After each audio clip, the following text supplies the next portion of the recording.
Yo, what is going on, my beautiful friends on YouTube? What the hell are you guys doing today? Hello and welcome to another stream, which was truly CSD, Microsoft Flight Sim 2024. And we're rocking the beautiful FSLabs A321NEO again today.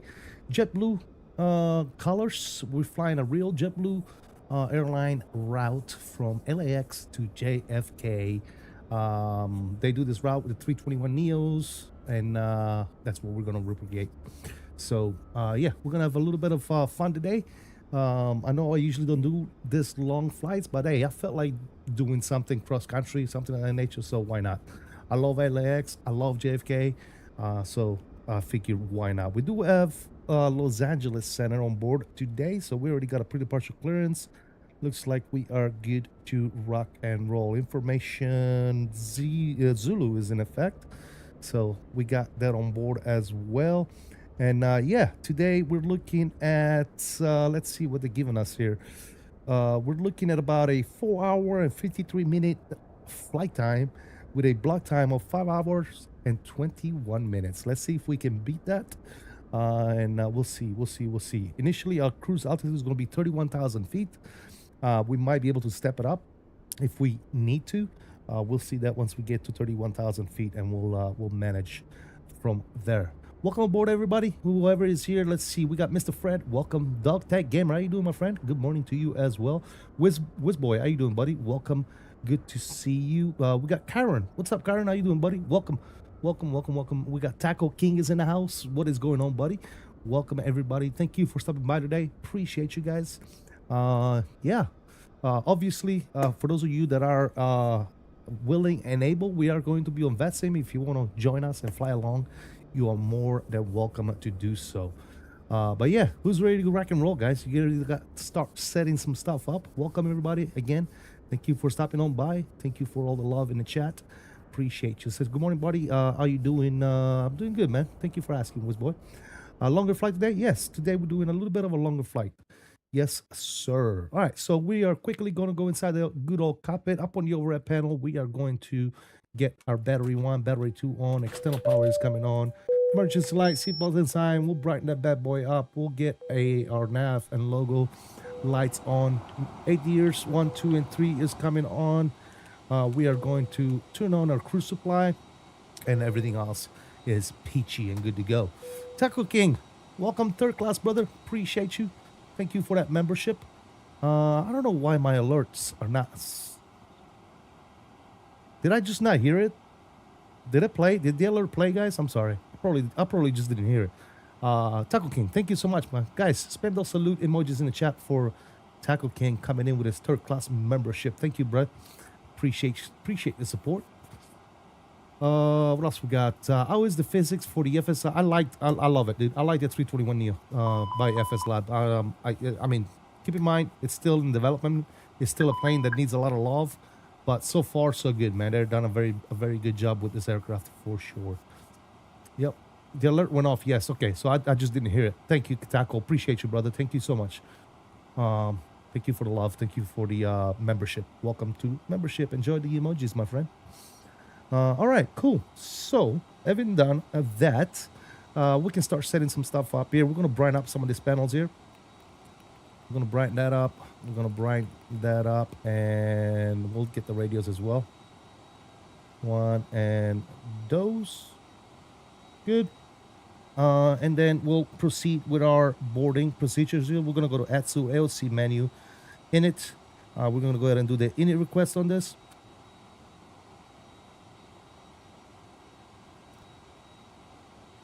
Then we'll buy it definitely because I love the 321NEO and I'm also my body flies them too. Keep in mind, if you do pick this plane up, it is Aviation performance, so you gotta have a very good PC to be able to run this aircraft, man. This is one of those airplanes that's a bit Aviation performance, man. So you gotta keep that in mind. Let's put what do we put? 1800 in there. Zulu, is that gonna work? Yes, sir. All right, we're going to do instant on you, and we're going to send it. Good. We'll go to the partial edits. Good. We'll go to fuel page. We'll leave that on automatic. We're going to send this, so we'll get all the fuel and everything knocked out. Beautiful. And then we'll go to the boarding page, and we'll click next page. We're going to board the aircraft now because we're ready to rock and roll. We're going to request you, and GSX is going to start doing its thing and boarding the aircraft. Awesome. All right, now that that's taken care of, we're going to go to init page. We're going to go ahead and align everything on ref. Good. We're going to go ahead and request our winds. And then we're going to go to our flight plan page and start setting up our flight plan here. So we were told, let's see what we got going on here. We have pre-partial clearance. We are squawking 7214. We're clear to well, there goes no,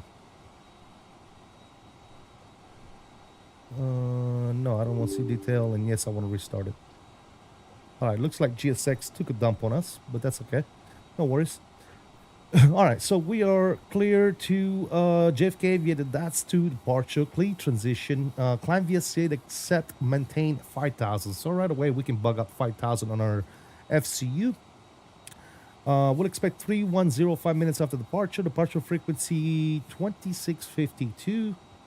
So we'll get that going. 2652 is in the box. Good.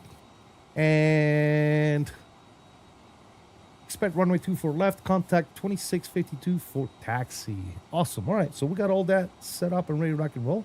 So out of LAX, who we got in the house here? Who we got? Mastro says run heavier than A350 or not? I think it's very comparable to 350. Yes. You have a 3080 i9 14900. Is that okay? Should be all right. Yes, should be. You should be able to handle it. I'll put it to you this way: if you can handle like any builds 350 or any of those other heavy airplanes, then you should be able to handle the FSLab. Yep. Center went offline. It is what it is, man. Ian, welcome, bud. How you doing, man? Hope all is well. Mr. Andy Boys is now. Big up, my friend. How you doing? Good to see you, brother. It's been a little bit. All right, let's go to our departure here. We'll take runway 24 left. We'll do that's 2 and Clee. We're gonna insert that bad boy. Good. Up in JFK, as of right now, we are gonna plan for whatever is on the 8 now, which is 22 left for the arrival. So we'll plan for ILS 22 left. We're gonna take the Pucky 1. Pucky 1 and what is it? Wilkies. And we'll take that via looks like Novia. Okay, cool. Well, I want symbol really, but this says Novia. That's all right. We'll leave it like this for right now. Good. So that's taken care of there. Let's go to our performance page and take a look at our electronic flight bag here. Oh, I didn't want to turn it off. All right, takeoff performance out of LAX. Config, we don't need one. Config 1 should be plenty. Air conditioning is going to be on. We're taking off 24 left. Let's go ahead and calculate those numbers, see what we get. Single 35. Following recovery from this crazy sickness, now back on normal daily grind. There you go, Andy. Good to hear that, brother. Yeah, I can run it. Might get it after Expo. If there's no Phoenix update by then, I'll got you. All right, cool. I'll be joining you. Need a good longer route for today and not love flying.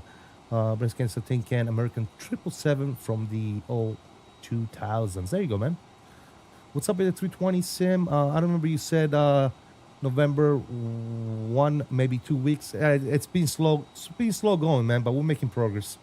So, all right. So what do we have here? 157, 60 and 63.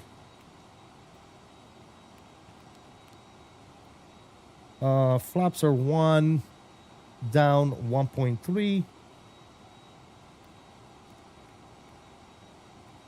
And our flex temp today is 42. Nice and low. There you go. Perfect. All right, that's all done there, as you can see here. Now, do we need to restart GSX? Yes, we do need to restart GSX. So, let's go over here. Let's see if we can figure out how to do this here. Let's go to... also, actually, we should be able to go to here. ATSU, AOC menu, boarding. And then we'll select boarding now and request. And now GSX should be able to do its thing. Right? There you go. All right, GSX is going. Beautiful. Yeah, it's been a little slow coming. Man, this weather here in LA, dude, it's gloomy. Look at this. All right. Well, cool. The cockpit build, it's slowly but surely coming along, man. We're doing a little bit of work here, a little bit of work there when we can. Right now, I'm concentrating on working on the air conditioning / heating unit for the shop and insulating the shop. And then we got to clear out all my tools and everything out of that shop and put it in my other garage. And then that shop is going to turn into my flight sim room, if you know what I mean. And we got to clean everything up. And then once we got everything situated, because right now the sim pit, the cockpit build is to a phase where I have to move it into its final location before I continue to build everything, right? Because it's just gonna keep getting bigger and bigger, right? With the whole walls and everything else. So I want to clear that shop out of all the extra tools and everything else that I got going on in there, right? Clean everything up, put the air conditioning unit in there, slash eating, insulate the whole shop, especially the door, right? The shop door, because the walls are already good. The walls are already insulated. So just the door, I need to insulate it and make sure it's all good to go. And then continue to build from there, right? So that's where I'm at with that. Exactly, and the housekeeping items, so the build continues. Precisely that. I don't want to go. I don't want to continue building the cockpit until I have, especially now that it's going to start getting warmer outside. I want to get the insulation, the cleanup, insulation, and the air conditioning unit up on the wall before I continue. Right, so I can go in there, I can turn my AC on, and I can continue building and do whatever I need to do without dying from heat exhaustion, if you know what I mean. Yeah, BTV's in the house. What's up, BTV? Are you doing a long flight today? Yeah, it's a longer flight than usual. It's about the same type of stream, right? If you think about it, when I do streams, I do like a couple of flights, and we're streaming for anything between 4 and 5 hours. Today's flight is probably about a 5-hour stream. So yeah, Mr. Pedals, how you doing, buddy? Welcome aboard. Good to see you, buddy. Thank you for stopping by. Hope all is well, my friend.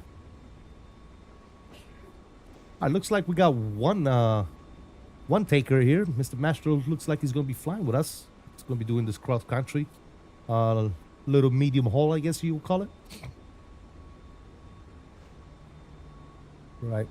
Let's get a little bit closer here. Ooh, that's loud though. I don't want it to be too loud. Let's get a different angle here, but I don't want it to be too loud for you guys.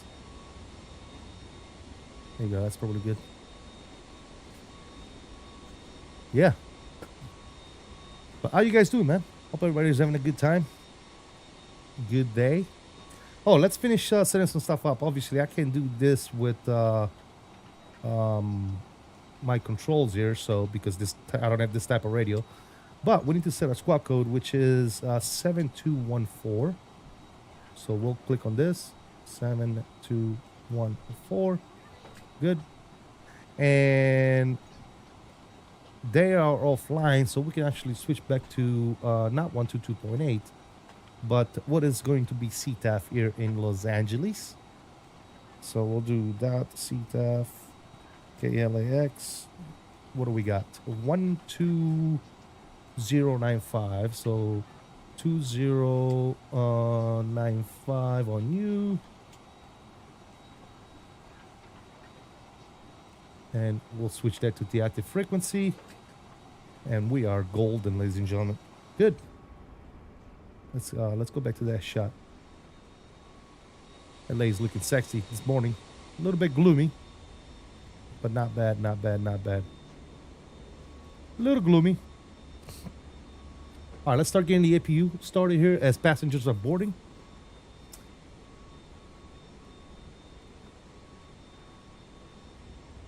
All right, there you go. APU start.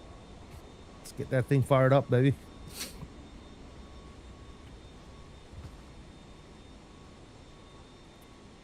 Also, I want to take the chance here because it's already what, April 21st already. I think I have some membership gifting to do as we get in towards the end of the month here. Let's see what we got going on. Towards the end of the month here. Let's see what we got going. Let's go membership, gifting, and send. All right, let's give out 5 gifted memberships here. Why not? And perfect. Look at that, Mr. Andy. There you go, brother. Mr. Andy, Jason, Danielle, Dennis, and Kevo. Congratulations. There it is.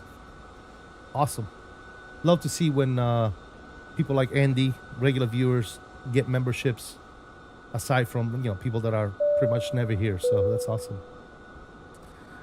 Did a flight from KLAX to BWI the other day in the Phoenix 321 for my VA. Long flight. Yep. It sure is. All right. Cool. APU is online. We can go upstairs. We can get the bleed on. We can go ahead and disconnect the external power. Cool. Thank you, sir. Appreciate you. Oh, no problem, brother. Back in the Green Club. There you go, man. There you go. Welcome, welcome, welcome. On-time departure. Prior to aircraft movement, all customers must be seated with their seatbelts fastened. Please make sure your seat back is upright, tray table is stowed, and all carry-on items are put away. Smaller bags and personal items may be placed all the way under the seat in front of you. Larger items can be stowed in overhead bins with the wheels or handles facing out. Small electronic devices may be held, placed in your pocket, or in the seat back in front of you, but cellular services must be turned off prior to takeoff.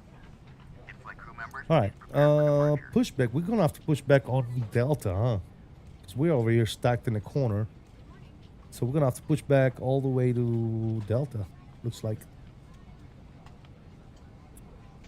that's probably what we'll do. May I see your boarding pass? May I see your boarding pass, please? Thank you, sir.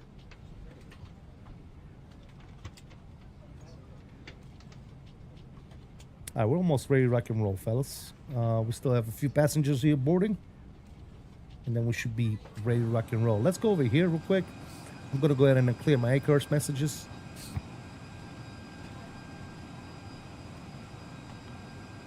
That's good. And bring this back up so we know what the hell we need to do. Perfectamundo.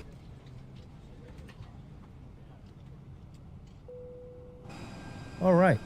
Looks like that's good to go there. All right. Beacon light is coming on. We'll get the fuel pumps on as well. Good.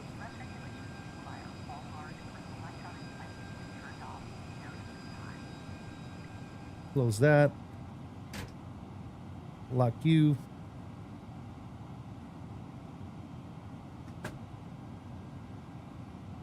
Good. All right, so let's go to our controls here. External GSX request. Let's request pushback here.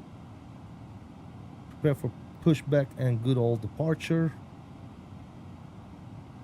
All right, they're gonna start doing their thing. Let's go to our. We are ready for pushback.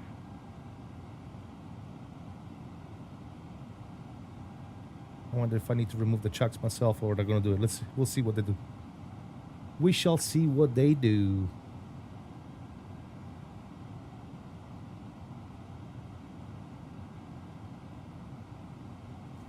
All right, so center went offline. Bypass pin inserted. And Los Angeles Traffic American 10 heavy pushing back, stand 43 on Charlie 10, Los Angeles. All right, working up the tug. Good, good, good.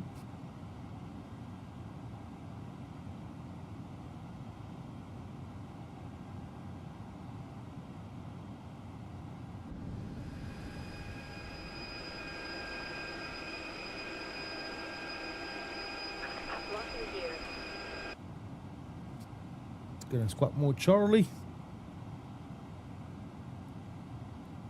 Giotti, what's going on, buddy? How you doing? Welcome aboard. Good to see you, man. Good to see you, my friend. Looks stormy. Yeah, the weather is a little bit of shit here in good old Los Angeles today, but no big deal. Let's see what we got going on here. 3004 on the altimeter. Los Angeles traffic, Singapore, 7 heavy, line up running 2 for left and 28, behind traffic. And we'll get you started. Let's go. I'm gonna go ahead and edit. Facing north on Delta. Now we're gonna do a custom push here. We're gonna do a good old custom push. You guys can't see it because I'm not showing my screen, but I'm modifying the push here. So final location, I want to be on Delta. right here. And then we'll do one of these numbers here. Just like this. Put another one right there. Just like this. And like that. Cool. And let's drag this to about right there.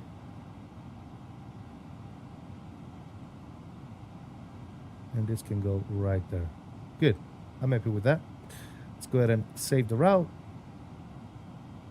And we'll go ahead and remove the chocks. Release parking brakes.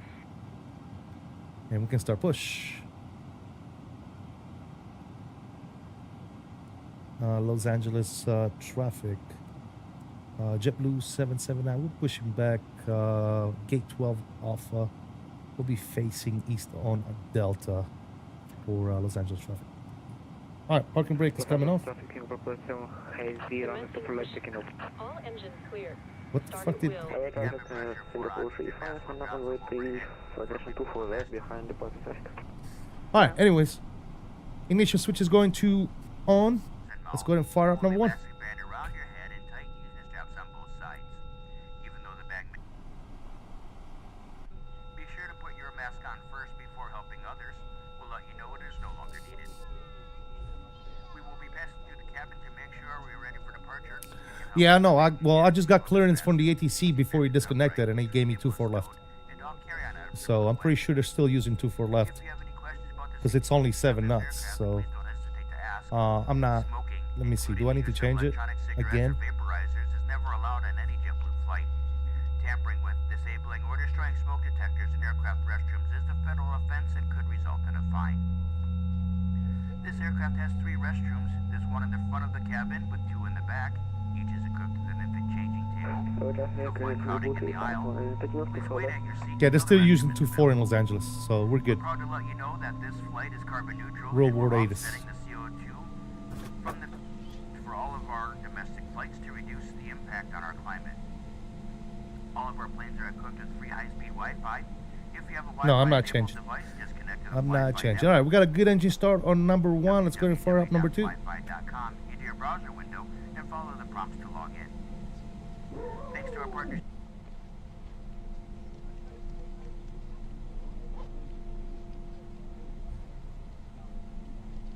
Yeah, like I said, real world ATIS is showing 2-4 left, so it's fine.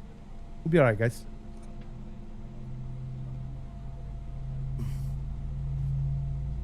And Los Angeles traffic. Are you doing a American spotting 10 stream Charlie, for Alpha, across the Micro pond? Charlie Yes. 10, Charlie Bravo, We are runway going to 25 spot right. DFW for departures, and then we're going to spot Oslo for the arrivals. That's the plan, Andy. We're gonna have a good old fun that day, brother. It's gonna be fun. Did that guy just pause on departure? Oh my god. A little wobbly. Maybe he had like a freeze or something. Maybe he had like a freeze.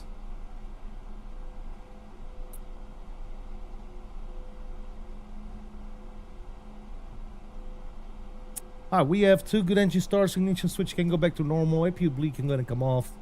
APU can go ahead and come off as well. We're gonna turn our windshield system on.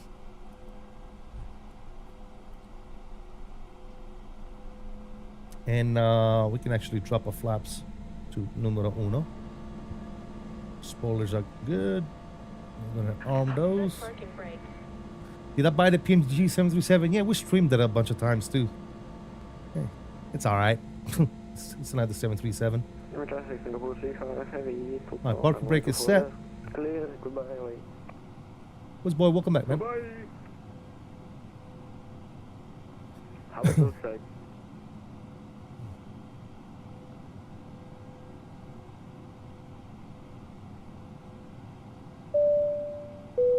Who that? Gorilla. Thank you for subscribing, man. Welcome aboard. Glad to have you, man. We'll do Delta Echo probably do Echo 7. Unlocking gear. We can probably do Echo 7. All right, X RTO on the brakes. They're still unlocking the gear, so we'll wait for them to be done. Let's go here, Pin removed. and we're doing 1.3 down. Left is clear. Right is clear. All right, let's go quick flight control check. That's all free and clear. And 1.3 down on the trim.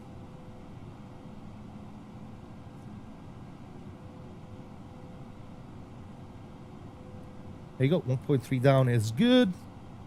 There's our pin. Taxi light can go and come on.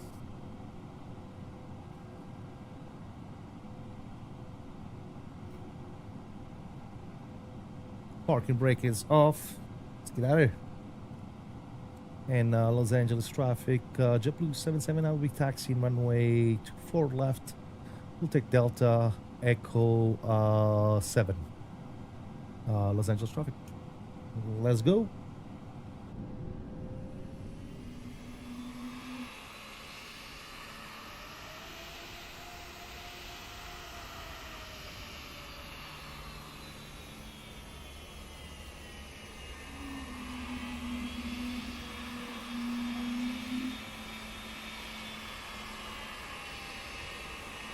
Is it worth $30? Yeah, I mean, for $30, I will get it. Yeah, no more than $30. I said that during my stream too. If you already had it on 2020 and you're looking to pick it up for 2024 and it's $30 because you get the discount, then yeah, I would say yes, it's worth $30. But it's definitely not worth no freaking 70 or $80 or whatever. Especially if you already have like the 800, I would just stick with the 800. Absolutely. Let's go TA only for right now. That's good. Takeoff config is all green, no blues. Good.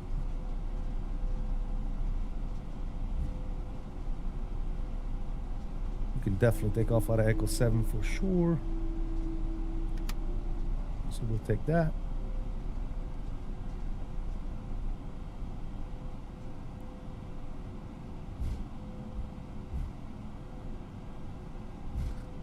And Los Angeles traffic, JetBlue 779 will be line up departing to 4 left from Echo 7. That's to departure for Los Angeles traffic.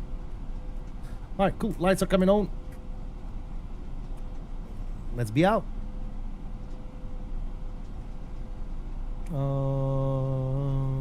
Ocos. Let's go.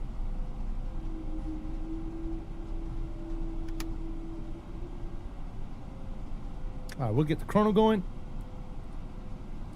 And control cam is coming on. We're going to turn the burner, ladies and gentlemen.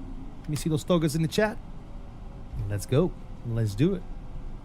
You guys are ready. I'm ready. Aircraft is good to go. Let's get ready to rock and roll. Get a nice little lineup here.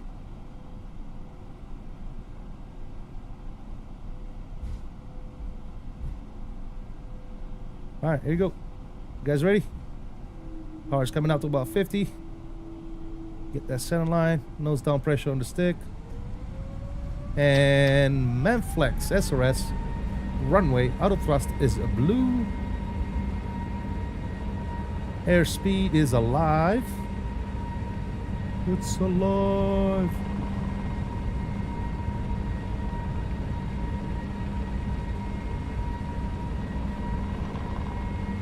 .100 over neutral. A little bit of right rudder here.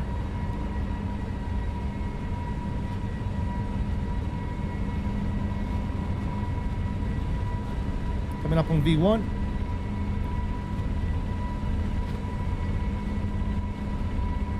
Rotation. One nation. Let's go, baby. We out of here. Positive rate. Gears coming up. Hit me with the flyby, baby.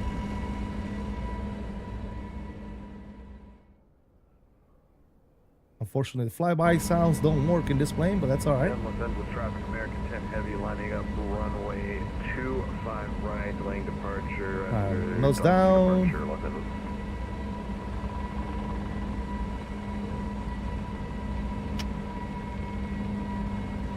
All right, What's going on here, guys? Hold on 1 second. Oh, I see what's going on. Damn it. Los Angeles traffic, Clipper 101 is on right now. Dial entry before right approach. Alright, let's get back on course here. I had to fix my weights. Forgot to initialize the weights. You in the 200 Clipper?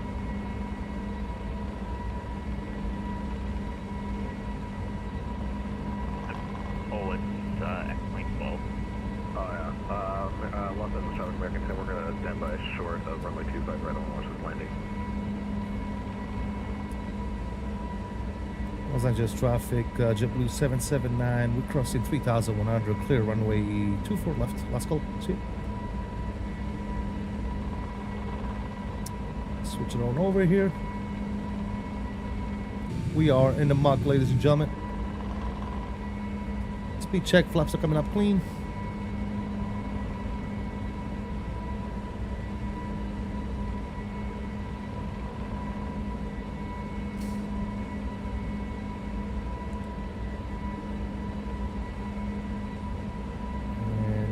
Set up here. Go ahead and give it to the autopilot. Bring you guys in, and we'll turn the sounds down just a little bit so we don't go absolutely deaf. And we can continue the climb actually to our cruise 310. Very nice. Thank you guys for the togas and rotation, the rotate as well. Thank you guys. Appreciate it. Gorilla Welcome says, let's go. Turn in for the flight. There you go, man. Thank you for joining us, man. Thank you for subscribing. All right, let's see this breakout here. Let's see how cool this breakout is going to be out of here.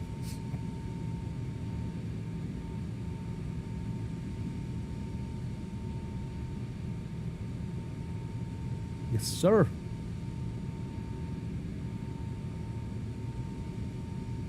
Ian says, maximum toga. What's up, Ian? How you doing, man? I don't know if I said welcome. How you doing, bud? Hope all is well. Here comes that left turn.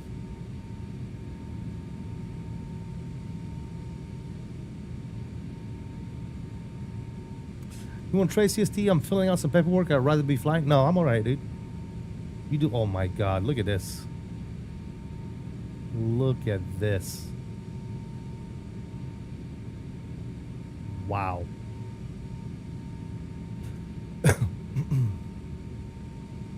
Just wow.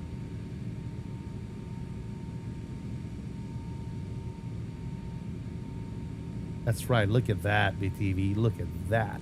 Man,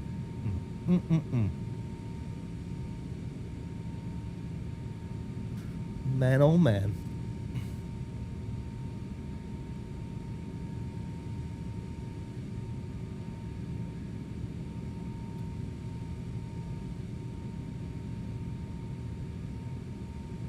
Would you just look at it? Would you just look at it? Yeah, that weather was okay when I first spawned in there, but whatever this is moved in quickly, man. This looks, it looks like it's really gonna be coming down there in good old Los Angeles. Gonna be coming down, all right. All right, we're up through 10,000 feet. Wing lights and landing lights can go ahead and come off. Oh my God, we're back in it. We are back in it, guys. Oof. Oof. Look at this.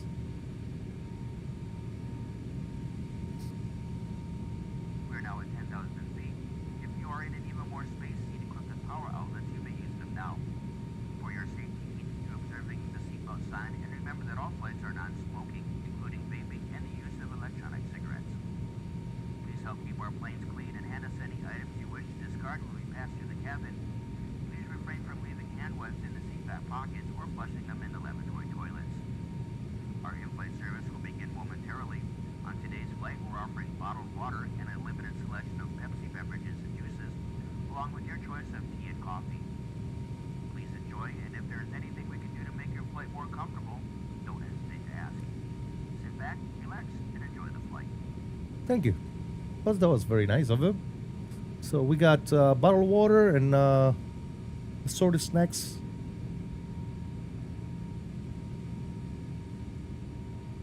Very nice.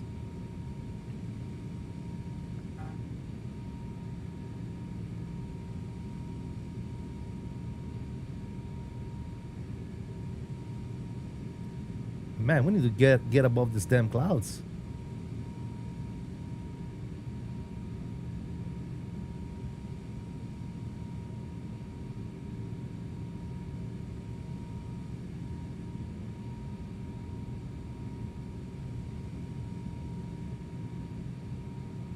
Boy, oh boy.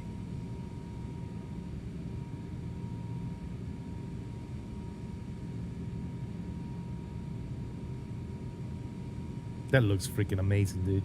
I don't care who you are. Look at that.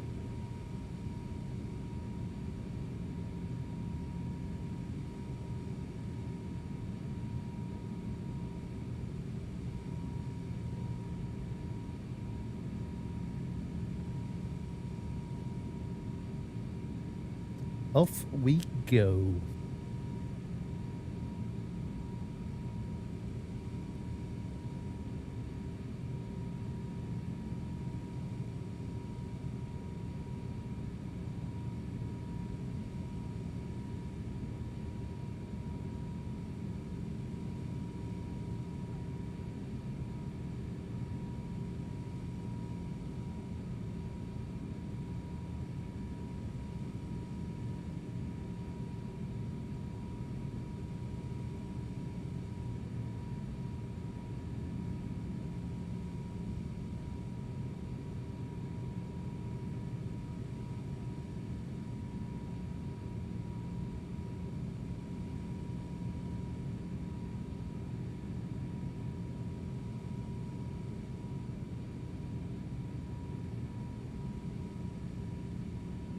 Those clouds are something else, man. Good lord.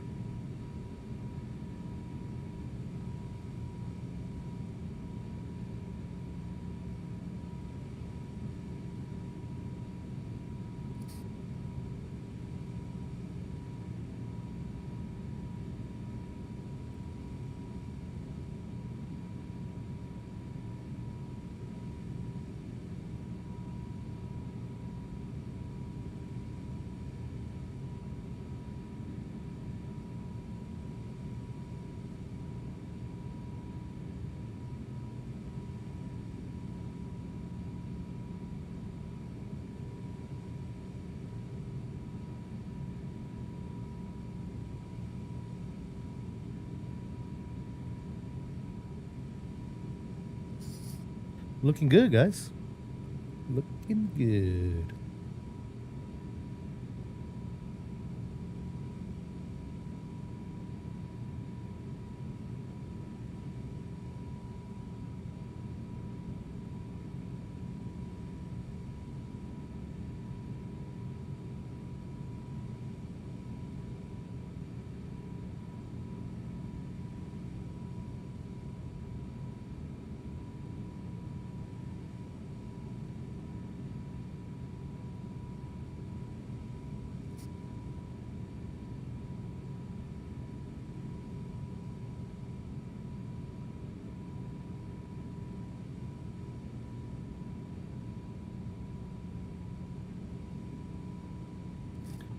Did you look at the Navigraph survey results? No. I didn't know there was a... What survey are we talking about? What was that about? I missed that.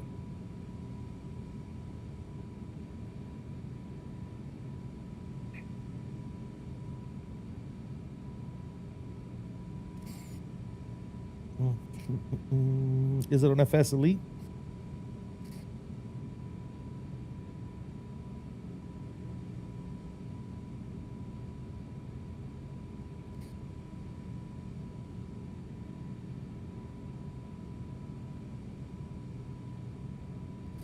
The Hurley one they put out that covers all flight sim.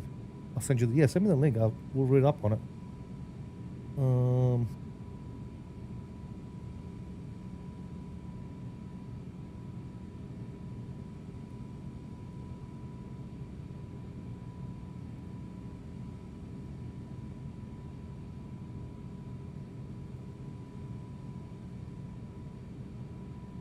Let's see what's going on here. Oh, okay. Let's see. Preamble, partners. Flight Community Survey 2026, elaborate effort conducted, blah, blah, blah, blah, blah.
Interesting.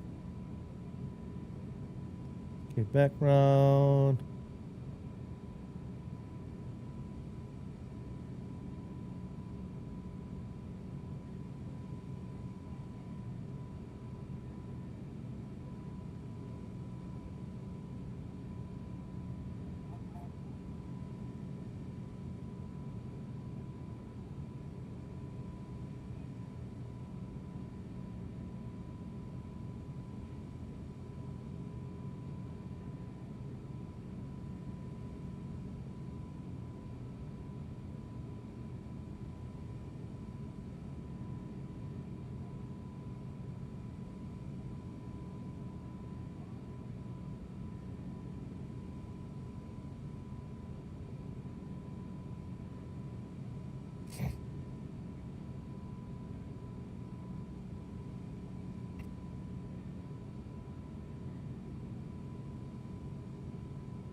Wow, dude.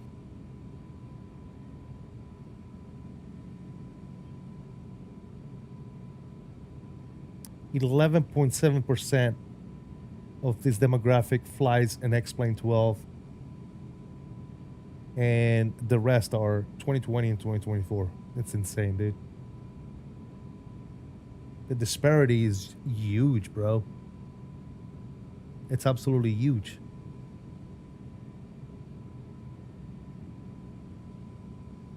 It's almost insane.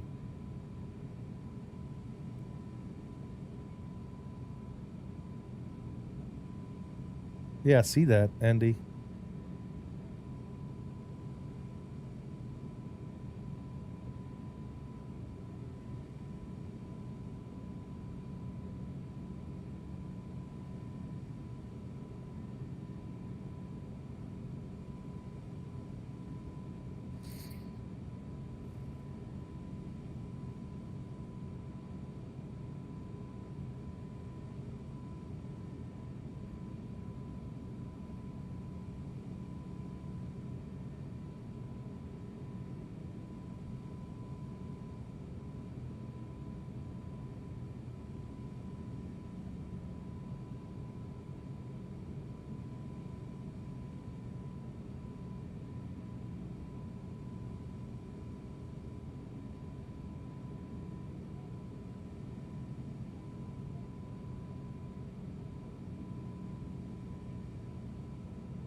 VSAT Land, what's going on, brother? Hope all is well.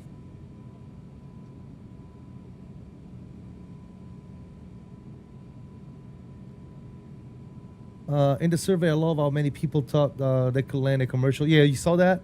Stupid. The results I didn't expect was the upcoming release. I didn't see that. What was that about? Upcoming release of what?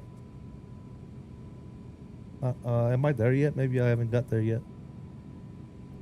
I'm just quickly going through it. What was the best product release? Builds A350. See, the thing is, Builds A350 is up there, #1 spot, which, cool, okay. And then #2 spot is what was the single best flight simulator product release in the last 12 months.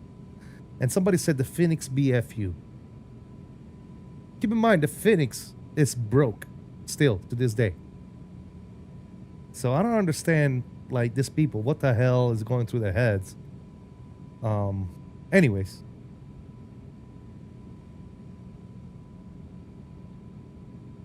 The Black Square Starship is like last place. Obviously, not a whole lot of people fly that plane.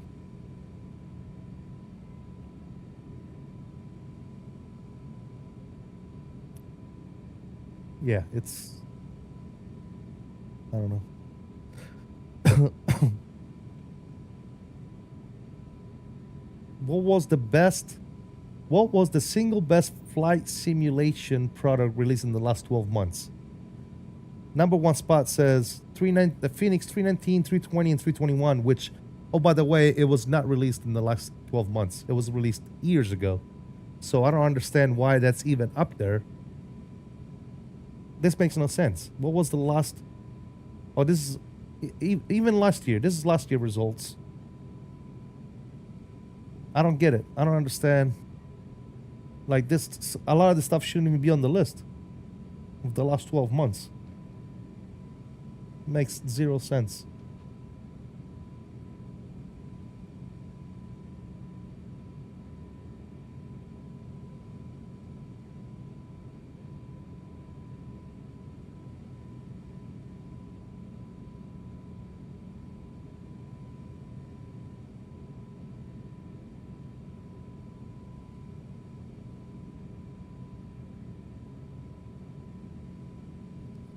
And it's funny how, you know how busy Flight Sim Expo is? I've been to them and they're pretty damn busy. There is a lot of people there, but according to this survey, only like barely 4% of the Flight Sim community goes to the Flight Sim Expo. So that's pretty damn cool, dude. As a matter of fact, hold on, I get yeah, 3.4%. That's like a fraction of the Flight Sim community that makes it to Flight Sim Expos, guys. The breakout was wild? Yeah, it was. The result didn't expect was coming releases. Yeah.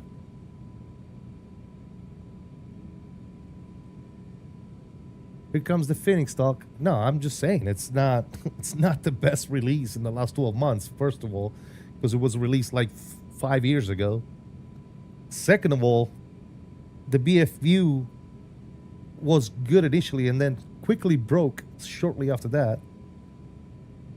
So yeah, medium haul today. Yeah, man, we're doing a cross country today. Why not? And oh, by the way, we are well above our 18,000 feet. So let's go ahead and set standard.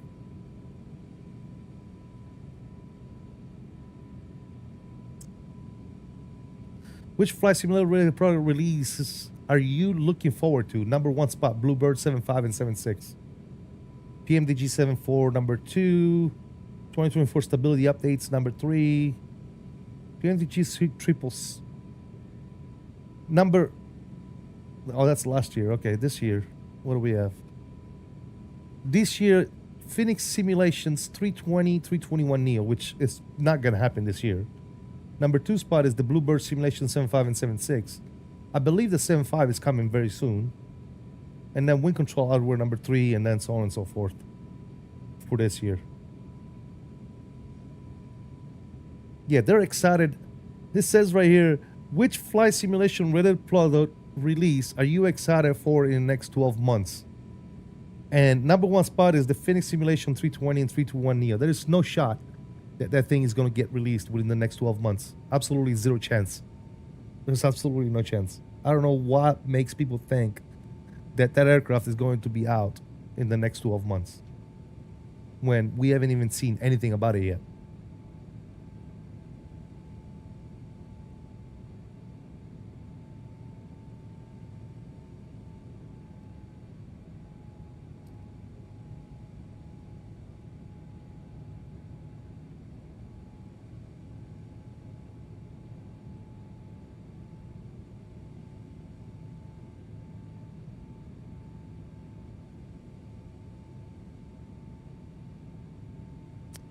Yeah, interesting stuff.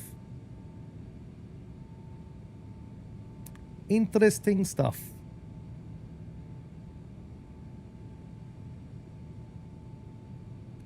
On other news, did you guys hear that FSLTL is not going to be able to utilize Flight Radar 24 traffic for traffic injection anymore?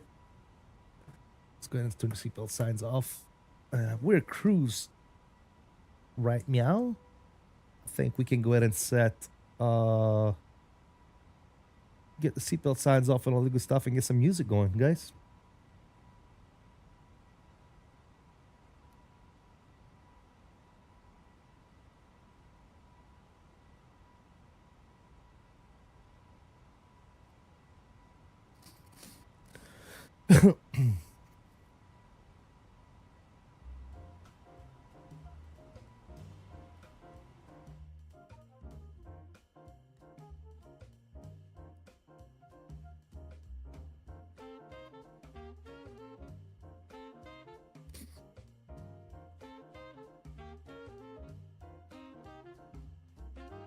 Very nice. FR24 finally is sunsetting the API that we're maintaining for free, essentially. Yeah, it's all gone. I didn't say anything. What am I rocking right now?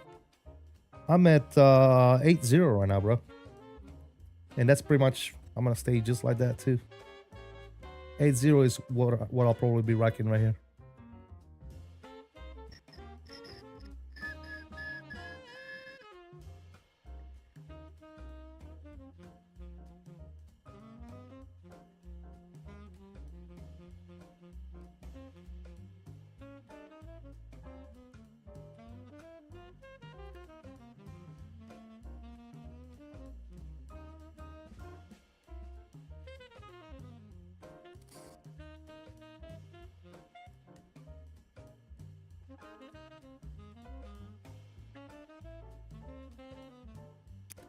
Clip it, chat. You can't clip anymore. That's the beautiful part about YouTube. I wouldn't call it beautiful. I actually used to like the clips, but YouTube does not allow clips anymore for some reason. I don't know what happened. I don't know what happened. Somebody must have complained. Oh my God, YouTube admin. These people are clipping my content and making fun of me. So YouTube probably removed the clip. So yeah, FSLTL is essentially losing access to the API for traffic injection. That's something that I really care about because I really don't use traffic injections anyway. But that's recent news. What else?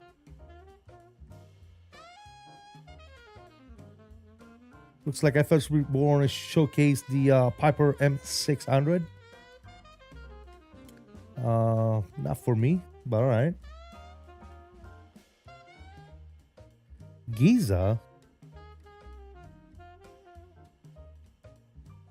That might be interesting. Is that Giza like Greece?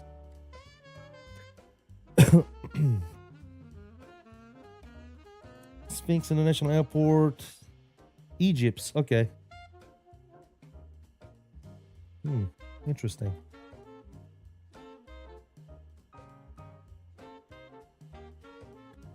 I only use it for screenshot. Outside of that, it's just model matching. Yeah, exactly. Same here.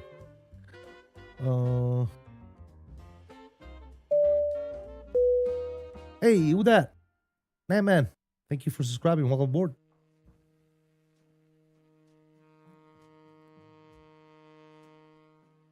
Yeah, as in the pyramids of Giza, Bobby? Yeah, I got it.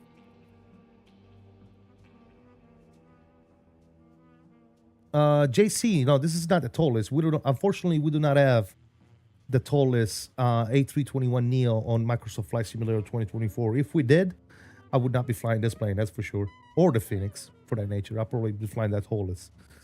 But unfortunately, we can't enjoy the toll list 320, 321, and 319 on 2024 yet. Hopefully soon. We'll see.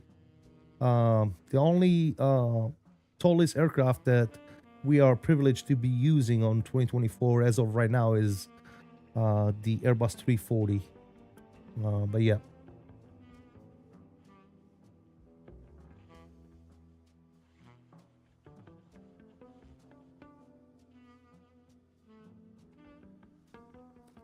Yeah, it's all good, JC. Yeah. Believe me when I say, if we had told this 321NEO or any type of 321, 320, or 319, that's pretty much the only Airbus I will be flying in the sim.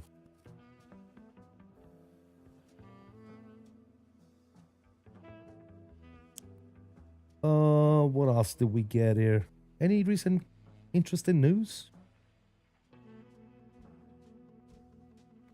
World of Play 21 adds back down under to Australia. Logo Legend 24 revealed. What did they reveal? What was that about? Okay, so they're doing an Australia update, World Update 21. And the logo legend was the CAC Boomerang. Great.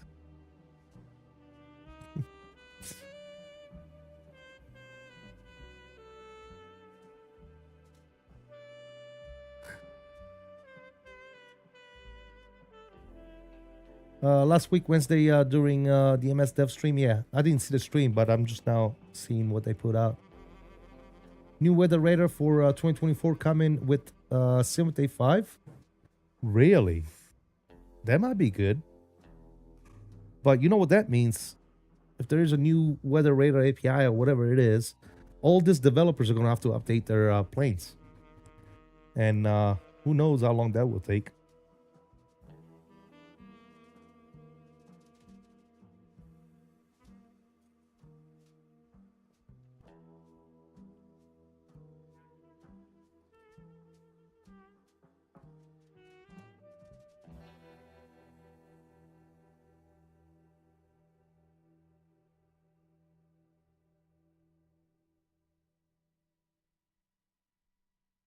Who knows how long that will take.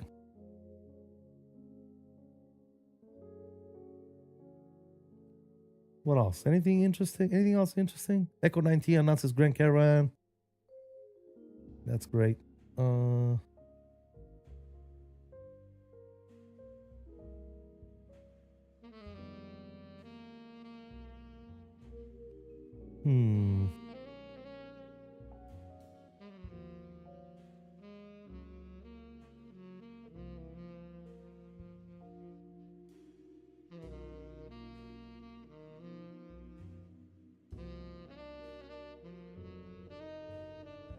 That's probably about it, really, that we haven't really, that I didn't know about.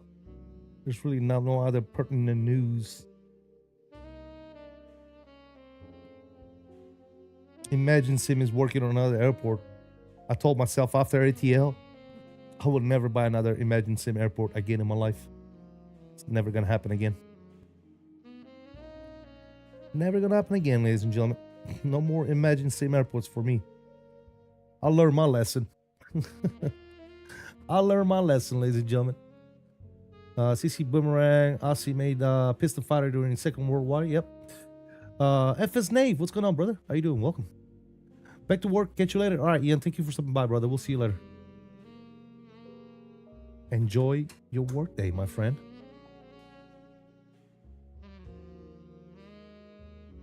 Apparently, the blocky photogrammetry trees are fixed in Sim Update 5. I'm on Sim Update 5 right now, right now, and I still get blocky trees, Andy. So I'm not quite sure. Is it gonna be like on release or is it already available? Because I'm in Simulate 5 beta right now, and I still see blocky trees and shit like that all over the place. So I don't know. Maybe it's better, not totally fixed. Maybe it's a little better or something.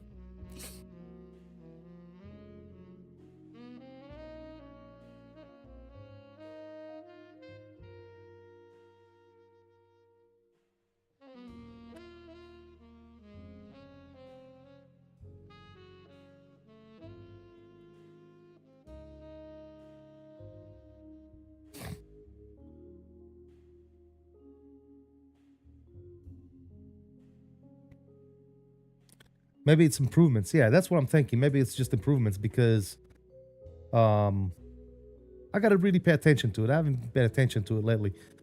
But from glancing at everything, I mean it's the same. Honestly, I would have to look at the whole list, to be quite honest with you guys. A lot of people tell me that there is good improvements between Simulate 4 and 5, but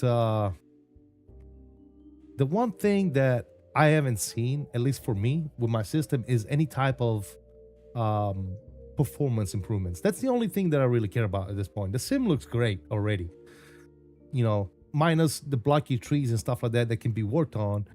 I think they really need to concentrate on making the sim better performing than it is, right? Less depending on VRAM and RAM and less task heavy on CPU, that type of stuff, right? So that more people can enjoy it and have a good performance with the sim. But that's one thing that I have not noticed, guys, between switching from Simulate 4 to Simulate 5 really hasn't brought me that much performance improvement. I was expecting to have some good performance improvement, and to me, the sim performs the same. Like nothing has changed. I still get the same amount of performance and FPS and all that good stuff. I still get the occasional starters. I still get, none of the stuff is gone, right? None of the stuff has been addressed. I don't understand, like, why aren't you addressing performance? Like, the main focus right now with the sim looking the way it does, because it looks pretty damn good, focus on performance, performance, performance, performance. Dude, that's it. That's the only thing I really, anybody, like 100%. I'm gonna turn my camera off, guys. Got my launch here. But I would wager to say that 99.9% of people that enjoy flight simulation, the only thing they care about is performance. Performance, performance, dude. That's it, right? Does Chase Plane work with the beta? Yeah, I got Chase Plane running right now. Yep. That's all I use is Chase Plane and FlowPro. I don't know if you saw my recent video on that. That's two things that I cannot do without at this point, because I'm spoiled. FlowPro and Chase Plane are two of those tools that have spoiled me rotten. Hey, Grumpy Gamer, what's going on, buddy? Welcome. I think the improvements are being seen across lower and mid PCs. I continue to see large improvements, but my PC is more dated compared to launch. Okay, I got you. Yeah, maybe. I don't know. Your PC is too good, which is why. Yeah, probably I don't notice any difference. Yeah. Just finishing lunch and seeing what's going on. There you go, buddy. Thank you for stopping by, man. I really do appreciate you. Said, I feel you. You're just outside the target percentile. That said, I'm curious to see how Simulate 5 affects my PC. Are you in the beta, dude? You should be able to try out the beta right now.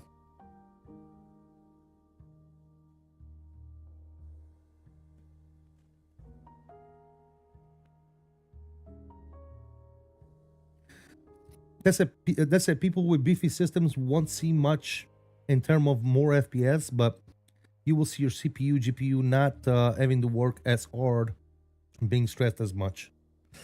I mean, I see that. I can see that. But it's not by a whole lot. Like, I can see that my GPU is running a little bit more, less, more efficiently, I guess, if you say that. But it's not by much, though, man. It's really not. It's not what I thought, right? Only people low end system. Yeah, you already said that. Still running at 3090 and don't have any issues. There you go, man. I'm happy for you, brother. I'm not on beta usually. Gonna log for a bit. Back in a bit. All right, sounds good, Mastro.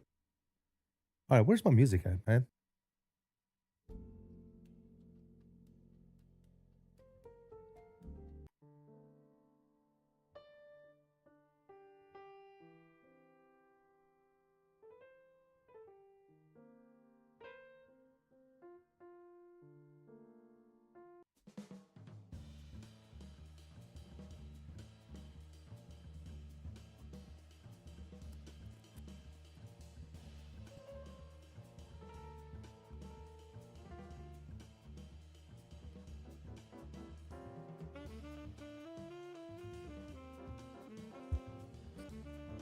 Get this food in my belly.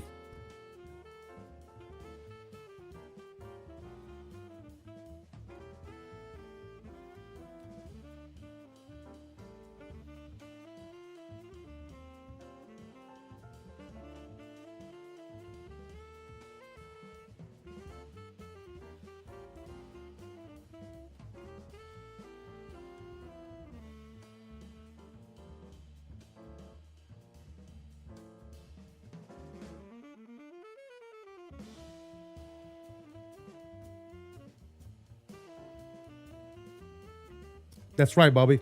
No one. No one.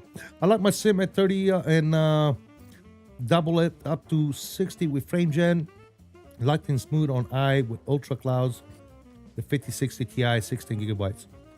Yeah, I mean, depending on what you got, right? You got to make some adjustment and maximize your performance. But yeah.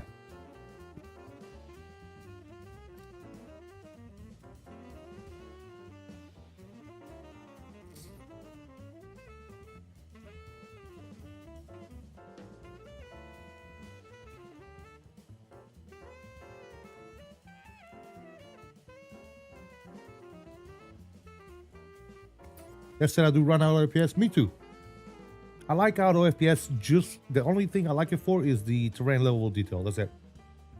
I don't run it for anything else. Just terrain level detail.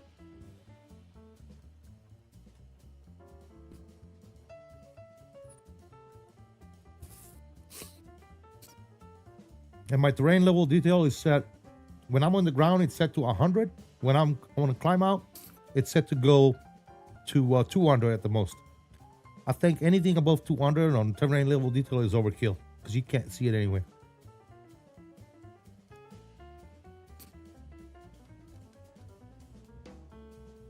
At least that's what I found out.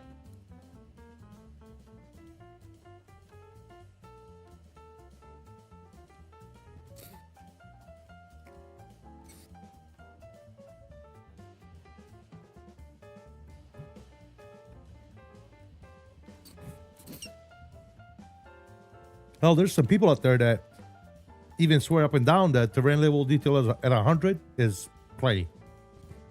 Which I could agree, depending on what type of flying you're doing, yeah.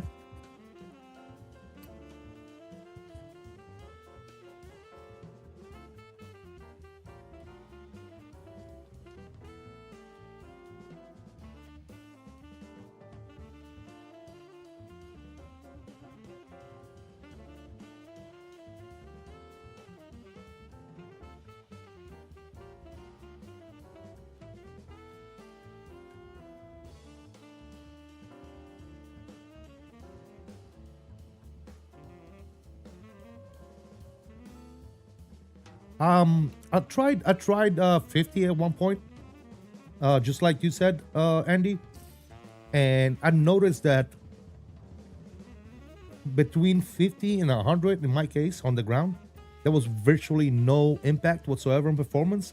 However, there was a huge impact on visuals.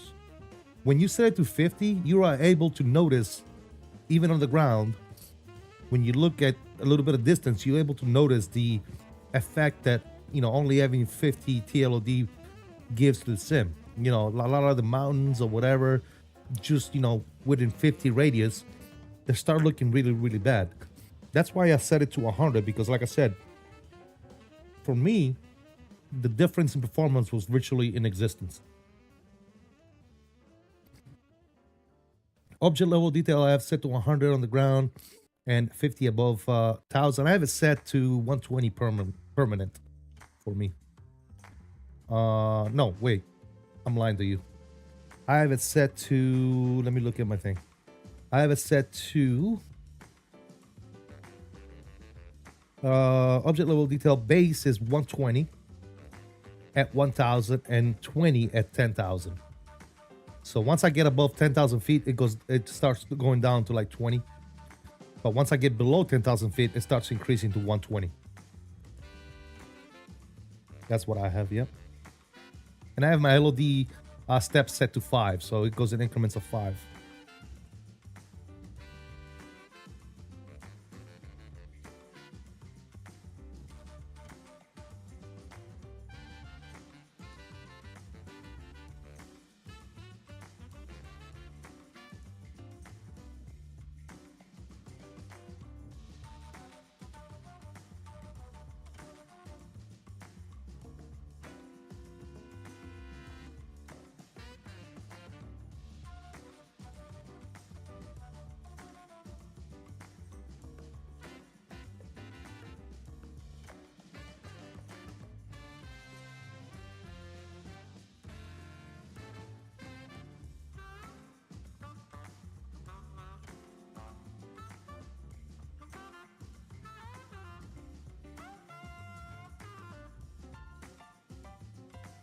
Yeah, definitely take a look at that, Andy.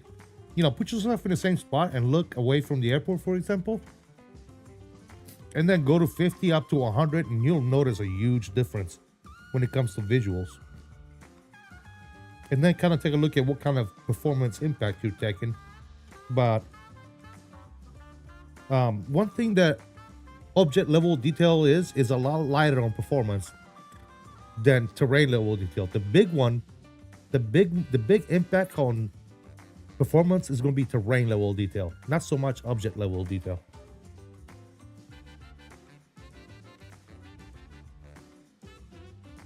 So definitely take a look at your terrain level detail. Between 50 and 100, I don't think you're going to see that much of a drop in performance. You shouldn't, at least.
GPU only runs at 60-70%. That's good. That's perfect, dude. Also, take a look at your VRAM utilization on the in the sim.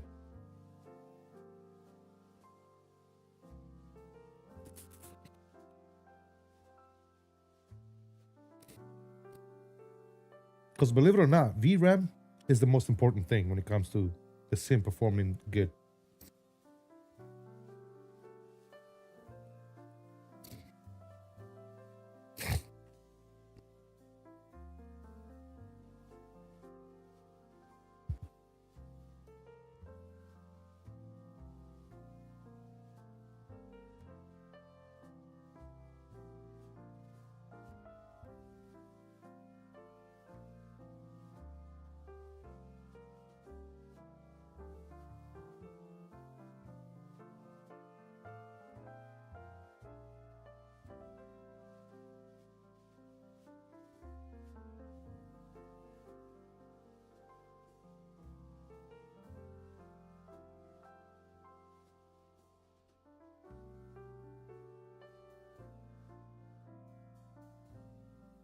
Yeah, you sitting at 12 already, bro? Yeah.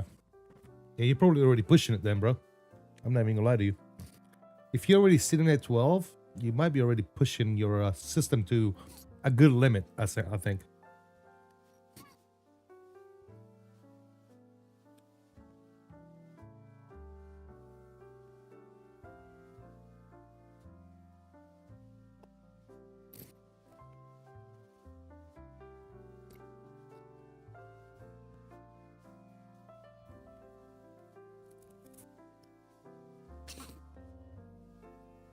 And FS Nave, more VRAM would definitely be better. But if you have a 5070, dude, I wouldn't. I mean, at this point, bro, especially with the prices, dude, I don't know. I don't know if it's beneficial to switch into a 50. If I was to get rid of a 5070, I wouldn't go to a 5060. I would go to a 5080 or better.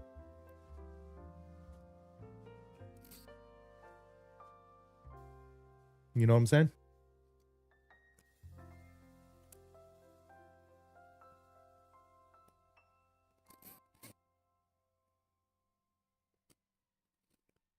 Play around with it tonight, see what you can do. Definitely, man.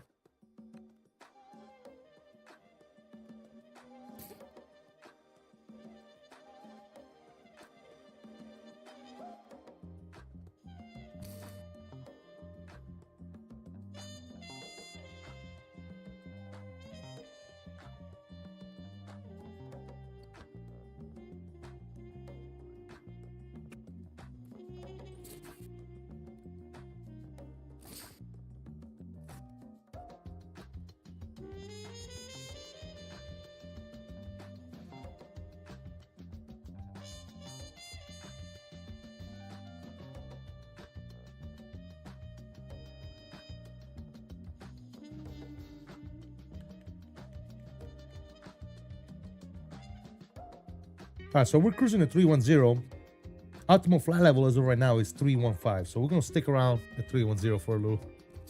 We'll keep checking if we need to step up our cruise, but for right now we're looking good.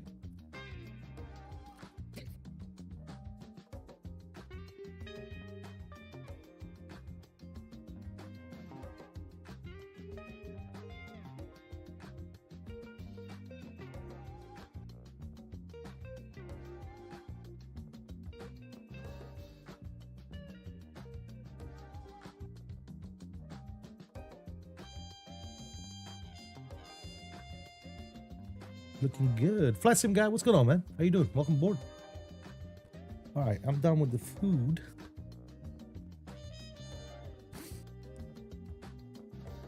Thank you guys for being patient while I eat my lunch.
Rich S, what's going on, man? How you doing? Welcome aboard.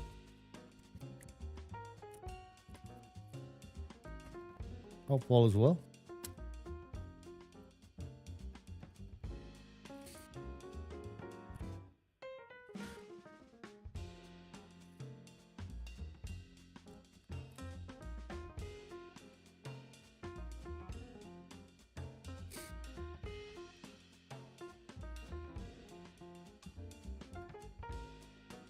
Everything is good here, my friend.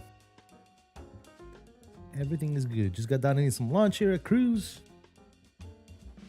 Do a nice little JetBlue flight, LAX to JFK. Enjoying some company. Those of you that are here, appreciate you guys for stopping by, man.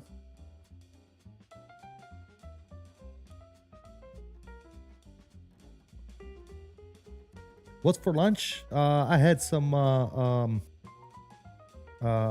salsa sandwich, just some fries, nothing crazy, man. Just a sandwich. Usually when I stream, I do something. I have something quick, just a sandwich and chips or fries or something like that.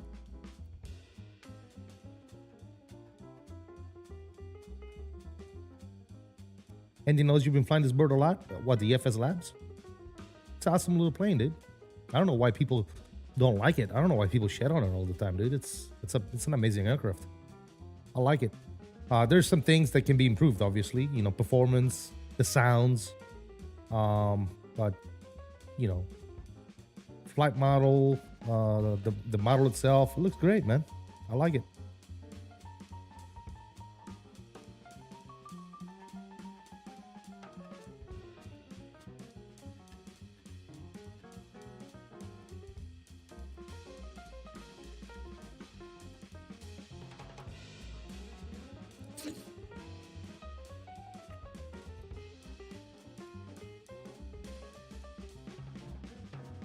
It's definitely not perfect, just like the Phoenix is not perfect, just like the PMDG is not perfect. You know what I'm saying? It's got its flaws, it's got its issues, but they're not huge issues. Craves my Neo thirst until the Phoenix. There you go, man. Yeah, absolutely. That's assuming that the Phoenix is going to be delivering a Neo anytime soon and that it's going to be good, right? We'll see. When you think about it, we really haven't had that much of an example from Phoenix. The only thing they've done is the 319, 320, and 321. That's it. That's essentially the same freaking aircraft. So we really don't have that much to go from, right? Yes, I have the cabin on, Rich. Yeah, it doesn't bother me. I should probably try it with the cabin off and see if it makes a difference in performance.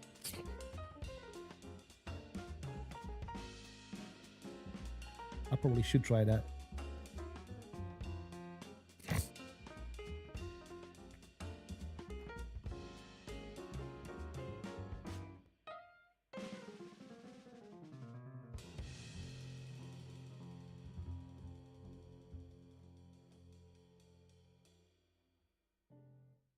No, we five. What's going on, man? Sweet flight? Yes, sir. Appreciate it. Yes, sir.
I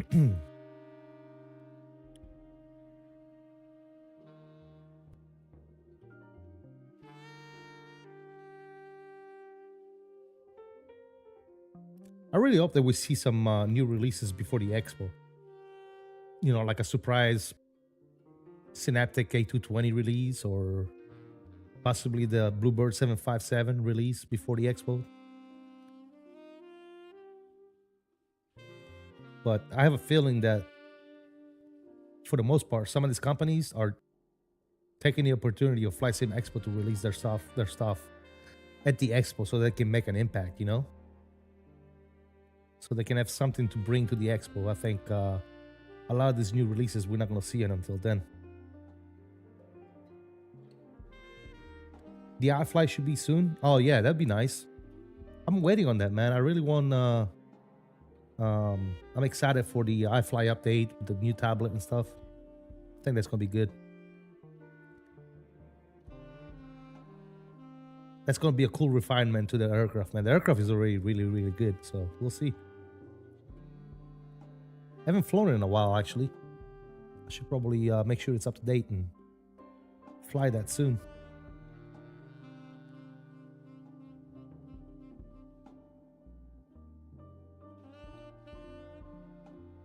As of right now, it's not native, but I'm assuming that the next update is supposed to be a native update, Bobby. Otherwise, I don't, you know, why would they be wasting all this time to make it not native? I think it's going to be a native version plus the refinement of the EFB and maybe flight model and stuff like that. Yeah. I think that's why they've been working on it for so long, you know?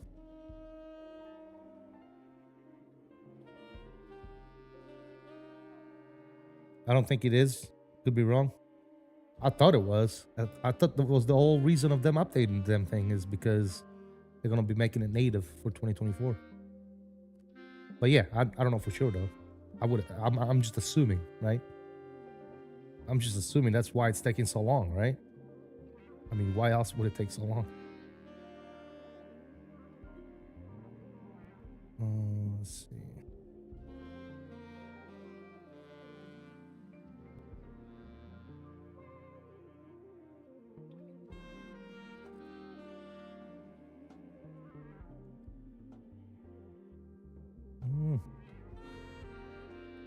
I'm trying to see if I can.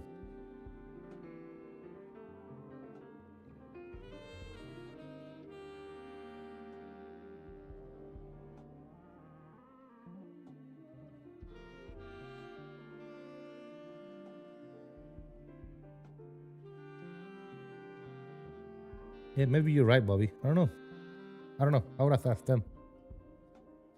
I would have to ask iFly exactly what the plan is there.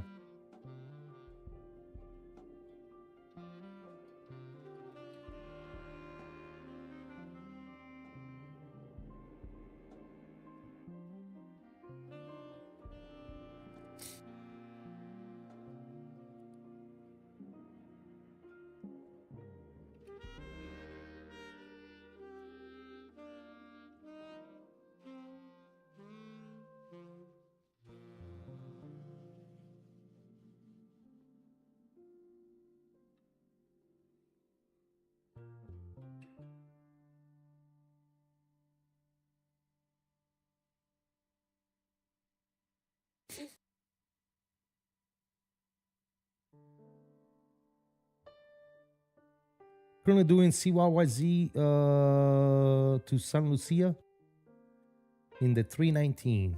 Nice, Camo. That's awesome. Wonder when the new 7.8 will come out. Which one? The Bluebird one or the whatever the other one is? The new company or developers that nobody knows about. They're saying it's supposed to be released this year. But I don't know.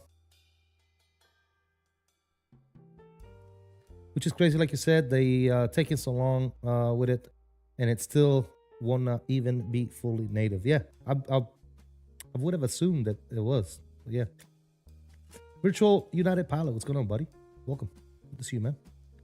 The new company, I think it's called Vector or something. Isn't it called like Vector? Yeah, I don't know, man. I don't even know who these people are. They really didn't showcase much of the plane at FS Weekend, so I don't know, man. As of right now, with what I've seen from that company, it's not looking like we're gonna get a 787 by this year, by the end of this year. I don't know.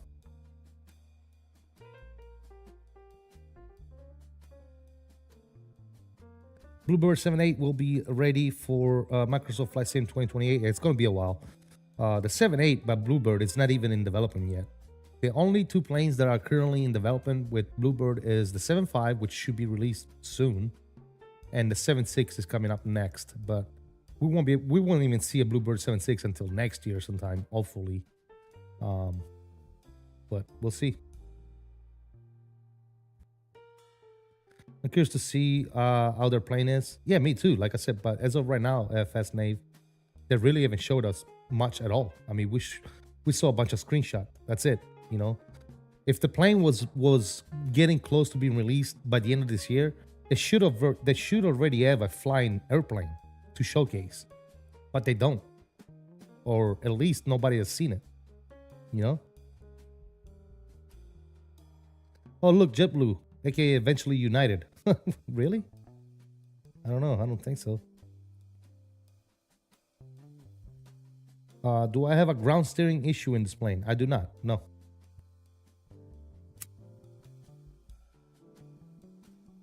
What kind of ground steering issue are you talking about? No Wi-Fi?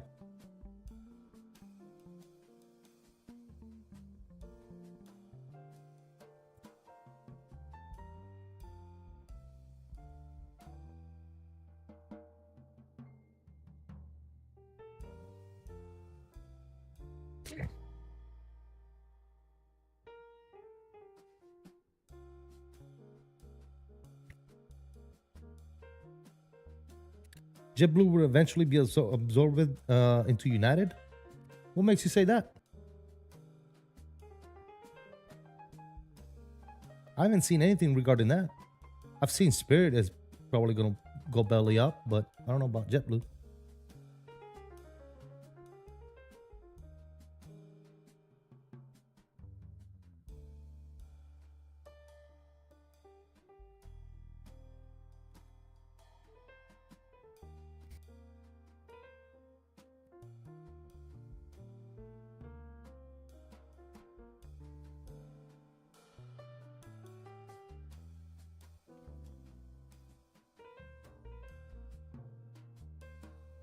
You hope Spirit sticks around?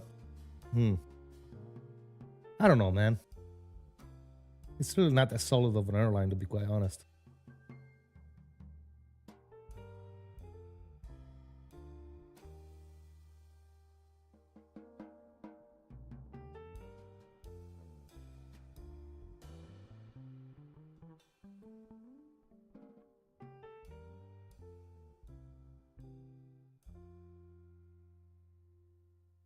Yeah, I haven't heard nothing good about Spirit Airline ever. As a matter of fact, the only thing I've ever heard about Spirit is don't fly Spirit.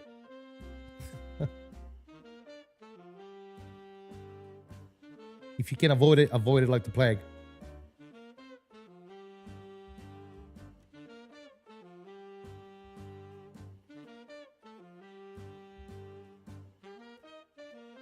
I don't know. I do think we do have way too many airlines in the United States. I think they should definitely size down the amount of airlines and just, you know, combine them.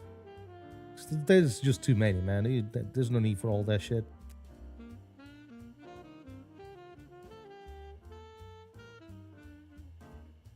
They tried United, to absorb JetBlue, but failed because the merger was blocked. And now it seems like they're taking the slow path with doing code share. Oh, nice. V1 flew for Spirit and had no complaints. Well, he was a pilot, bro. Of course he has no complaints. He doesn't get to fly in the shitty cabin of Spirit. He gets to fly in the cockpit. Of course the pilot is not going to have any complaints. Why would he complain? Bobby says Trump line. Oh shit. Good luck. Lots of airlines keeps affordable air travel. In Canada, we have two main ones, and we pay through the airs for travel. Well, even with all these airlines that we have, it's still not affordable, man. It's still expensive as shit to travel here in the United States. You go overseas, go to Europe, man. A fare, you know, a two-way ticket flying from like South Italy to Spain is like fucking 50 euro, bro. Now that's what I call affordable. With 100 euro, you can fly to Spain and back, you know. You can't even park at the airport for that much over here in the States, dude. It's insane. A Universal American Airline, yep. The more airlines, the better. Not when they all go bankrupt. I didn't have a bad experience with Spirit, but just lucky. I've only been on one flight. Yeah, I don't know, man. Like I said, I just go by the rep, right? You go and look at reviews and reputations and all that good stuff, man. And Spirit is up there with one of the worst airlines in the United States.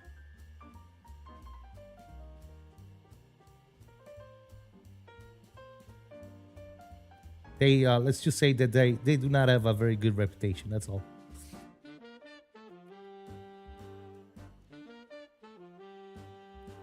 Imagine how much it would be if it only have one airline. Yeah, I don't know, man. I have no clue. When you think about it, that's the way it is right now anyways, right? You have what, 3 or 4 airlines that have the monopoly on travel, and they charge you out the yang, and then you have the airlines, you know, like Spirit and the other low-cost airlines that they stay in operation for a few years, and then they go belly up. They go bankrupt because they can't compete with the airlines that already have the monopoly. So what's the point? You know, they got to go and merge with another big airline because they can't, because they're not charging enough like the major airlines that we already have. So it's never going to be a good thing. They're always going to be going bankrupt or belly up or not being able to compete. So, you know, there's absolutely no point, dude. You know, look at these airlines like Spirit and JetBlue and you know, looking to merge and because they can't afford to stay in business, you know.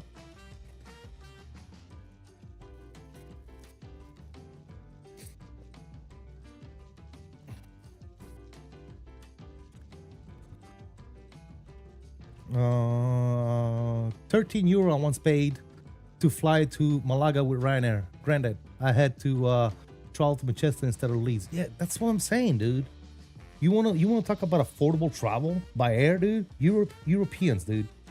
In Europe, it's insane how much cheaper it is to fly in Europe than it is to fly in the States.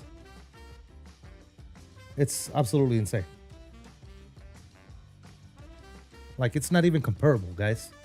It's so much cheaper and affordable. You know, I remember when I was stationed in Italy, man, flying around. It was a pleasure, dude. And not only that, the service you get on the plane is so much better. So much better, dude. It's not even comparable. Over here in the States, they'll throw you a freaking Biscoff and a bottle and a cup of water, and they get mad if you ask for more water. Can I have another cup of water? Okay. Like, jeez, dude. I paid like $900 for this 30-minute flight, dude. Can I get a cup of water, please?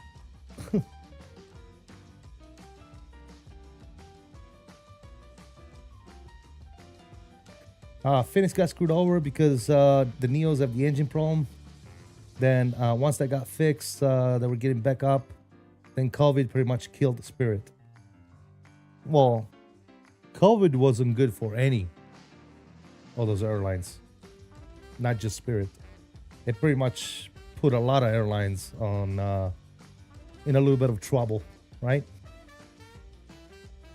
Michael Leary, the CEO of Ryanair, has previously proposed introducing standing cabins on Ryanair aircraft to lower fares suggesting they could be priced at €1 compared to the standard €25 a seat. I saw the pictures of that, dude. That's ridiculous. I probably would never fly like that. Was I stationed in Aviano? No, I was stationed in Signola, Sicily.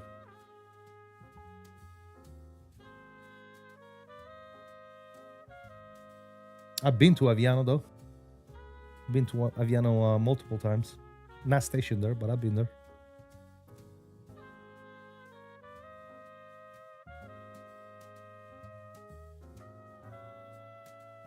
O'Leary is gaming, dude, is completely right.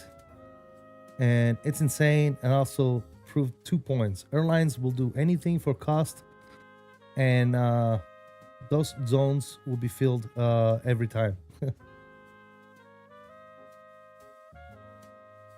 That's the true meaning of cattle class, dude. Yeah, I couldn't even think about standing up the whole damn flight. That's stupid. Army or Navy? Navy. I was in the Navy.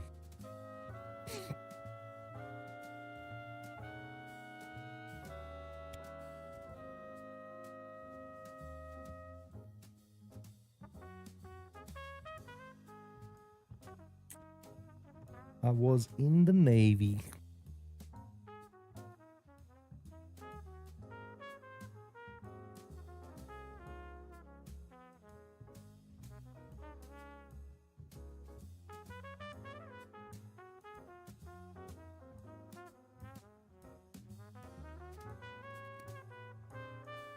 What was my job? I was an aviation machinist mate. Aircraft mechanic.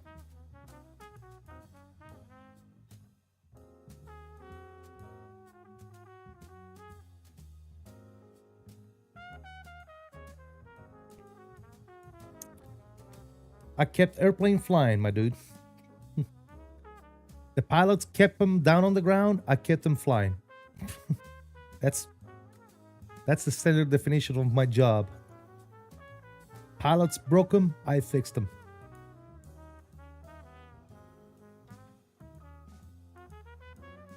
That's why I don't have the biggest respect for pilots, because they're dumb as fuck. And they will always come back with a broken plane.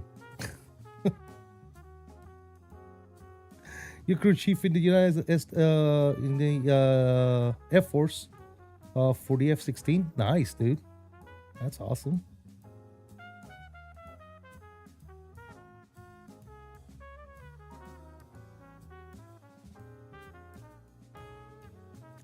Don't they use this aircraft on the transatlantic flight from Boston to London? Yes, they do, I believe. JetBlue does, yeah.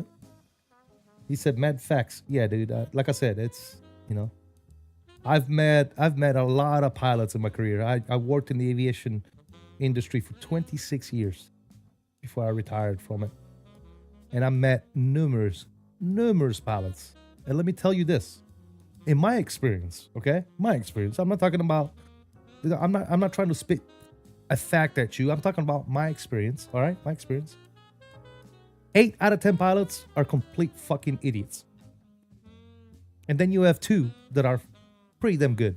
And I'll tell you another thing. 9 times out of 10, those 2 out of 10 pilots that are good are previous maintainers, right? People that started out fixing the planes and then became pilots afterwards are usually the best pilots. The rest of them, bunch of fucking idiots.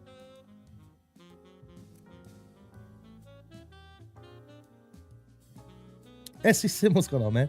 The pilots just borrowed them? Yeah, so real, yeah. I love watching the pilot taxi at 30 knots, slam on the brakes, and then tell me that nose wheel steering doesn't work anymore. And I'm like, no shit, Sherlock. Dude, they do so much dumb shit. It's not even worth explaining the amount of dumbassery the pilots do or tell you, right? They come back from a flight and then try to explain you that something wasn't working, right? And then you got to explain them that it's working just the way it's supposed to, and that he's just a fucking dumb idiot that doesn't know any better, right? And then he's like, oh, okay. Dumbass. Oh, this shit wasn't working. Did you turn the switch on? What switch? The switch that said on or off, did you turn that on? Oh. Oh. What a dumb fuck, dude. Oh, shit.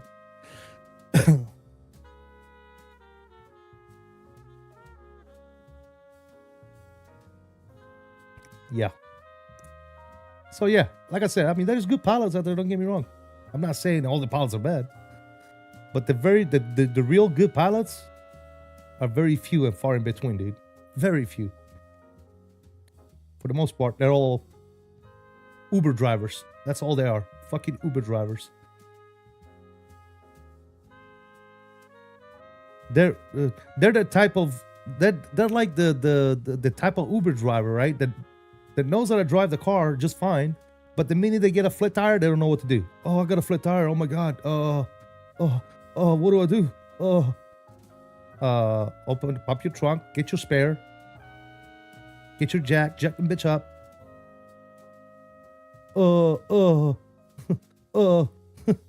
Fuck you. Oh shit. It's hilarious. It's not even funny, to be honest. It's kind of sad, dude, that a lot of these pilots don't know a fucking thing about the airplane they're flying, right? But hey. But like I said, there's good pilots out there. I'm not saying they're all bad. Don't quote me. Oh, CST said all the pilots are a bunch of idiots. That's not what I said. I said, in my personal experience, for the decades that I worked in the aviation industry, most of the pilots are a bunch of fucking idiots. But you do have a few that are really good.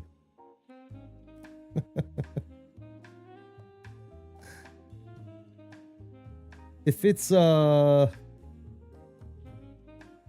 what? 0 to 2, I already know the plane is coming back broke.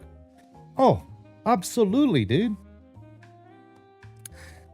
You know usually what happens with this dumbass pilots, like cross country flight, for example, they're flying from whatever to whatever.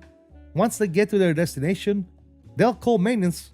You know, I'll be at the maintenance desk. They'll call, be like, yeah, you know, I know we're supposed to be coming back tomorrow, but the plane is broke, and you know, we're stuck here, right? So here I am, back in home guard, trying to put together a rescue team to go fix the fucking plane for these dumb idiots, right? And the next day they call, right, and tell us, oh, you know, hey, we went and checked out the plane. It's actually good to go. Our fault. There's nothing wrong with it. The only reason why they said the fucking thing was broke is because they wanted to stay overnight, right, in California or whatever the fuck they were, and not come back until the next day. That's the dumb shit they do, right?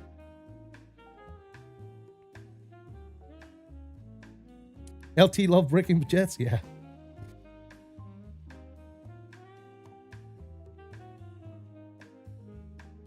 Yeah.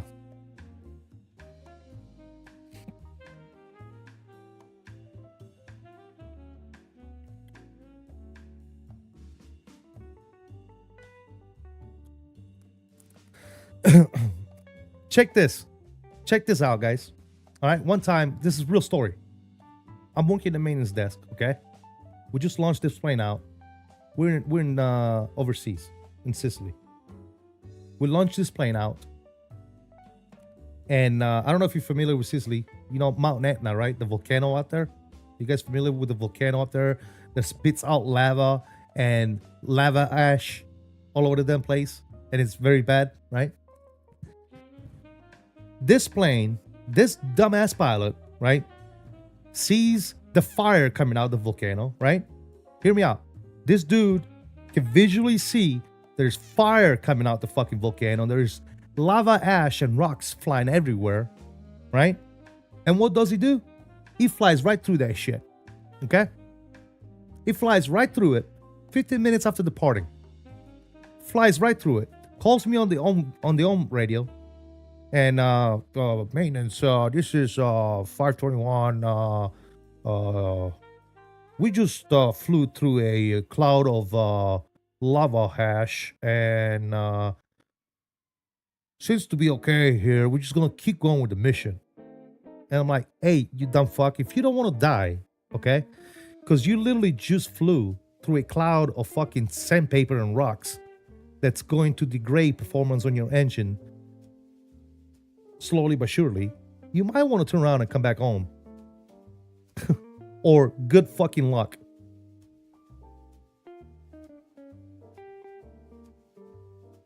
Needless to say, we had to change all 4 engines on that fucking plane.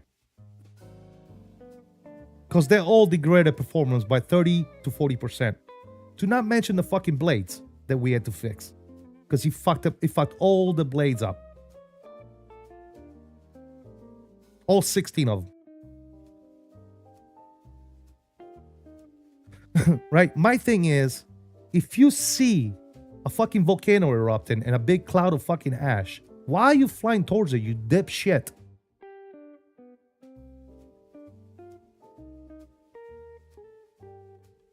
Dumbasses.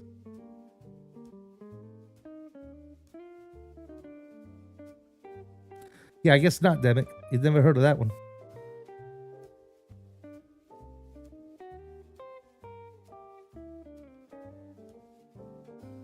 Exactly, virtual. Yeah, we ended up changing all the engines on that plane. That's like seeing a pothole and driving over it. Exactly. Yes, my point exactly, right? Yup. And it could have been avoided. What I'm saying is it could have been avoided very easily. Very easily. Just read the PIREPs. You should have known not to fly towards the fucking volcano, you dumb idiot.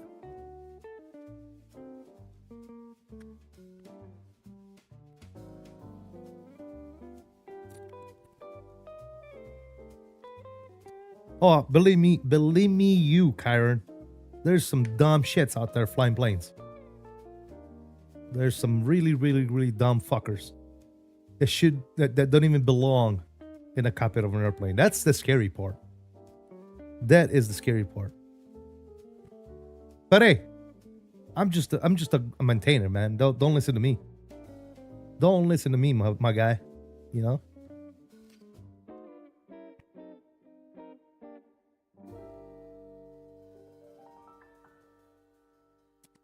One time, I remember one time we had fixed this aircraft, right? This pilot came back with this discrepancy and he said it was very unsafe. I forget exactly what the discrepancy was. But we ended up fixing the airplane, right? And he had zero trust in the maintainers. So I signed the aircraft, I released the aircraft safe for flight, right? Meaning the aircraft is fixed, it's good to go. I signed for it. Because I'm the motherfucker that's going to jail if something happens, not the pilot, okay? I said that the maintenance supervisor is the person that releases the aircraft to the crew, okay? The crew just accepts the aircraft. That's it. I'm the guy that's telling the world this aircraft is safe for flight, okay? I'm the guy that puts my name on that sheet, on the A sheet, okay? It's my name on it. It's my reputation. Okay?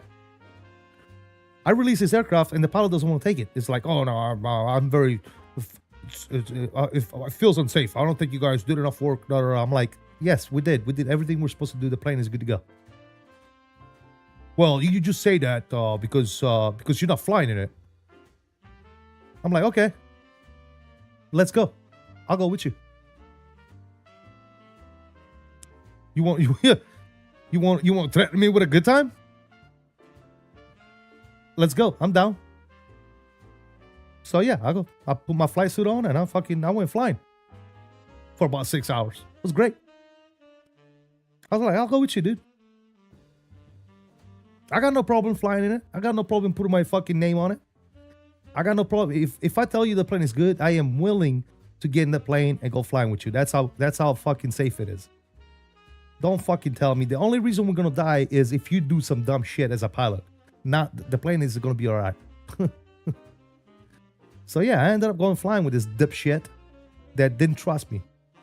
Guess what? After that, he trusted me. Never questioned me at all. Not once. Dumb fucks.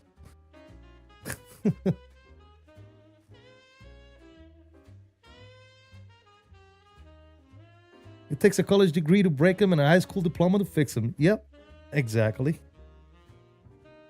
Yes, sir.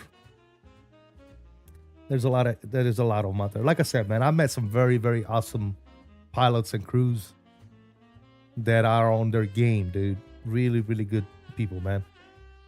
But a lot of people don't. A lot of those pilots, man. Oof, I would never get into the same plane they're flying, dude. No, sir, not a chance in hell, dude. I'm like, you gotta be shitting me. How the fuck did they give you the? How did you make it this far? Oh God.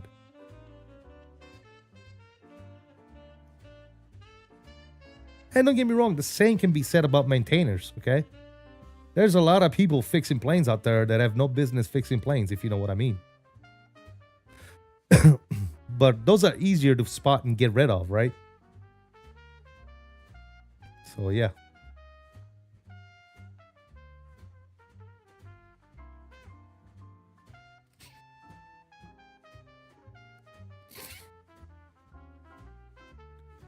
American Airlines 737. What's going on, buddy?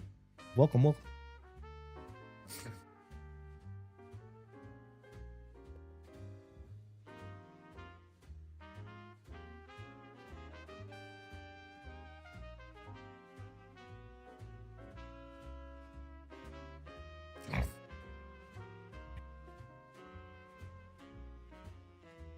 Been an NCO and having to deal with new airmen who went straight from high school to basic. Some are good, others are, how did you make it this far in life? Exactly. Yes, 100%. 100%. What are you? Are you like are you an E6 virtual United pilot? Been an AP mech is a bit harder than a Jiffy Lube tech. 100%. Yep.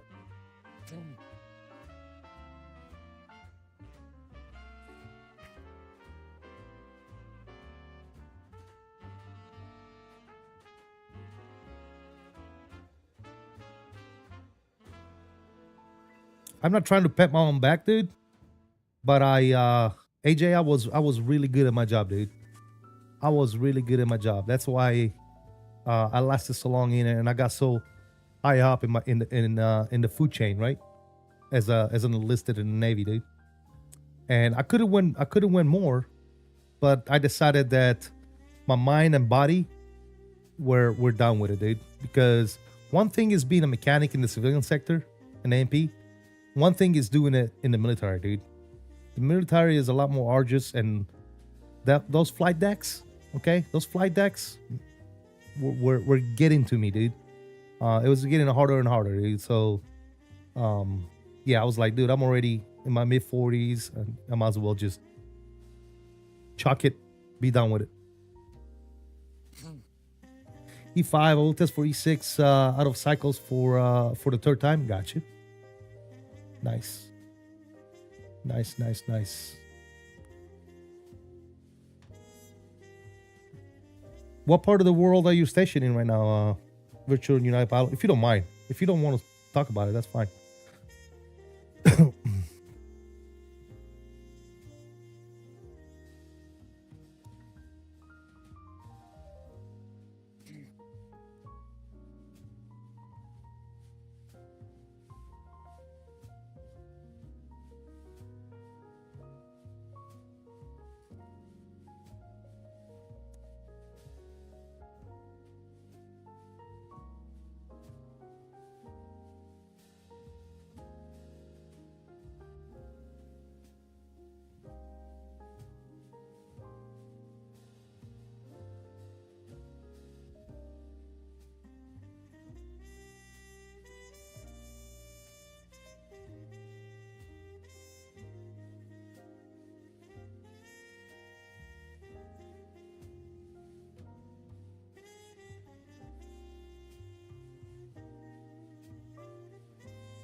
I'm in the U.S., stationed in the U.S., Japan, U.S., Korea, then U.S., and this deployment is giving me extra time to study. There you go, man.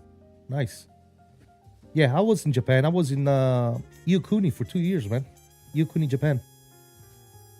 I went on a company for almost 2 years, just shy of 2 years. I spent most of my time on the ship while I was in Japan, but I was stationed in Japan. Deployed out of Japan. Yep. Going to look into getting a 80mm thermal printer so I can print out my ACARS crap on this plane. I was looking at one of those for my cockpit, AJ. Yep. I was looking for one of those to put in the cockpit. I was in Misawa for 2 minutes. For 2 years, loved every minute. Yeah, I did not want to leave Japan, bro. Japan is probably my favorite country out of all the countries that I've visited and seen. Yeah, it's absolutely gorgeous, dude. Japan is definitely top 3 on my list of countries to go live in. If I had to go live somewhere else, it would be Japan. Japan would probably be number 1 on my list, to be honest. It's so nice, dude. Japan is so good in every aspect, literally every aspect. Cost of living, way of living, it's just gorgeous, man. Crime is practically inexistent. What else? Public transportation is phenomenal. The cleanliness is insane. Everybody's cordial. All the people are friendly and cordial, and the food is out of this world, depending on whatever food you go get. Ian, who was that? Bo Stassi? Ian, thank you for subscribing, man. Welcome. Why am I not getting no... hold on, let me check my thing out. Why is Streamlabs being Streamlabs?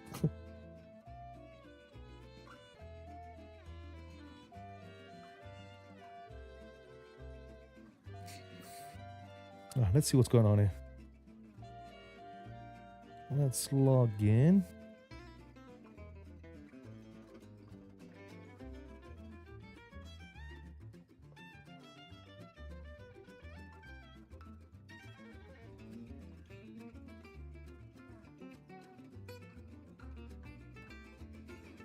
Oh.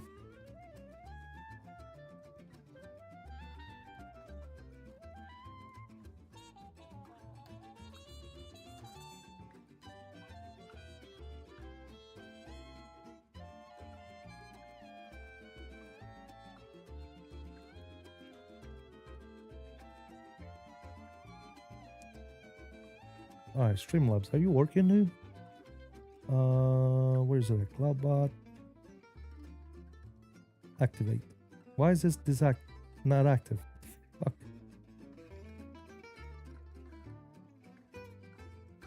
Active. What? There you go. So now if I go here,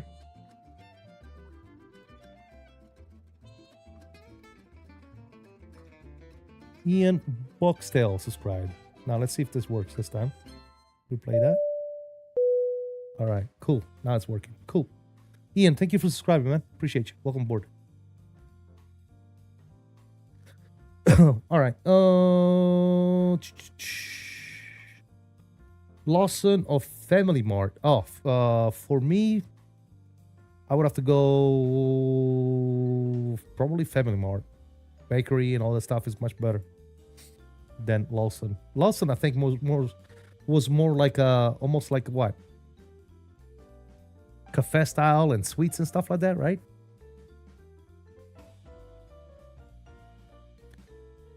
All right.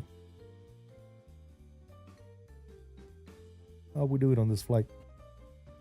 Very nice. Very nice.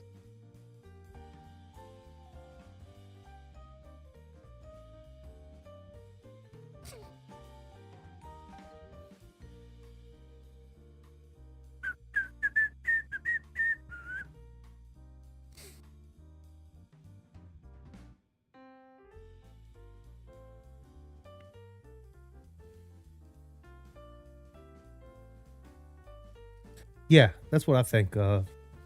Virtual United. Yep.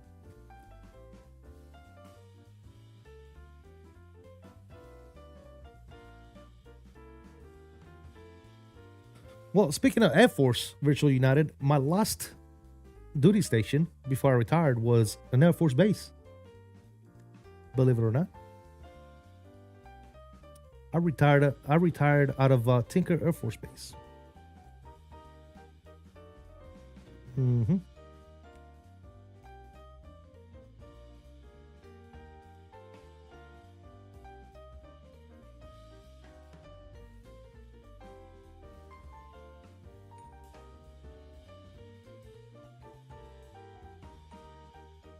Tinker Stinker. Red dirt, baby. Red dirt.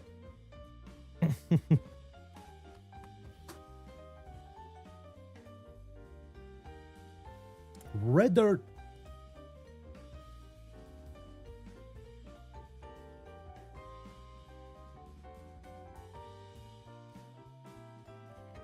Yes, sirree.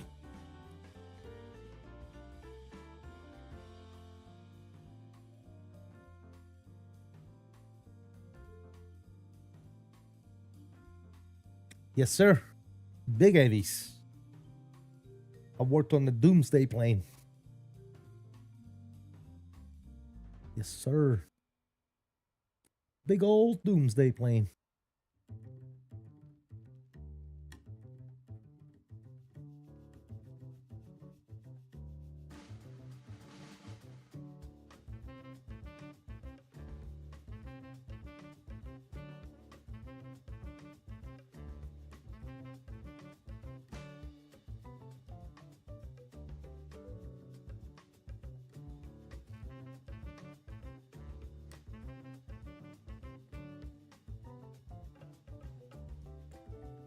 That plane was at show at a few times. Mm-hmm.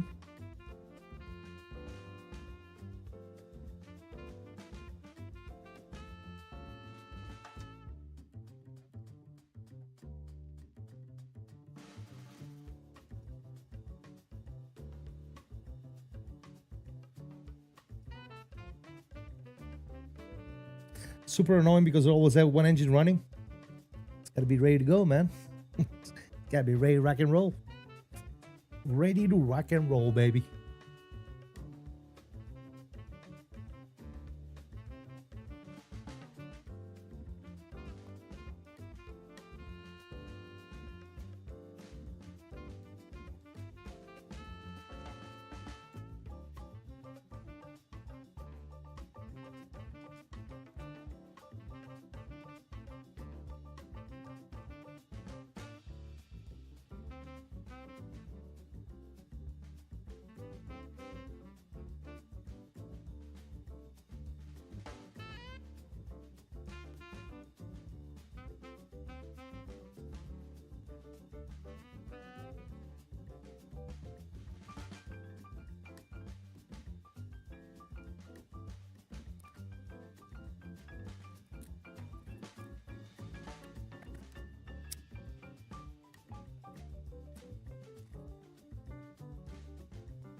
Nice little jazz tunes in the background.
You ever go red flag at Nelly's, or we always on alert? Well, mostly did alert for mine. You're probably thinking, which Doomsday plane are you thinking about? Are you thinking about the one that looks like a 7.4? Because that's not the one I'm referring about. I'm referring to the one that the EA6B, the one the 707.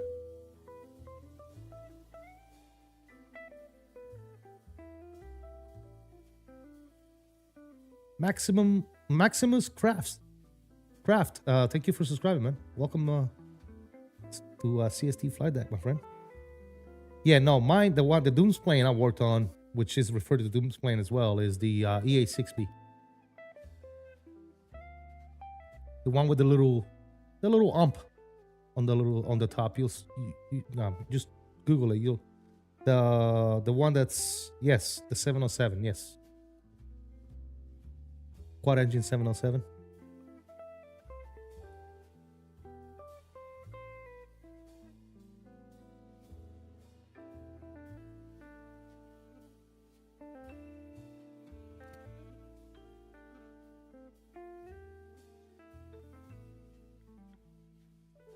It almost looks like the AWAC that you guys have, without the radome, obviously.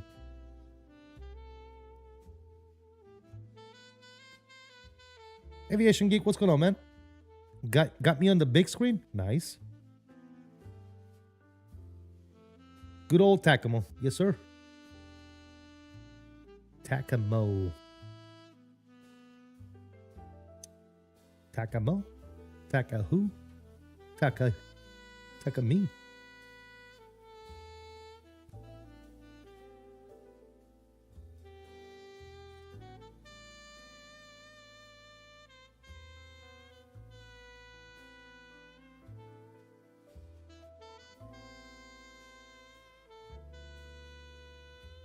Max 8 737. What about it? That bird looks clean. It is. It is, and it's not, it's a 707, but it's not old school, man. It's got glass cockpit. It's got the bigger engines too. It doesn't have the old school engines, obviously. It's a beast of a plane, bro.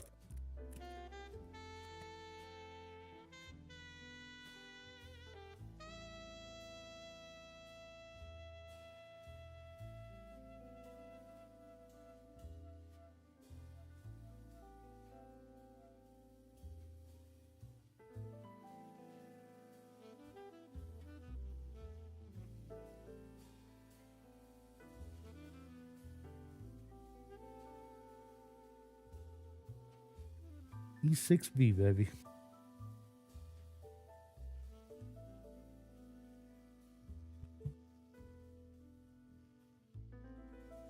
It's fucking the CFM 56, man. 4 of those. Absolutely insane.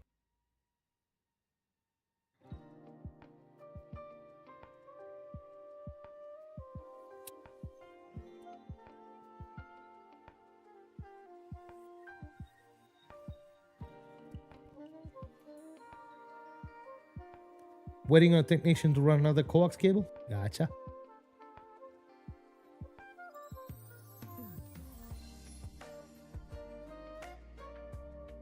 You need a technician to run a coax cable, bro? You couldn't do that shit yourself?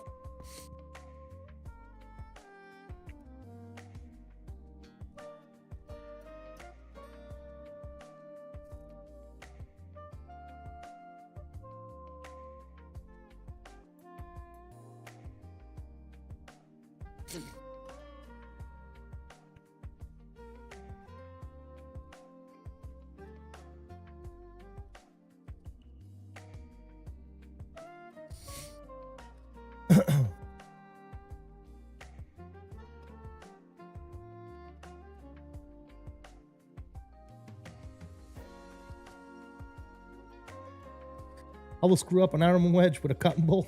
Yeah. I learned how to do other shops jobs because I got tired of waiting on them. Yeah, exactly.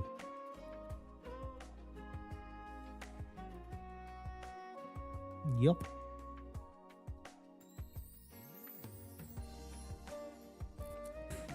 All right, we got contact me, looks like.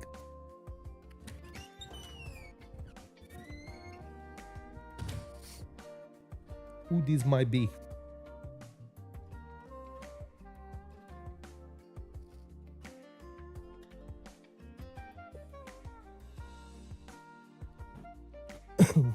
Let's see what we got. Kansas Center's online. All right. 25725.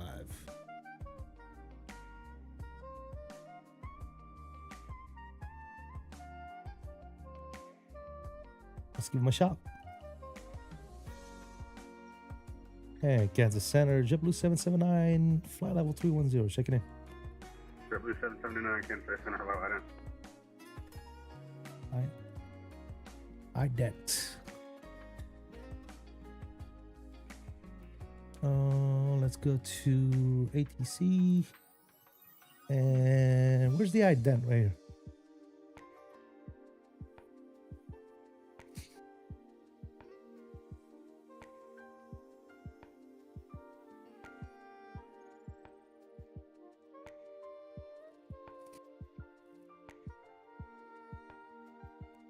JetBlue 779, you're ready to contact 53 miles west of Liberal, welcome.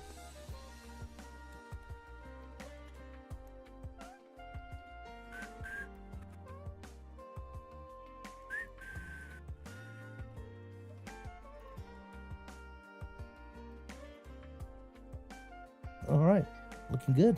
And Nick John 41, I'm sorry, Heartland 4154, you can expect the runway 19 right transition. That's 19 right, Heartland 4154.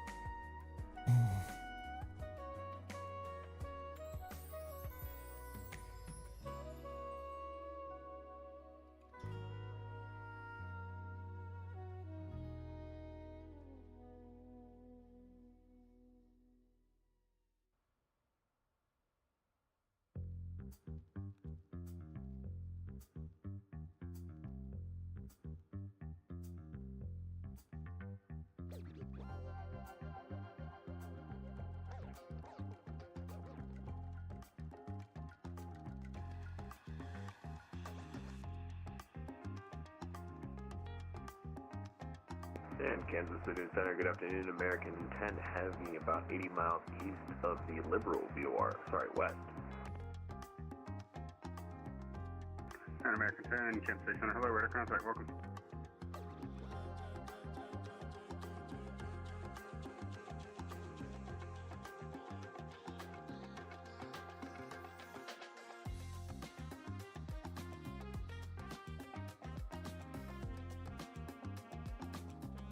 Very nice.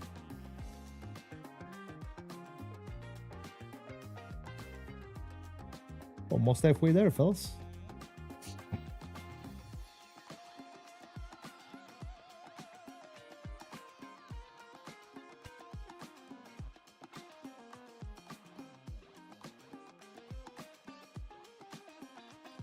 Let's do some domestic NA 777 flights now. Always fun to fly domestic wide bodies in Asia. There you go, brother. Yeah, enjoy, man. 777 is an awesome little aircraft, man, for sure. Good old reliable. You know, when you don't want no surprises, no issues, you go with your reliable airplanes, PMDGs. You know, Phoenix, Cine builds. They're all good, reliable planes.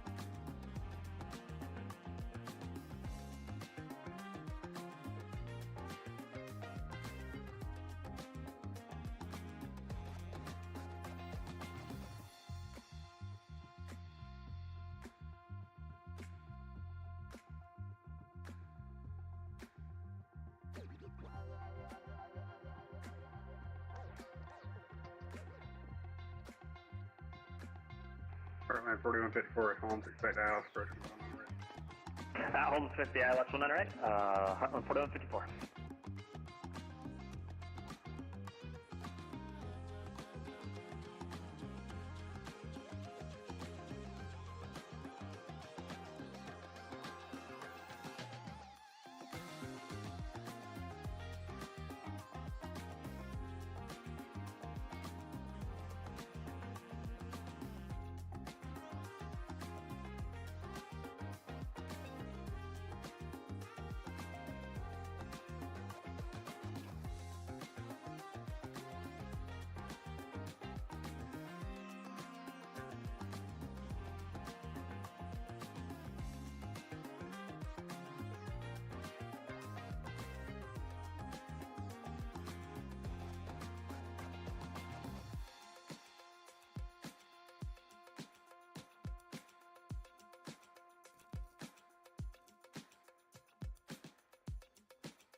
What state are we over? Kansas.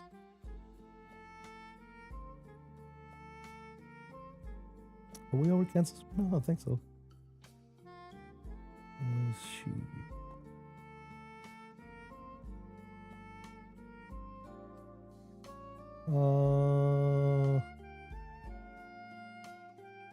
Yeah. Flying over Kansas right now.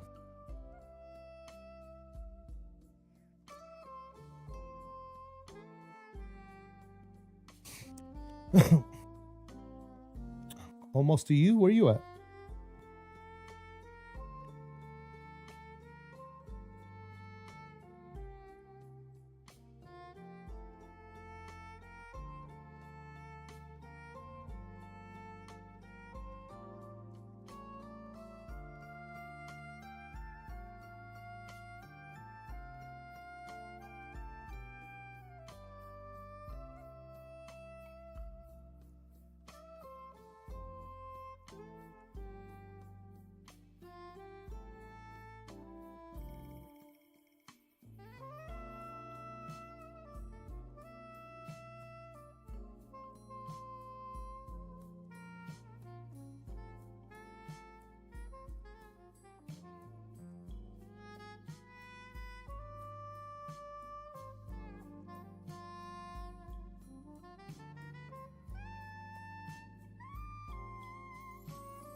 You in Chicago, then off to Miami. Nice.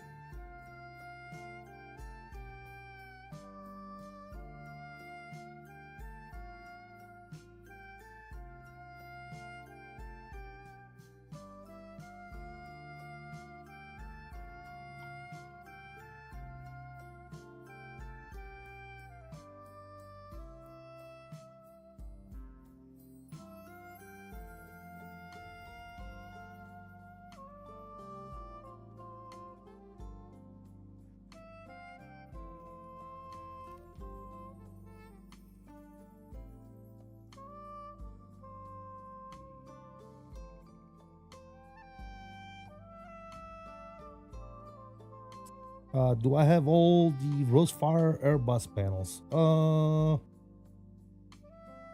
What do I have from Rosefire? I got the radio panel, I got the TCAS, I got the radar panel. Home's cleared, ILS 19 right. I have an overhead panel from Rosefire as well. I would say I got most of them, yeah. Yeah, I put out videos on all the stuff that I have from Rosefire, among the other companies as well. Can say hello, Southwest 472, St. Louis, spot to the current weather on board right there.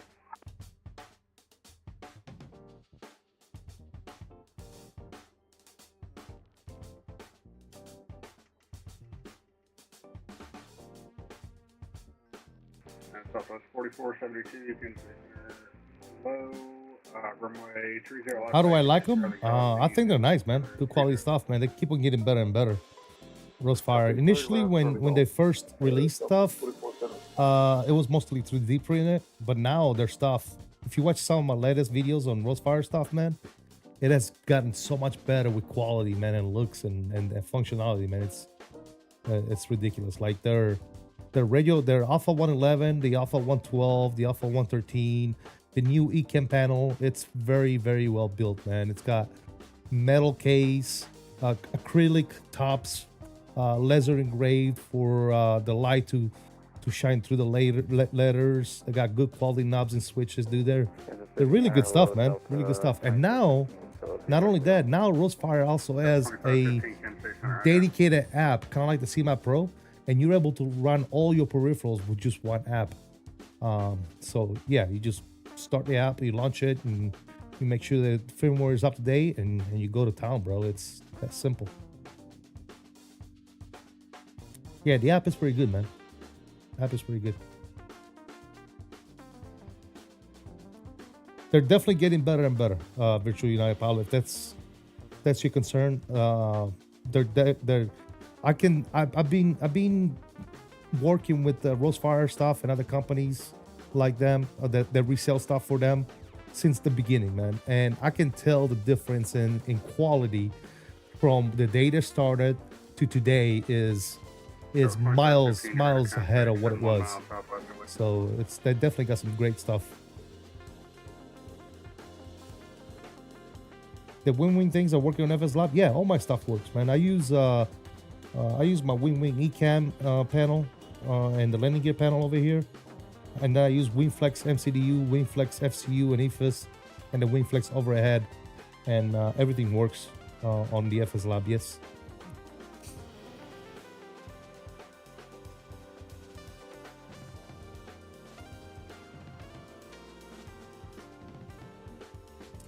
Roast fire quality is really poor. No, it's really good.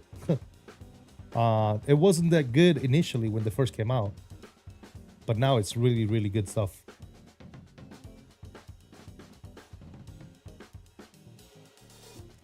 I only have one Virtual United Pilot, but I might be getting another one very soon for my cockpit. So yeah.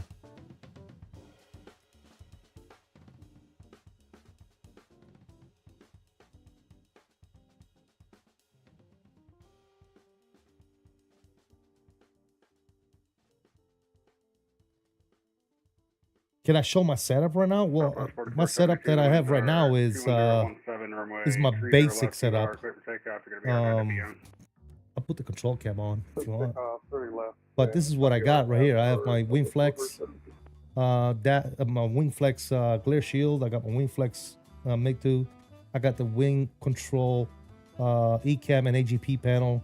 I'm running my Moza throttle, and then up above me is the WingFlex overhead panel, which you can't see in the camera. And then as my flight stick, I use a custom-made side stick with the AB6 Moza base, and then I have my homemade tiller that I made myself. But all my other wing stuff and SL3 stuff is actually on my cockpit build, the full-size cockpit I'm building.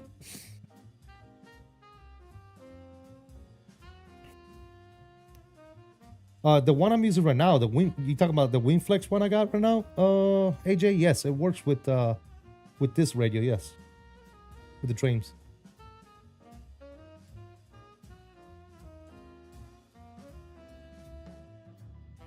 I can't wait for the Rosefire A320 Pro overhead.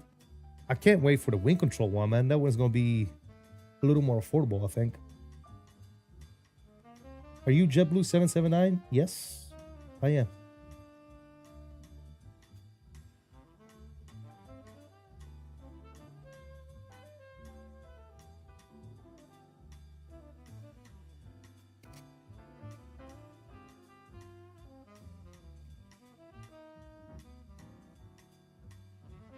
Southwest 4472, radar contact, altitude indicates 1,800, command maintain flight level 3 safe, correction 380. He said, no, I'm CST flight deck. Takeoff 380, over Southwest 4472.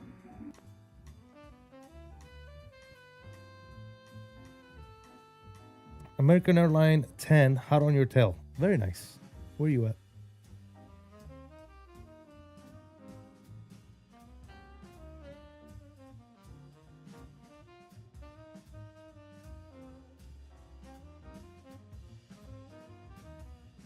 Airline 4154, the winds are 210 at 15, gusting 23, runway 19 right, clear to land.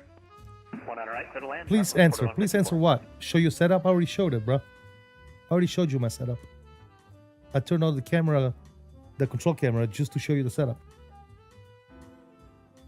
If you didn't see it, go back in the stream, man.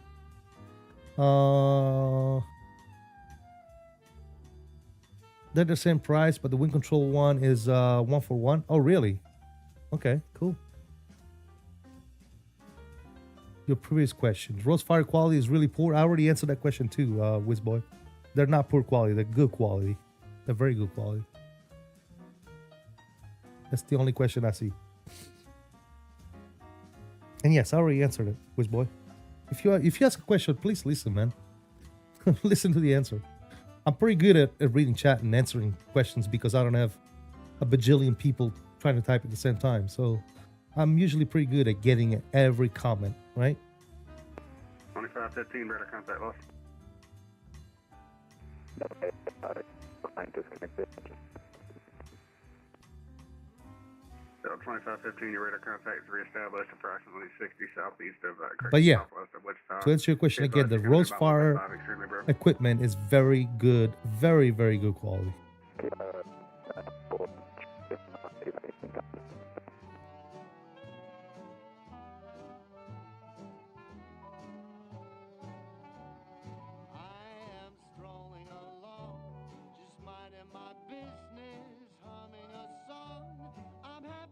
Myself, not a care in the world. This is a life, just me, myself, and I am watching the clouds up in the sky, all but laughing out loud. I'm telling you why I'm living the life, just me, myself, and I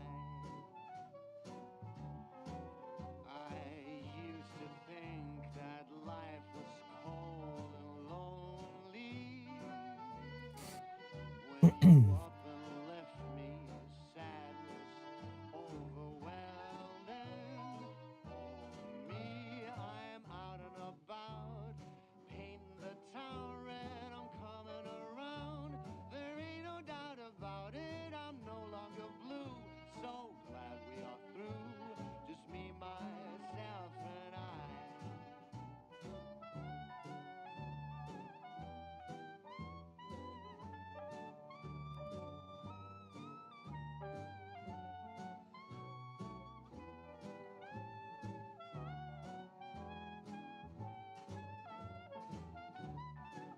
That's on our Heartland 4154, clear 19 right, gate Alpha 2. Heartland 4154, straight ahead to the terminal. Have a good day.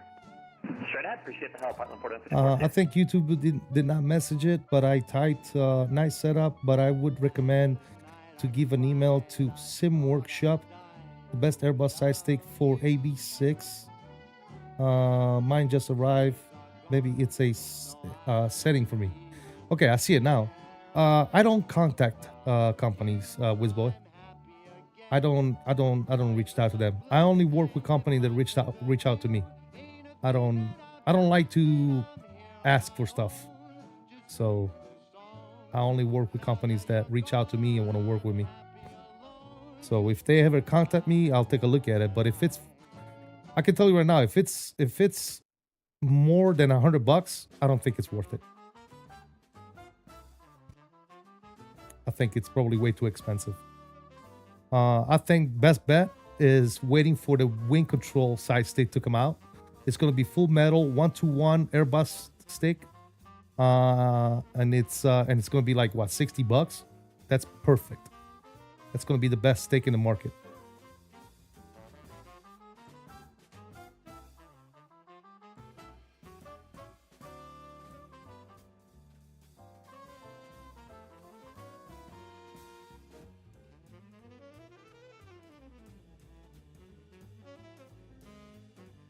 Yeah, I think I've seen the Sim Workshop side stick, and it's ridiculously overpriced for no reason. You got to think about it, man. What is it? A plastic injected mold plastic stick with 2 buttons, and they're charging you how much? $200, $300? How much is that thing? Yeah, I'm not interested, man. I'm going to rebuild my sim setup when I get home. Gotcha, brother. Yeah, nice.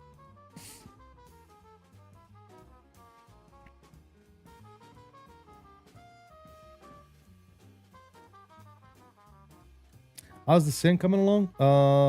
Slowly, man, but it's coming. It's coming along. €289.99 for a stick with 2 buttons. Yeah, no, they can miss me with that nonsense, dude. That's too much money for a stick, dude.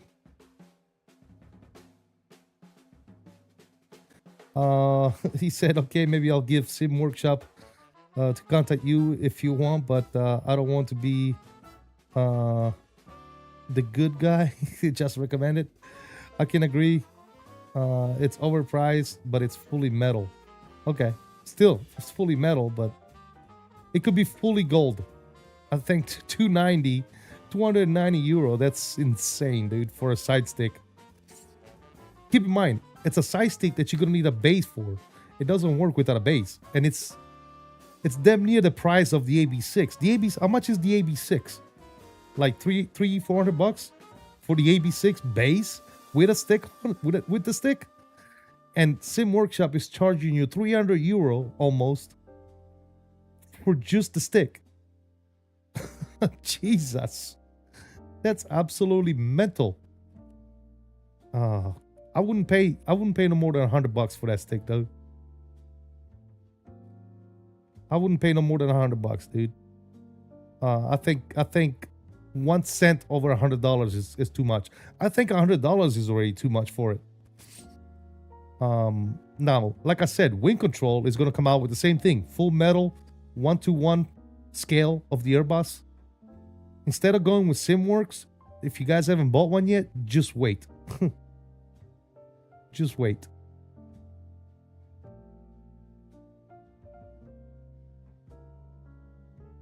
He said, bro, poor tiller.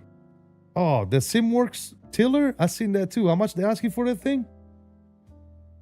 Yeah, that's nonsensical, bro. I don't know. I guess they're trying to capture the people that, you know, are gonna overpay just to have it. But no, You posted your current setup in Discord? Gotcha. Yeah, the tiller should be even cheaper, dude. The tiller should be like $50, if that. There's no reason to overprice stuff like that, man. I don't see them being around very much if they keep overpricing stuff like that. I don't see them being very successful, if you know what I mean. Let's see the setup picture that Virtual United Pilot sent us. See what he's got going on. Boom, shakalaka. Oh, look at that. Ooh, that's nice. Let's see what he's got. He's got the iPad over here. He's got a display for instruments. Nice. Got a little Elgato Stream Deck over here. You got the full glare shield for wing control. You got the AGP panel over here. Nice. What do we got down here? You got another screen right here for your other instruments. That's beautiful. You got 2 MCDUs. Nice. Another Stream Deck. Yeah, that Stream Deck galore over here, brother.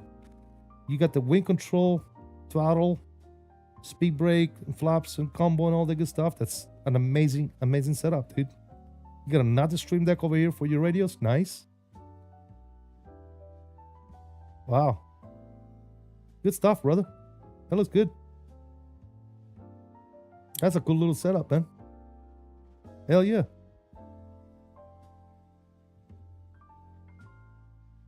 Hell yeah. Extrusion for all your stuff to mount on. That's really good, man. Got some challenge coins right here. Very nice. I like the challenge coins over there.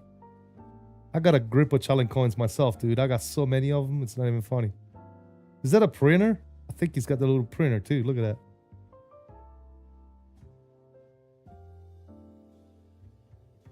Looks like he's got the printer over here. Where can I share mine? There's a channel on my Discord called Sim Rig Pics. Just put a picture in there.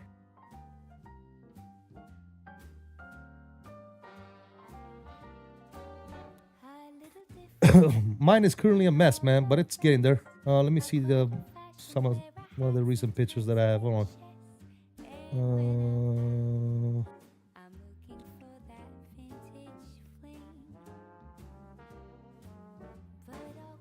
Here's one of the most recent pictures I got. See, but it's a mess, man. It's got to be cleaned up. You can't see the center pedestal because I moved it out of the way because I'm working on it. You can see a little part over right there, but yeah, it's dirty. I need to clean it, but it's coming along, man. That's gonna be my baby right there.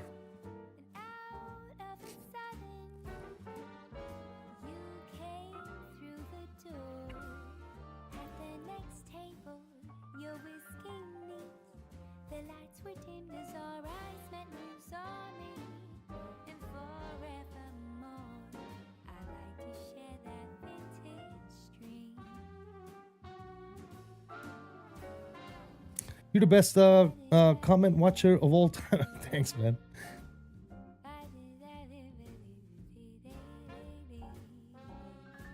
It's coming? Yeah, it's coming along, man.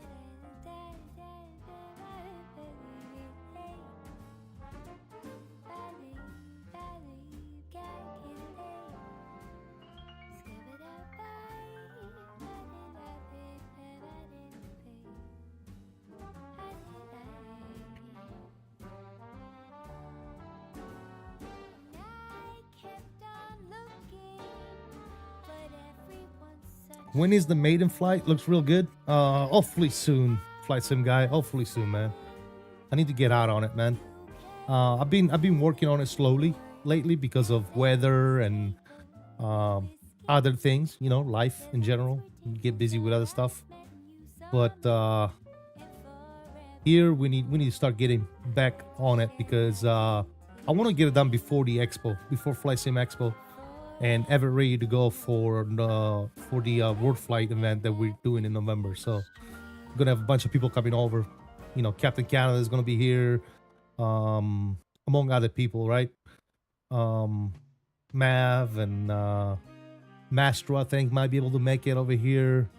Mickey D. Mike, you know, all the people of I don't know if you guys follow me and others, but the Wings for Hope World Flight team that we're part of. We're gonna be flying World Flight in my cockpit this year, so should be fun, man. I heard about life tends to do that. Yeah, absolutely. Ian Center, hello. This is Frontier Flight 3311. Frontier Flight 3311, Kansas Station. Frontier Flight 3311 with you, flight level 360. Frontier Flight 3311, I down. Alright, that's 3311. Frontier Flight 3311, squawk 7711. I'm gonna rebuild the whole thing with a lubricant exclusion and a panel to mount all the hardware properly and clean up a little bit. There you go, man. Yeah. Yeah, I'm the first thing that I'm gonna have to do on the copy that I'm building is I'm gonna redo the center pedestal, make it a little bit better, and then continue working on the actual frame of the cockpit itself. West of Tulsa. So it's getting there, man. It's really getting there, man. It's to the point where I can really start thinking about flying in it. And I can't wait, dude. I can't not wait. It's gonna be so freaking cool to fly in a full cockpit with no mouse, no keyboard. It's gonna be awesome. The Discord link is expired. Oh, let me make one real quick. I don't understand why that link is expired, but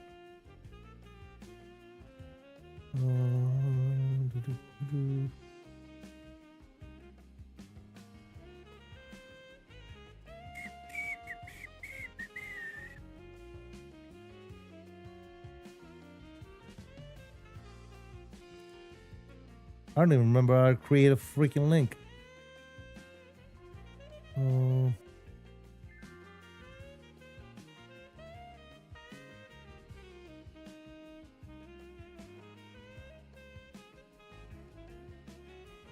Invite to server.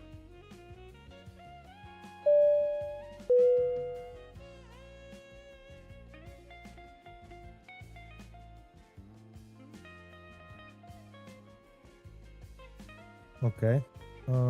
Let's see. Kansas City, hello. Frontier Flight for 919, flight level 340. Frontier Flight 4919, Kansas City, hello. All right, there's a link right there. That should work. Tyler Rux, thank you for 21 months, buddy.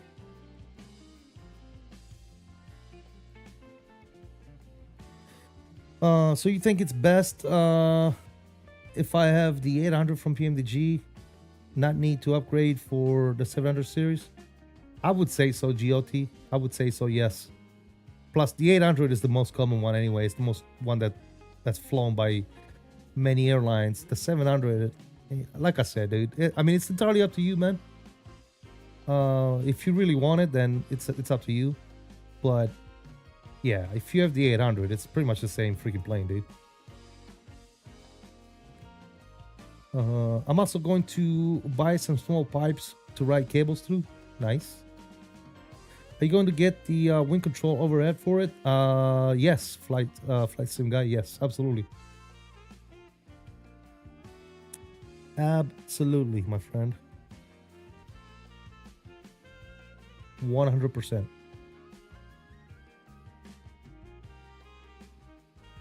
It's been a long time coming, man. I've been waiting on wind control to announce that overhead panel for a long time. And that's a full size, by the way, 1:1 scale. So yeah, that's going to be good.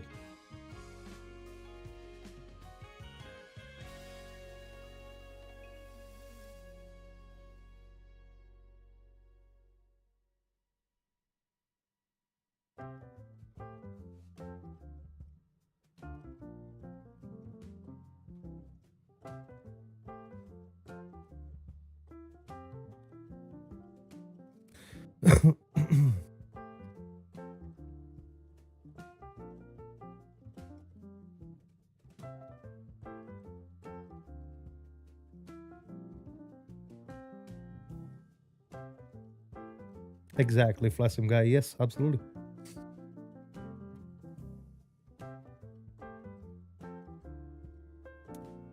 Mr. Bill, what's going on, buddy? How you doing? Welcome. Good to see you, man. Hope all is well.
Mr. Biscoff, what's going on, buddy?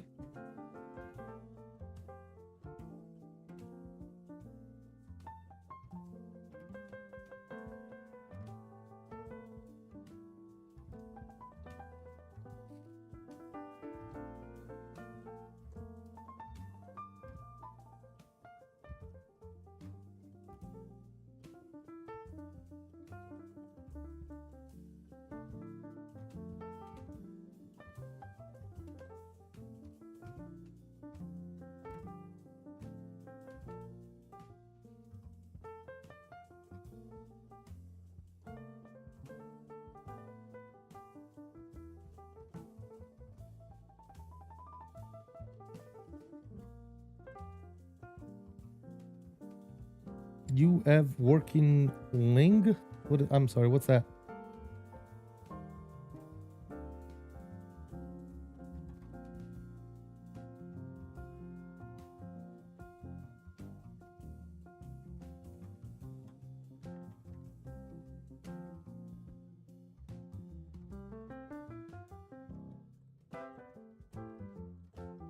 URL for what? What do you need a link for, man?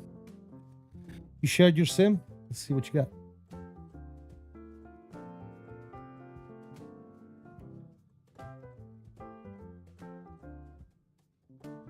Ooh, very nice.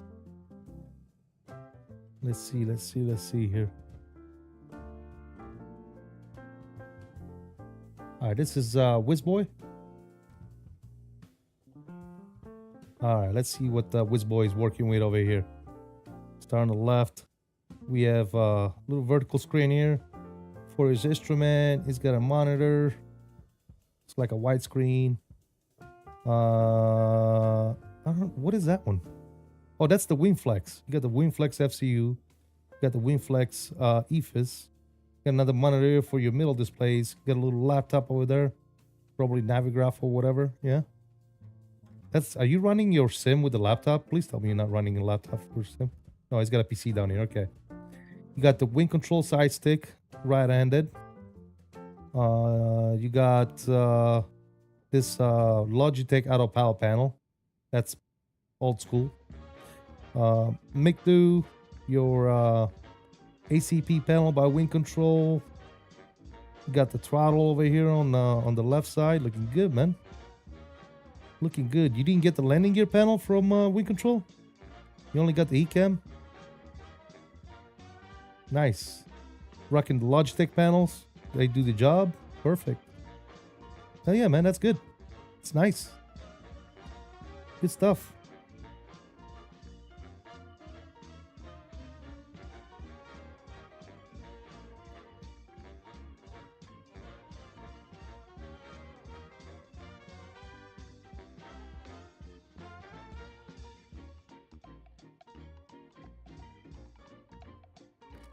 Already ordered the landing gear panel? Okay, got you. Thrift store setup? What are you talking about? Biscoff, where are you coming from with all this bullshit, dude? What's a thrift store setup?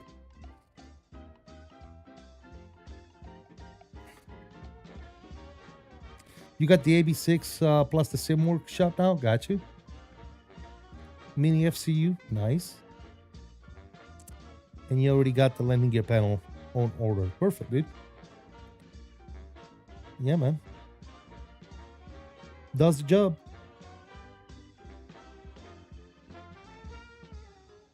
It does the job, my friend. Your setup is a three-store setup? Is that what you said, Viskov? Hey, man. If you're able to do what you need to do with it, then it's good.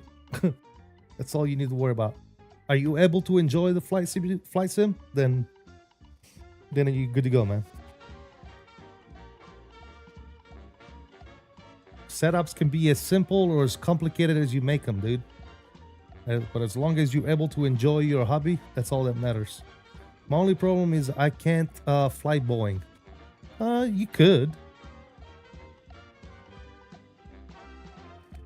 You could. It's just awkward to fly a Boeing with a side stick, right? I mean, all you gotta do is put a yoke there. You're fine. Get yourself a yoke.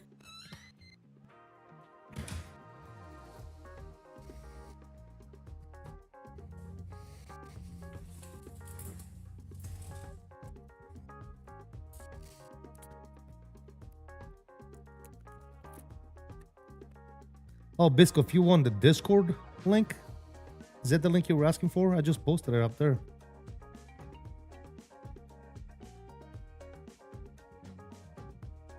If you scroll up, I just posted a Discord link.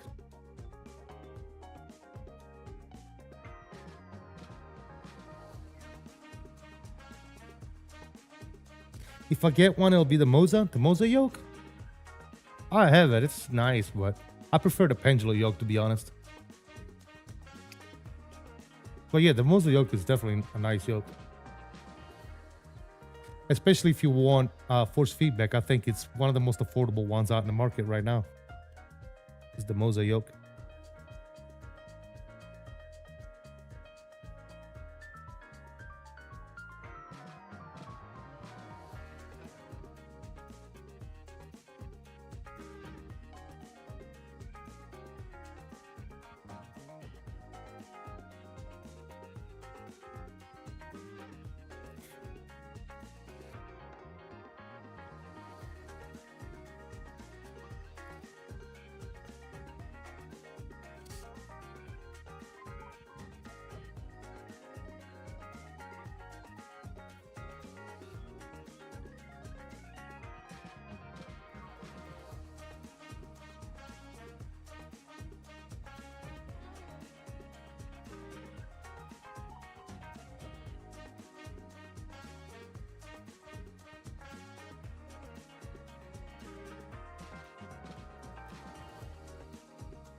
You leave in Chiang Mai, right? I don't know what that is, dude.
Yeah, well, you gotta believe F for what you see and none of what you hear, bro.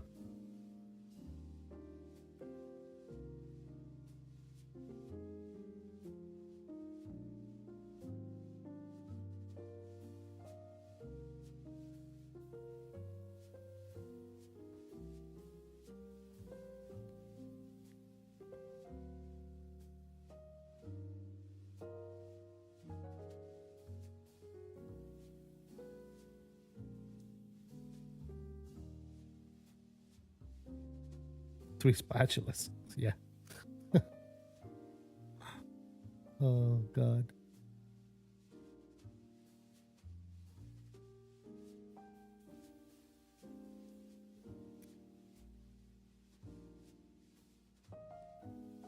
Another Simulate 5 update just came out for the beta. Yeah, I'm probably not in it because I launched the sim earlier this morning, probably before it came out. You live in Chiang Mai many years ago? I don't even know what that is, Biscoff. Sorry, dude. With a bunch of bold monks. Okay, whose alternate account is this? That's the question.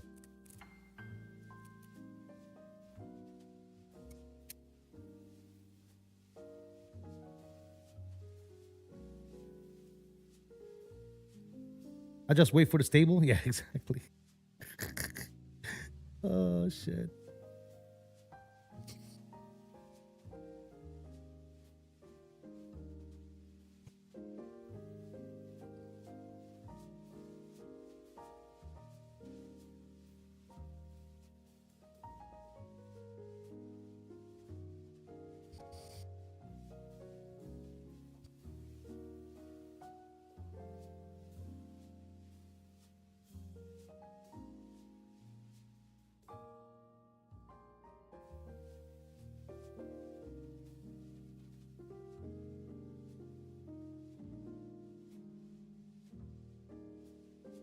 Which said is in Hungary?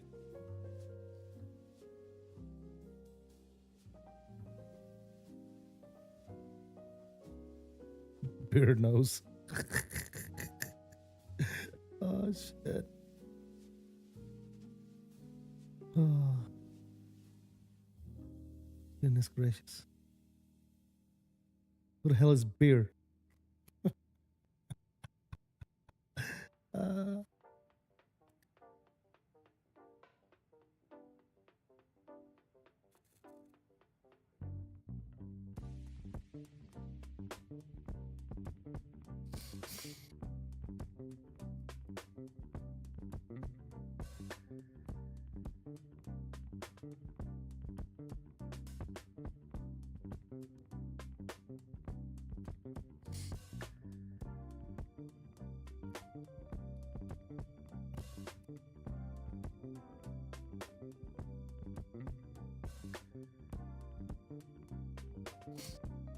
very nice.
Bow, bow.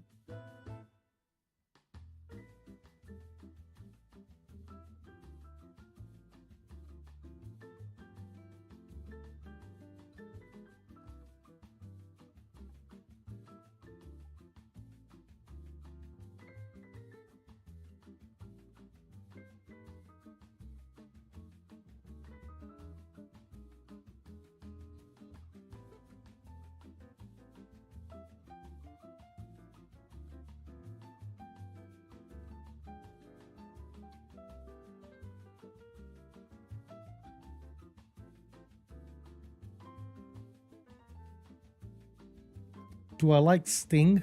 Sting what, singer? Not really.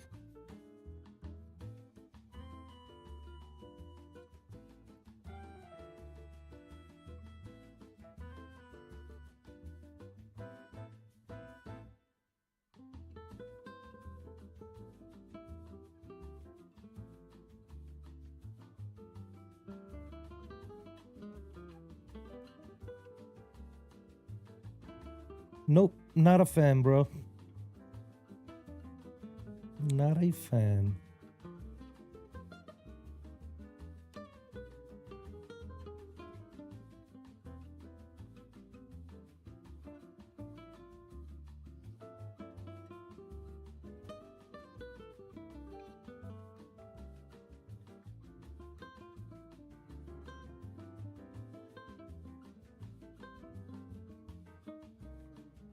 You're a jazz classical guy? Nice. We're listening to some type of jazz right now. That's what it is. This playlist is called Jazz Essentials. But it's, you know, free copyright jazz. It's not good jazz, I guess. The best way to put it. It's all right. Does the job.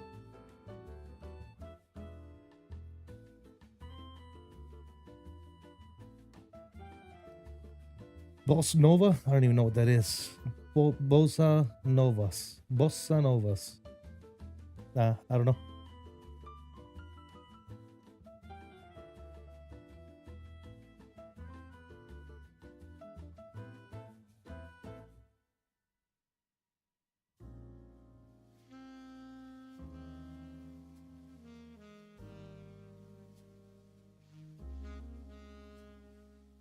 I like to ska. I'm assuming that's music. Ska? I don't know.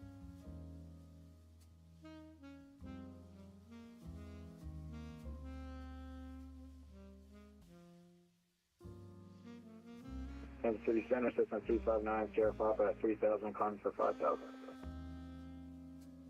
Number 359 Sierra Papa, Kansas City Center, hello, the telephone altimeter is, let's see, 3014 landing signal.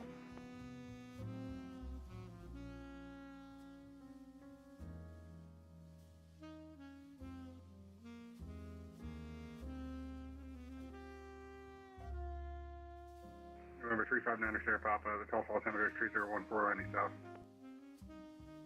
3014 for 9 Sierra Papa.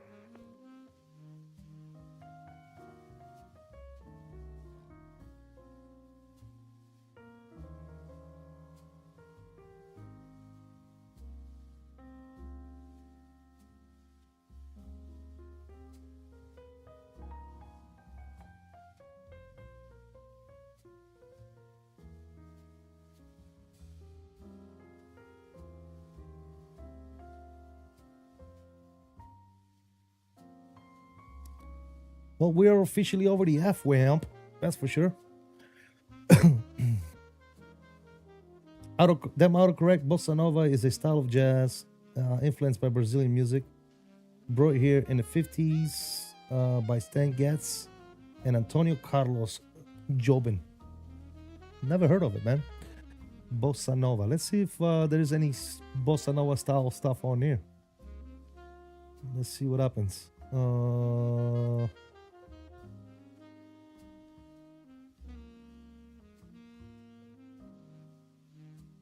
Let's see what they give us. There you go. This is supposedly Bossa Nova style right here.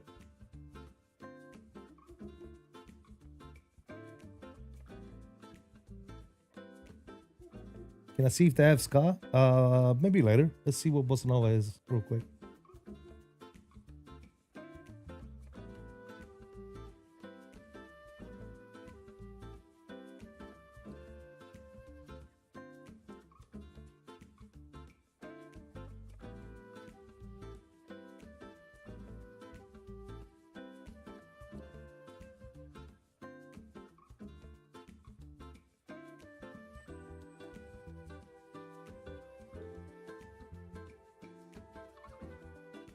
Do you drink mead? No.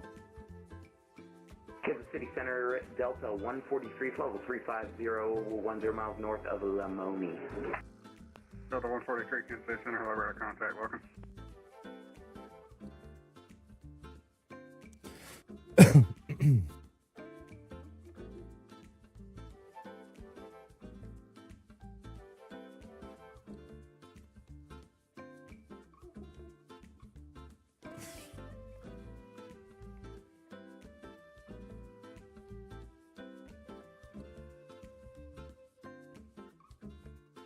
Sounds pretty cool.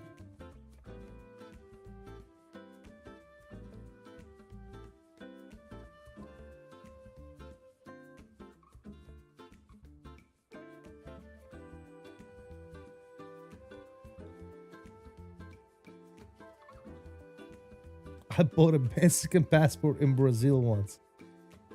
Good. Sounds legit.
Have you flown a Stick 5 out of San Francisco?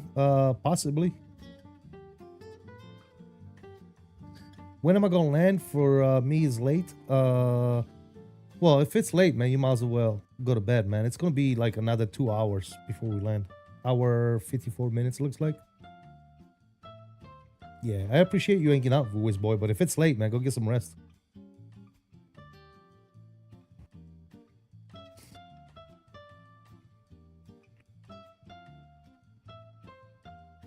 Yeah, we're still like halfway through right now.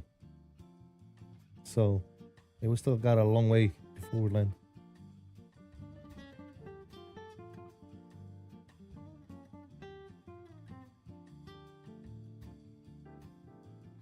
Yeah, Wizboy, go get some rest, man.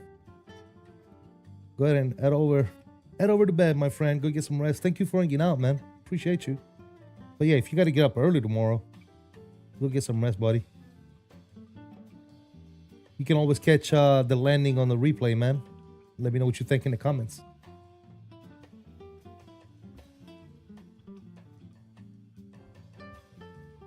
All right, man. Good night. Have a good night, man.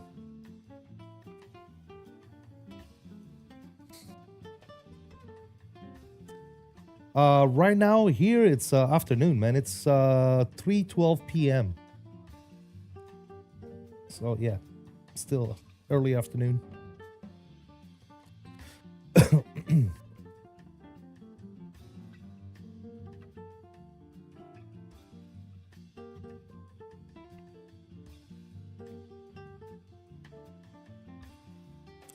When does the scenery change? The Midwest looks the same for hours. Yeah, I know, huh? Yeah, once we get closer to the coast, I think.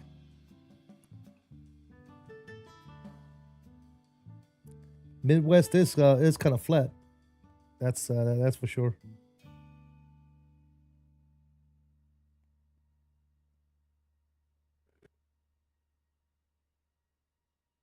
The weather is clear though, man. Not a cloud in the sky, bro. Look at this. Not a single cloud in the sky, man. It's awesome.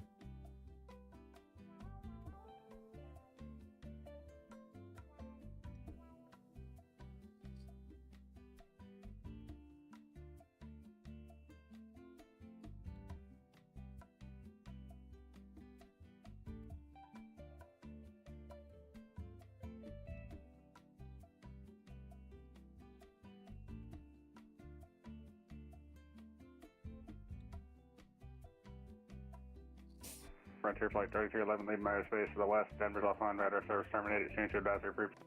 Change to advisory, Frontier Flight 3311. Walker 1820, leaving my airspace to the southwest. Albuquerque's offline, radar service is terminated. Change to advisory approved. Over to advisory 1820, we'll see you.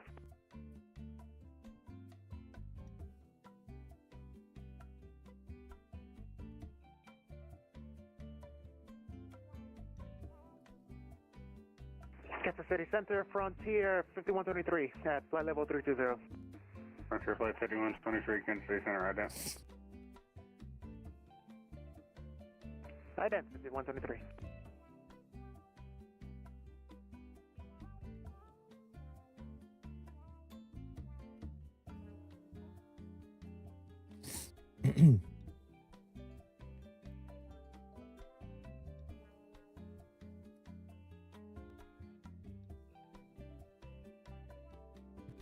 Frontier Flight 5123, radar contact about 60 south of Albuquerque. Welcome.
City Center, Delta 1660, checking in with you about 60 miles southeast of Springfield, flight level 320.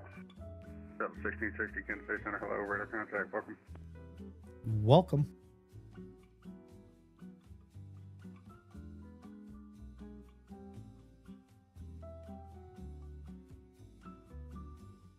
Kansas City, flight 4919. Go ahead. Chance flight level 360. Frontier flight 4919, climb maintain flight level 360. Climb maintain 360, Frontier flight 4919.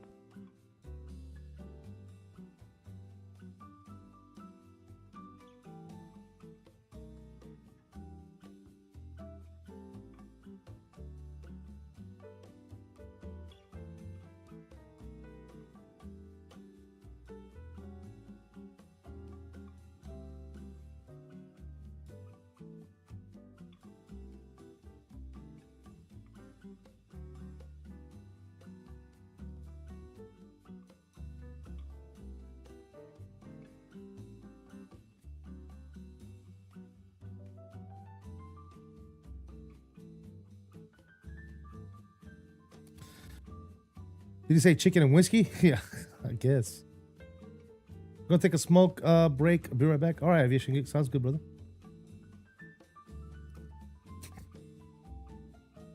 We're just chilling, man.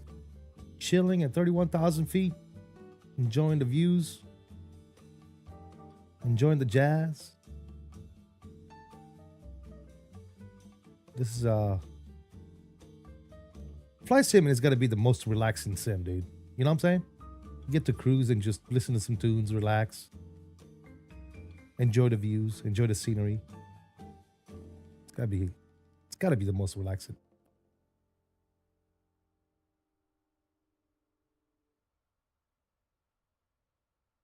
Probably the most famous bossa nova song is "Girl" from Ipanema.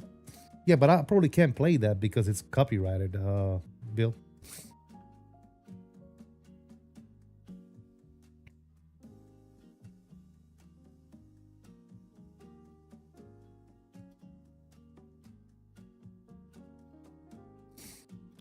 I would assume it is, obviously.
I can almost hear it.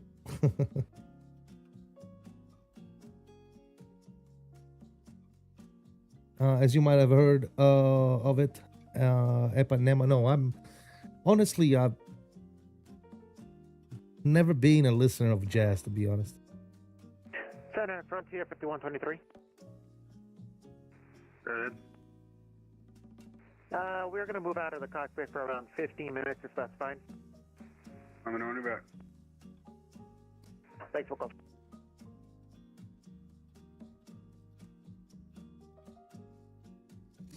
Do I know roach? Like cockroach? Of course I know cockroach.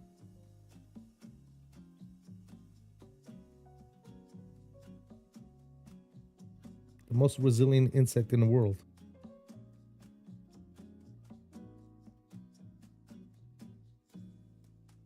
Sometimes we get some cockroaches in the chat. Just saying.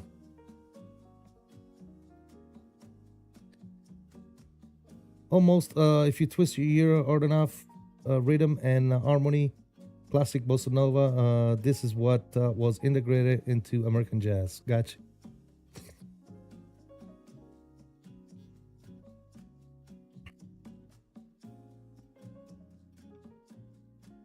Sounds like you know your stuff about jazz, dude.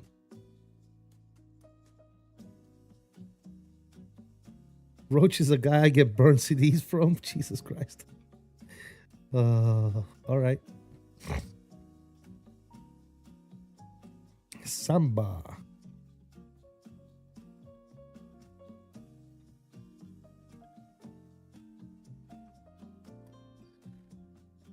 This guy. Who the hell still listens to CDs anyway? You still listen to CDs? You still play CDs? I thought CDs were like a thing of the past. We still got people listening and burning CDs? Goodness gracious. What is actually going on? Guys, if you haven't already done so, please hit that like button. We're sucking in the like departments, by the way. Big time.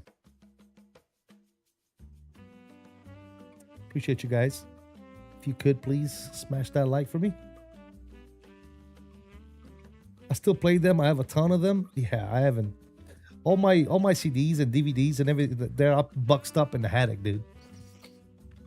I don't even know why I keep them, to be honest.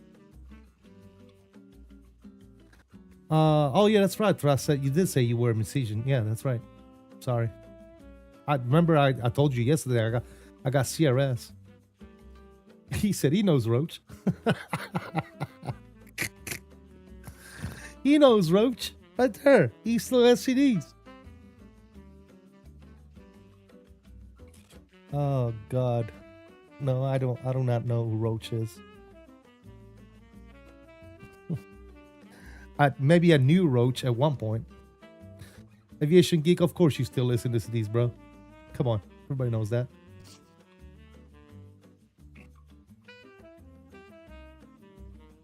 I don't. I listen to all that, you know, Spotify, Amazon Music, all that good shit. Just search for whatever song I want to listen to and listen to it. Yeah, I don't even remember the last time I bought a CD, bro. Or bought an album for that matter, you know, because you can still go like on, what, Apple Music and, right? I don't think I've done that in a very long time. Very long. Very, very long time.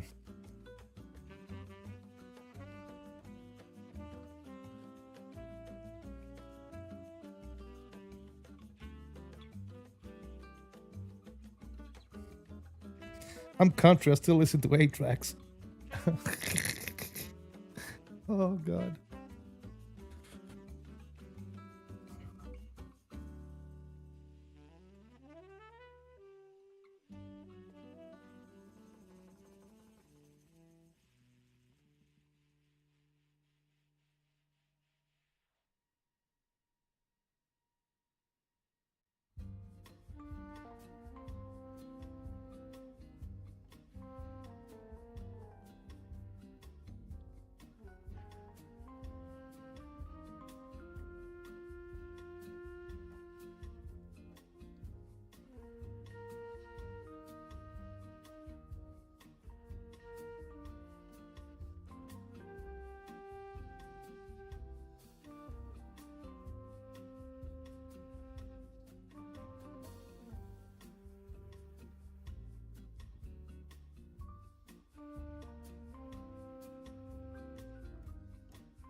Nothing beats a vinyl record. That's old school. Agree.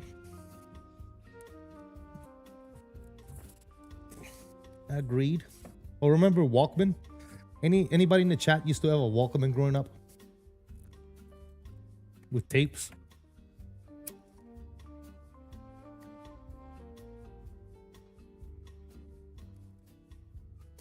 Overhead camera view is sweet. Yeah, top to bottom. Yeah, it's awesome. Cool stuff.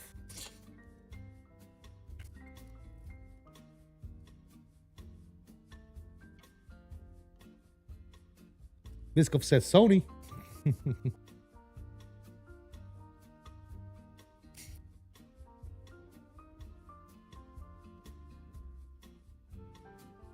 This man with 3 sec ESP, yeah.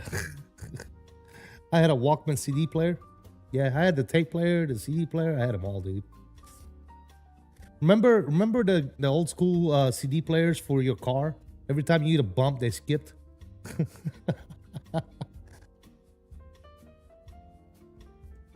I had a knockoff Walkman, but yeah, exactly. Remember that when the Walkmans used to eat your tape, and you had to pull it out and rewind the damn thing by hand?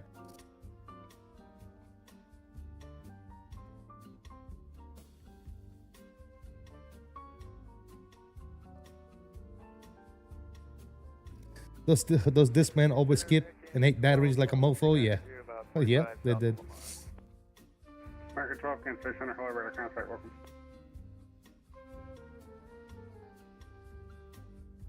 Dude, my first cell phone I ever had was a Motorola, and it was like the size of a brick.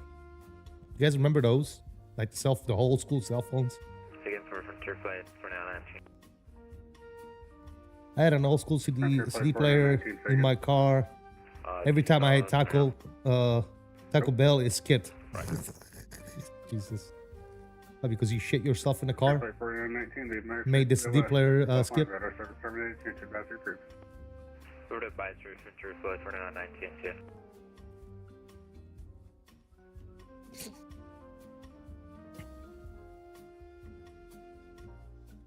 He said, yup, that's it. You got it. Yeah, man. 1660 to send via the Been there, done that, arrival. man. I've had all that stuff. I remember growing up. Had the tape player, the CD player. Send via Mahomes, free arrival, Delta 16. When I had my first car, I had a CD player in it with a separate disc loader in the trunk, where you could put in like 10 CDs at the same time, and you can just cycle through the CDs automatically. And plan for the 19 right arrival, Delta 1660. Back when Taco Bell was reasonably priced. $2.50 burritos. Nice. Yeah, I remember all that stuff, man. I went through the whole evolution of music players, that's for sure. Just like I went through the whole evolution of consoles, starting with Commodore 64 as a computer, to the Nintendo and the Atari and the PS1 and the PS2, PS3, PS4, Xbox, all that stuff, dude. I went through all the iteration of consoles and PCs and all that good shit. My first PC was a Commodore 64 with the floppy disk, with the soft floppy disk, not the plastic one, the soft one, the one that you can bend. He said, "Look at this baller." Yo, Captain Minnesota, what's up, buddy? Welcome.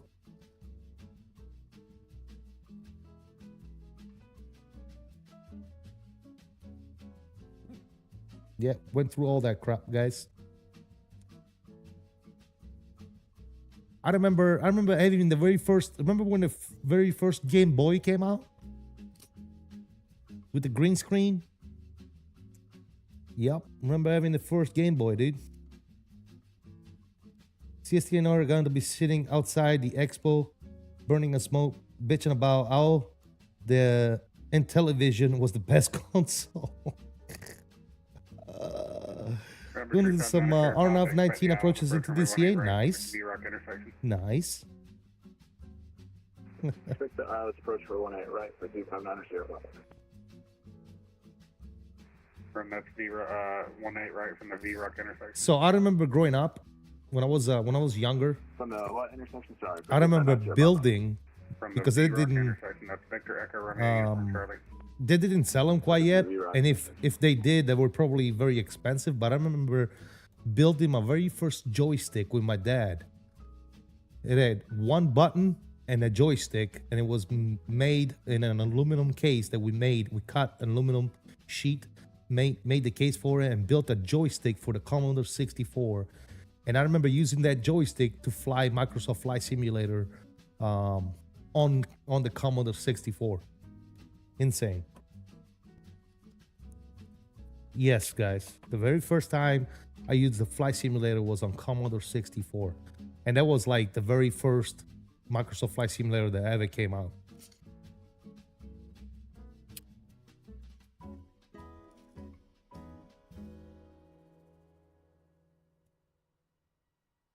And to think back and think of what it was then and what it is now, dude, it is insane to think about. That's how it started, you know?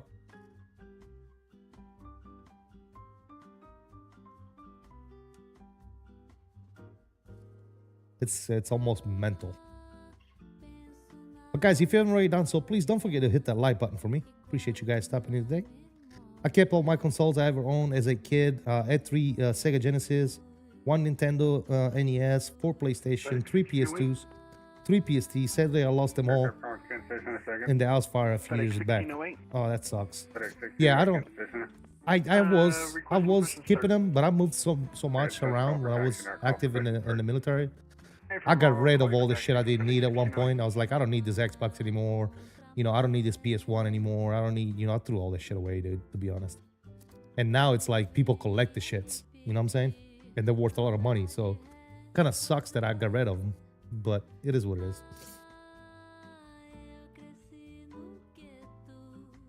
Yeah, because I've had all that shit, dude. I've had the PS1, the PS2, the PS3, the PS4, the PS5. I've had the Xbox One or whatever it was called. I forget, dude. Commodore 64s, Atari, Nintendos. I've had all that shit, dude. Growing up, so yeah. Been looking to buy a Game Boy Color again. Yeah, I think I still have one of those. I think I still have a Game Boy Color somewhere.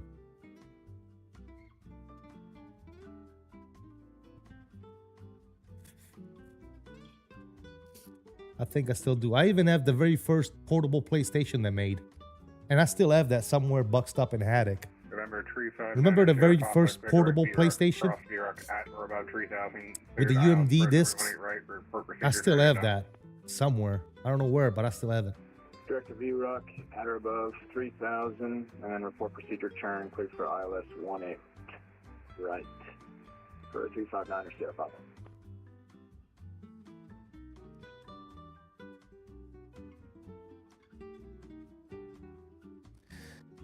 If you ever get a hitch for old game, you just fire up MAME.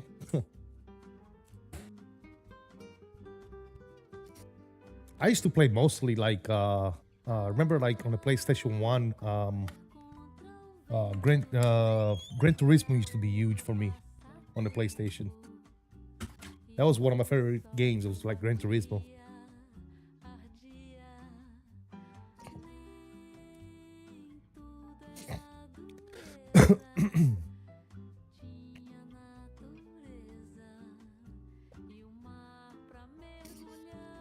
Crap with this is UB5 beta. I get the FSLab data not loaded message on all the screen. Not sure why, but beware. Well, there's nothing I can do because Microsoft forces you to update, so it is what it is, I guess. What does that mean? FSLab data not loaded.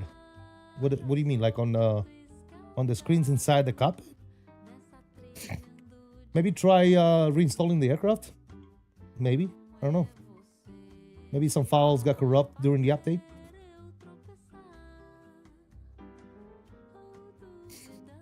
How do you manage precise power settings for what? For the aircraft, Biskoff? Just make sure you enter all your information correctly, and you should be good.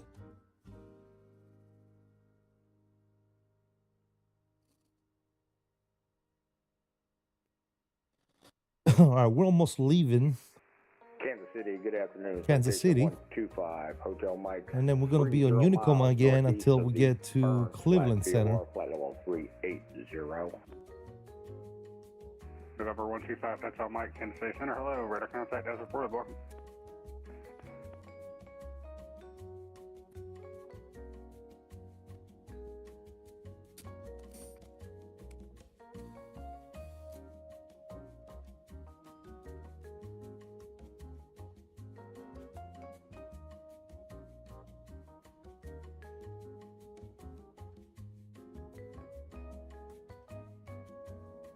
Kansas City Center, good evening. Frontier Flight 87, level 310, descending via the Boosh in St. Louis. Frontier Flight 87, Kansas City Center, hello, Island. Island, Frontier Flight 87.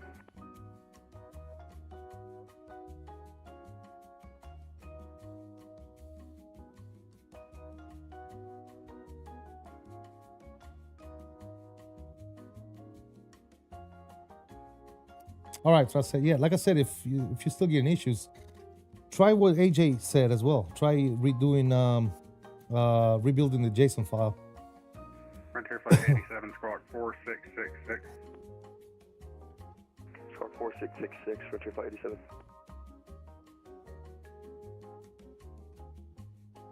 FedEx 1608, ready for taxi.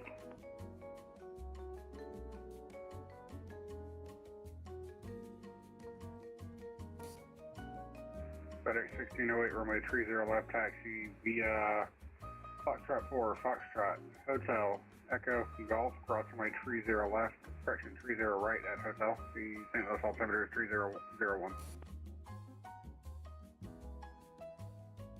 Alright, Foxtrot 4, Foxtrot Hotel, cross runway 30 left at Hotel, and Echo for FedEx 1608. Gonna be Echo Golf. Echo Golf for FedEx 1608. Frontier Flight 87, you are radar contact 14 miles north of the Cape Girardeau VOR, descend via the booster arrival. St. Louis is waiting northwest, St. Louis altimeter is 3001. Send me the Boosh 3, Frontier Flight 87. JetBlue 779, radar I'm sorry, leave my airspaces east, Indy's offline radar service terminated, change advisory approved. Or Unicom, JetBlue 779. Thank you for the company. We'll see you next time.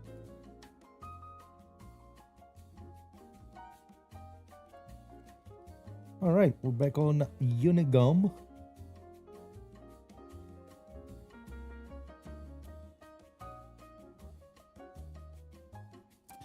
Where will all the flight sim elites be gathering this year? FS Expo, baby. You know it.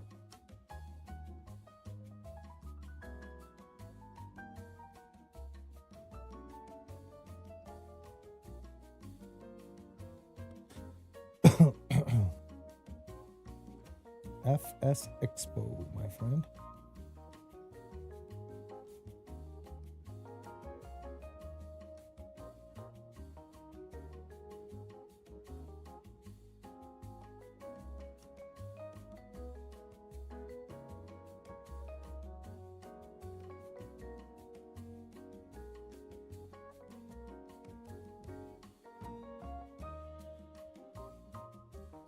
Maybe you should just posted a picture of watching me on his TV. That's awesome. Look at this.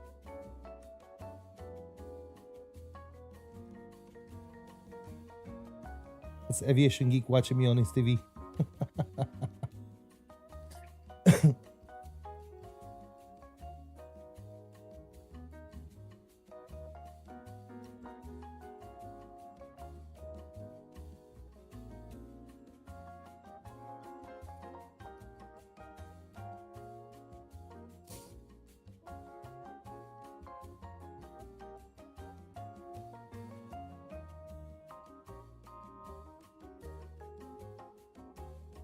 TV, that's right.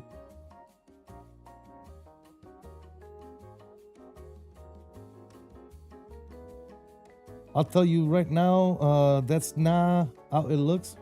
What's up, Mr. Laudo? How you doing, brother? Good to see you, man. I was lurking the other day watching you do your thing. Hope all is good.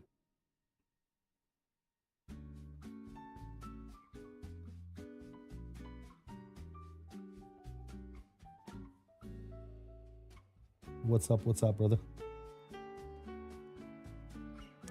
Just having some relaxing time on Microsoft Flight Simulator, my dude. Hanging out with some friends in chat. Those of them that like to keep me company. Sir. Have you on the background TV as well, just finishing up some work? Nice, brother. Happy to keep you company, brother. Everybody's got me on the TV.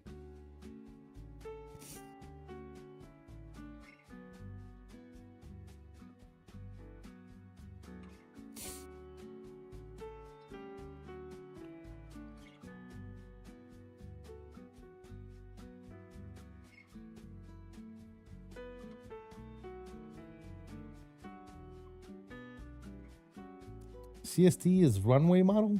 Jesus. This guy.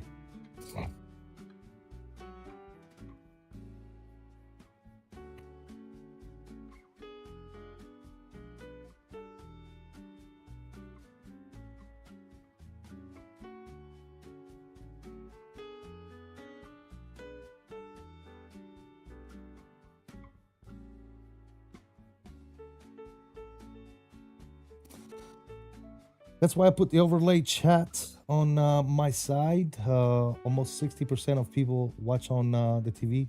For me at least. I got you. Oh, you mean the little chat overlay on the screen, on the popping up on the screen and stuff? Yeah.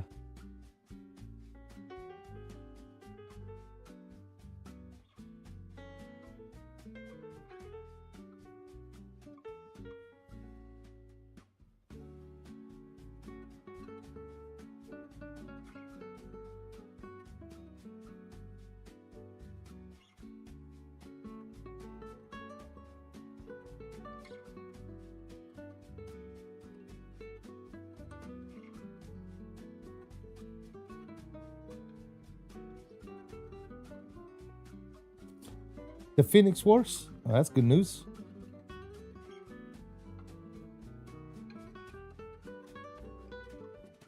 I guess FSLab is going to need to update the aircraft, huh?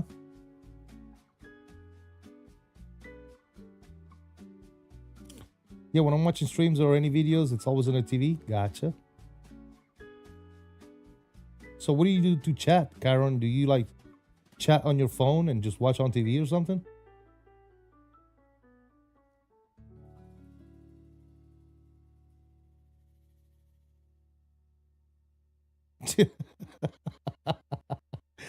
Yeah, Biscoff is on some shit, dude. He's on something good.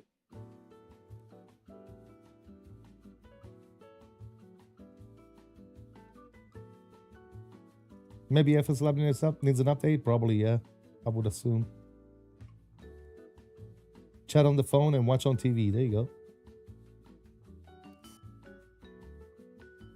Yep. Nice.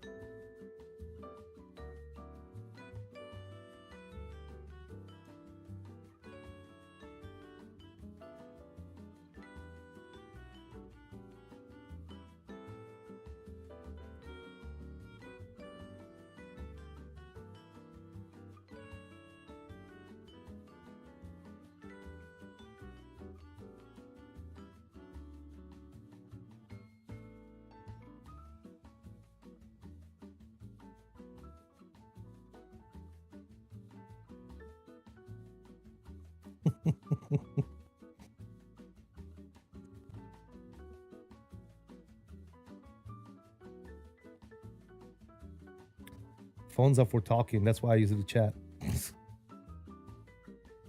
Oh, shit.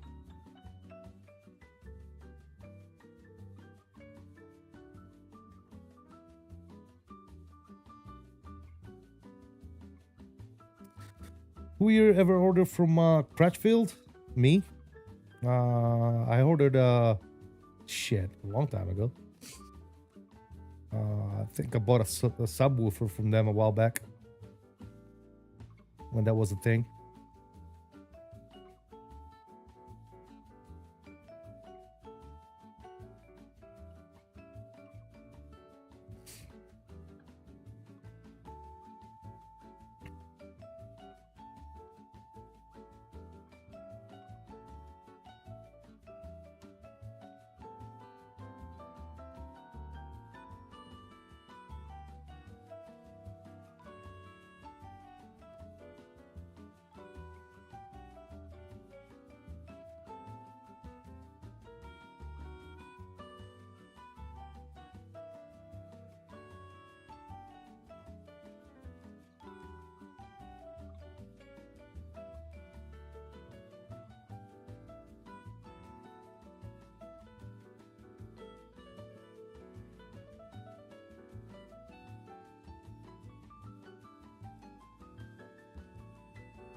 Am I doing cross the pond? No, I'm not flying across the pond. I'm gonna be plane spotting across the pond. We're gonna do departing airport is gonna be DFW, and arriving airport for the plane spotting for across the pond is gonna be Oslo. DFW and Oslo plane spotting during the cross the pond event. I much rather do plane spotting than flying across the pond, because flying across the pond is probably the most boring shit you could ever do on flight simulation.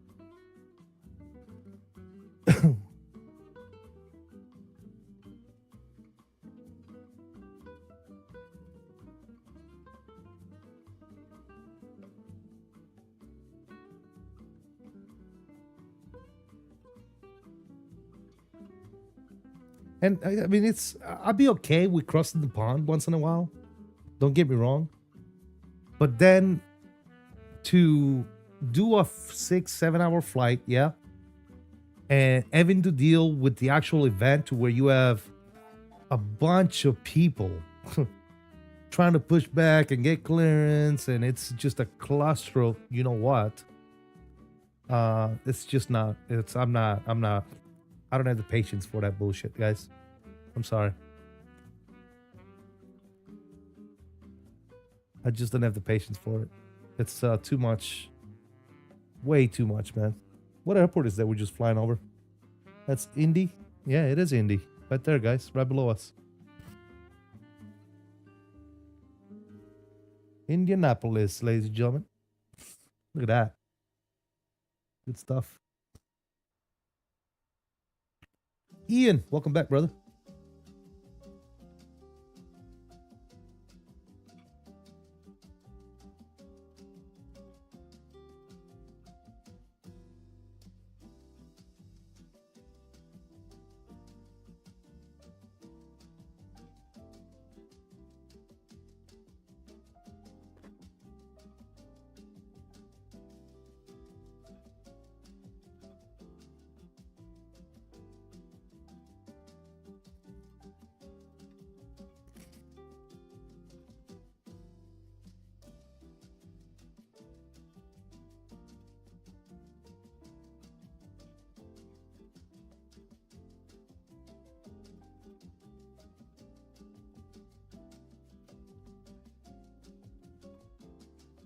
Which engine manufacturer for this plane? Pratt & Whitney's.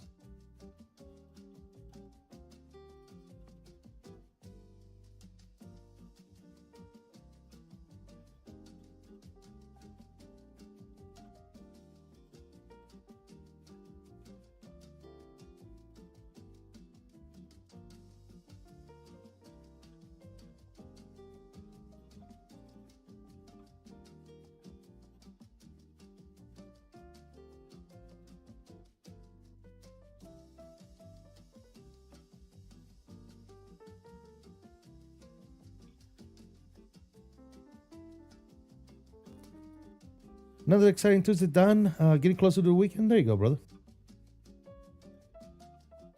Why not the GE90s? Because this plane has got the Pratt & Whitney's.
Yes, the L1011 did get another update. Yep.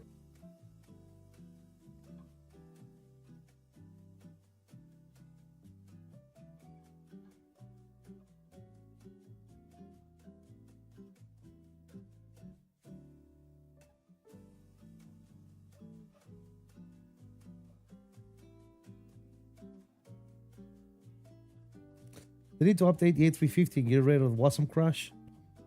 Is it that bad? I haven't flown it in a little bit. Maybe I need to fly it soon and see what's going on with that plane.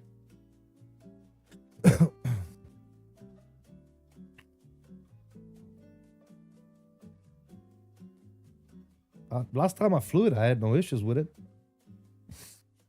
I don't know if it's something recent. Maybe with 7.5 beta. Maybe I don't know.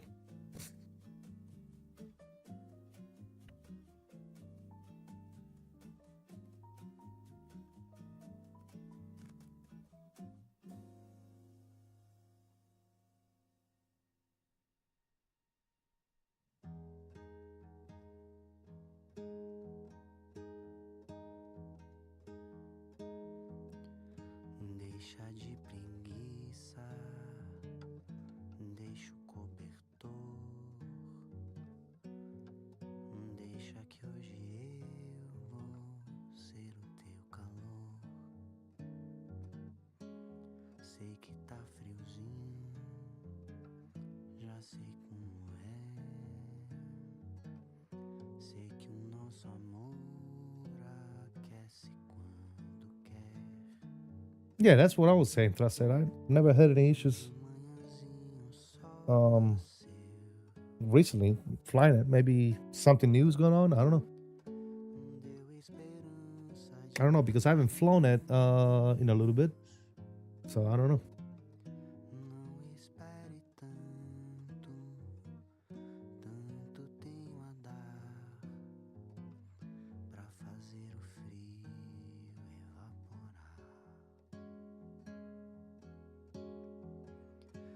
Deixa de preguiça, deixa o cobertor, deixa que hoje eu vou ser o seu calor. Sei que tá friozinho, já sei como é. Sei que o nosso amor aquece quando quer. This guy singing is a lot like Antonio Carlos, Portuguese language. Nice. Let's see. His name is Luis Maura.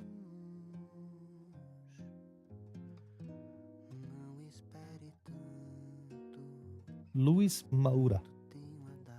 Again, this is copyright stuff, right? This is probably creators or artists that are not that famous. They just do it for, you know, copyright free type stuff.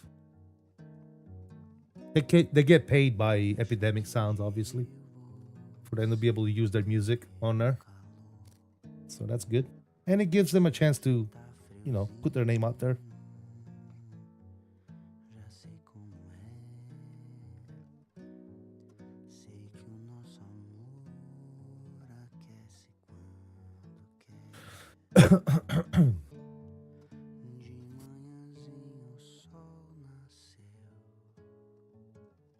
Very chill, yeah. Just like those guys, absolutely.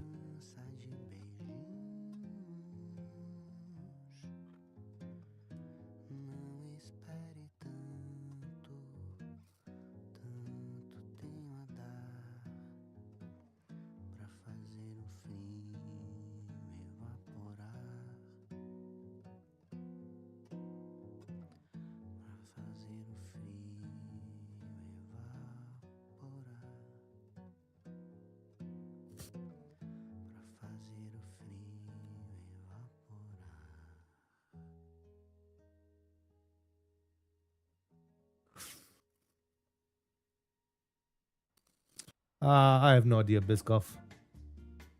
Maybe ask ChatGPT, see what she says. I don't know. I don't even know what those things are.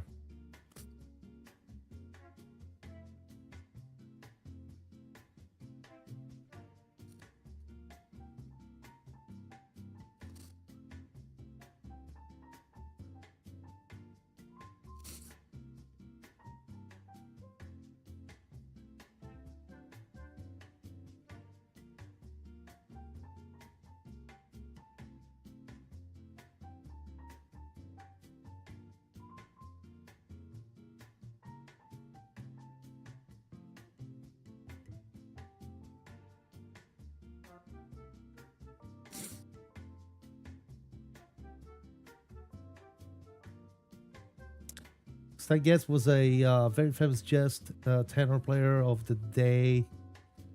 He went to Brazil, heard his music, and was blown away. He brought it back to America. Nice.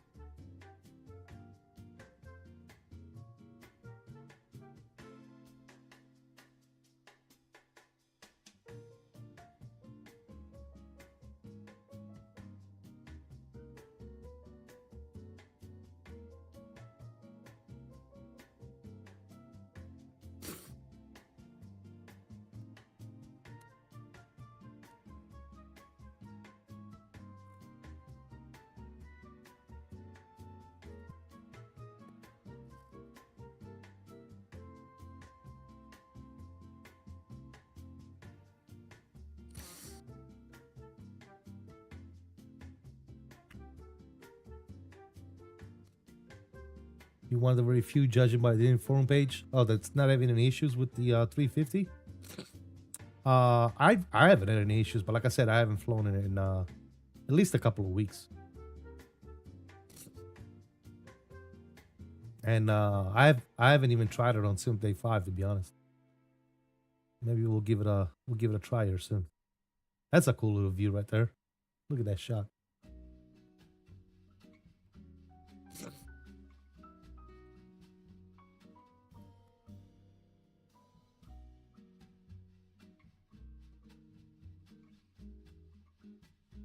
That's true too, Trust said. Yeah, absolutely. Obviously, you're not gonna have the thousands of people that are having no issues complaining about having no issues.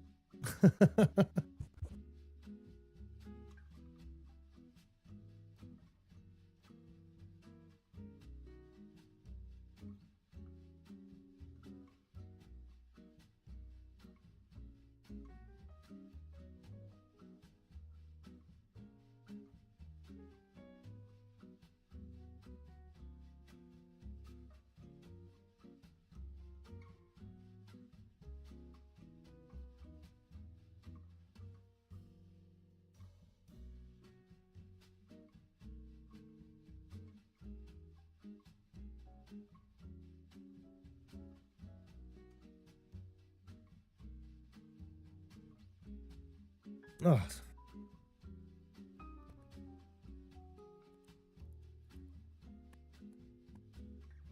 If you have issue and report it on any Discord, you get banned? What? That's how that works?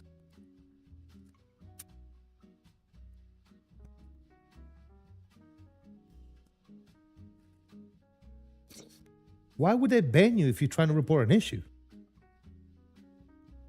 I don't think that's how that works, bro. Sorry. That's gotta be not how it works. Unless you just going on there to complain and talk shit, then that's a different story. But if you report an issue legitimately, then shouldn't be a problem, you know?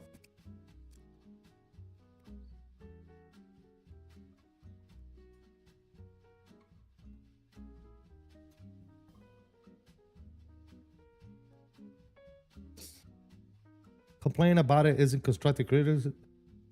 Well, yeah, I mean, like I said, dude, if you go on the Discord and you just bitch about shit, obviously, you might get banned or timed out or some shit. But if you go in there, open up a ticket, and submit a legitimate issue, you're not gonna get banned. Come on, fellas. I don't believe that for 1 second. Even Captain Canada that wasn't crashed midstream the other day. Well, you know, Captain Canada, Mr. Cow. Bless his heart, man. Love that guy to death. He's a good dude. But he runs this upside down and sideways, bro. I don't, you know, he's got multi-stream PC and he's got all kinds of shit going on that. And I've told him already. I've talked to him. I think he creates his own issues, bro. Like I was telling him the other day, I'm like, you have a 5080. There's no reason for you to use two computers to stream. Like, there's absolutely no reason for that. The 5080 is more than capable of handling OBS and the sim at the same time. So that's his number one issue, is he's still stuck on two computers, multi-streaming for some odd reason. You know, here I am doing it just fine with one PC, and I have a 4090. He's got a 5080, bro. He's got a better CPU than I do. He's got a better GPU. There's no reason to be multi-streaming or on two PCs. And not only that, I'm multi-streaming. I'm running just like he is. I'm running vertical and horizontal streams. No issues whatsoever. Zero issues. So, I try to tell him, but he doesn't listen. He's stuck in his ways, unfortunately. But a lot of the issues that he has is because he's running two PCs.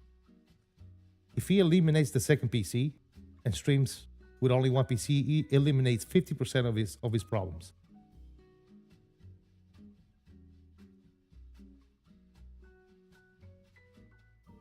But yeah, anyways, that's neither here nor there.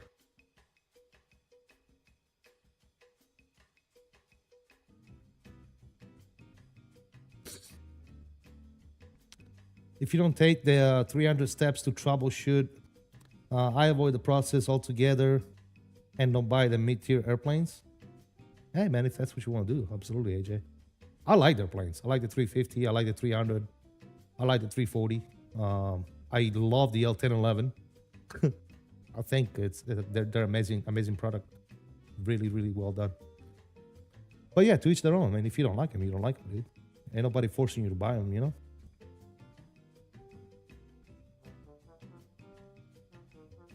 AJ stirring up shit? Nah.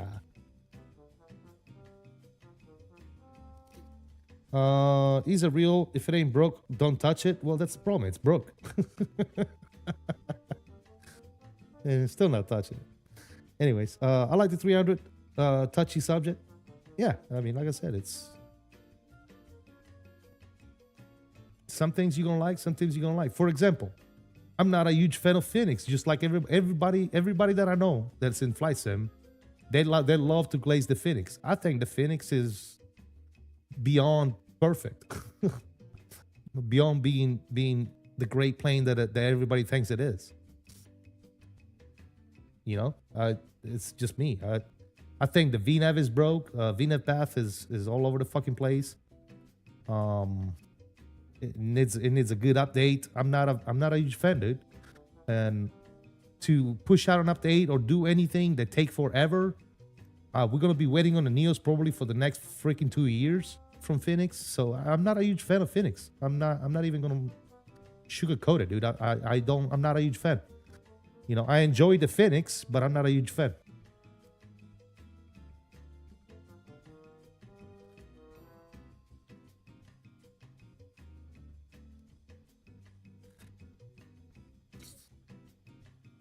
But 99% of the community, they glaze all over that fucking Phoenix like it's made out of gold for some reason. And I still, to this day, I can't wrap my head around on why. Why does everybody think that this thing is so good? It's got to be because of influencers. It's got to be streamers and content creators that are, they have a name telling them that the Phoenix is the best shit since sliced bread, which it's not. But hey, to each their own, dude. Right?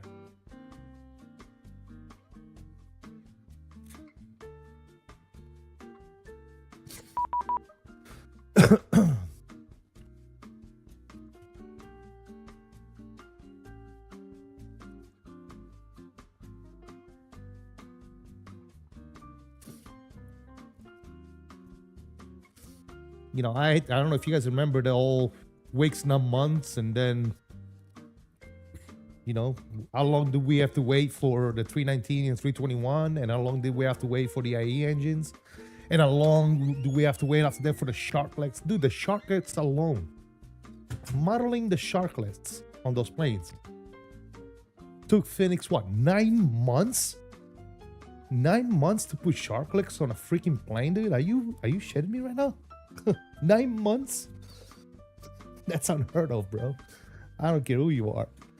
It don't take that long to put sharklets on a freaking plane. Talk about weeks, not months. Weeks, not months. Get out of here. All right, we got Cleveland Center, 19875.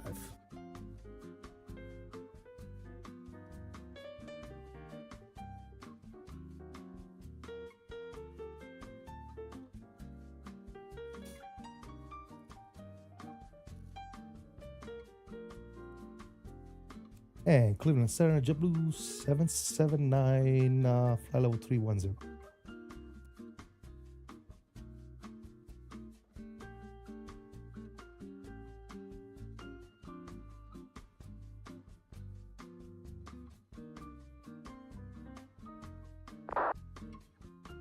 I'm inside the lot there for 1 second.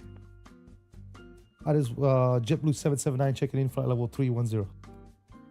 JetBlue 779, Cleveland, hello. A few weeks. That's it.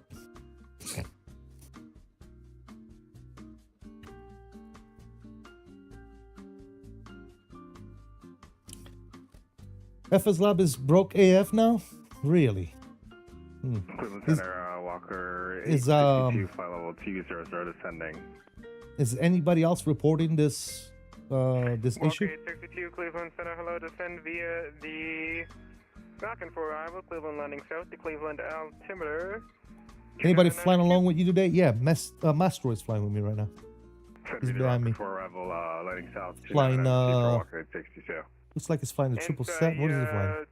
Yeah, the 777-200. November Delta Lima 138. I'm not familiar with the call sign. If you can receive voice, my apologies.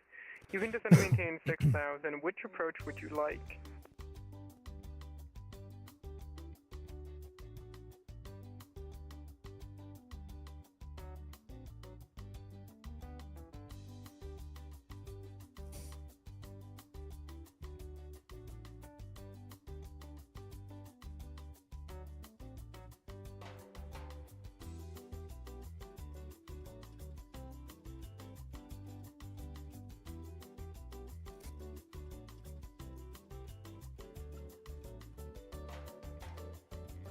Black 138, can you receive voice?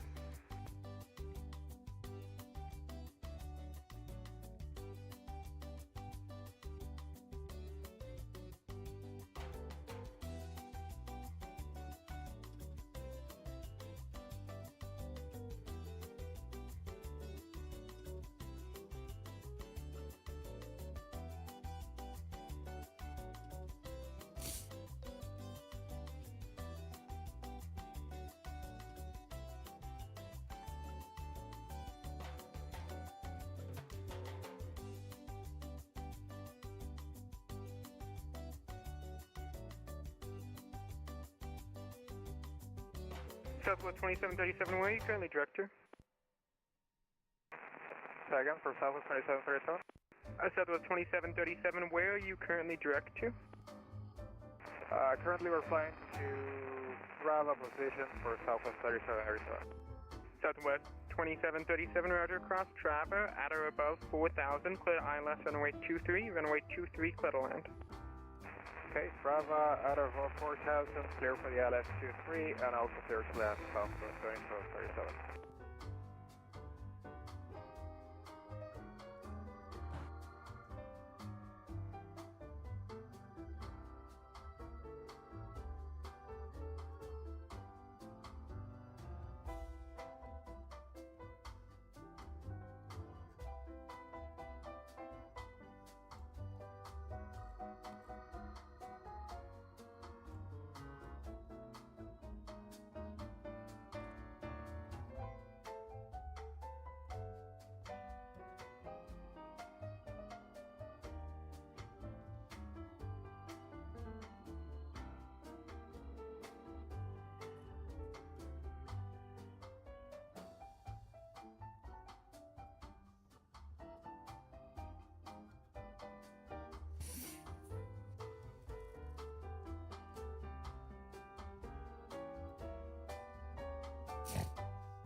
PFDG 738 works just fine. Yeah, well, a lot of the most recent ones that have received updates recently shouldn't have any issues.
Walker 682, And contact departure number visit 2410 today. 238, 224, climbing 6,000.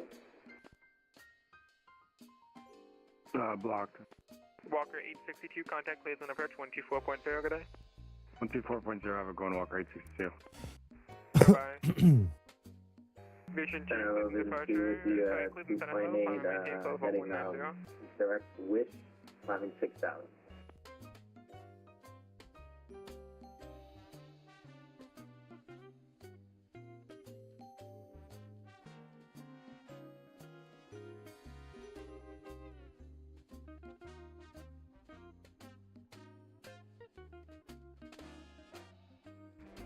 Cleveland Center, vision 2.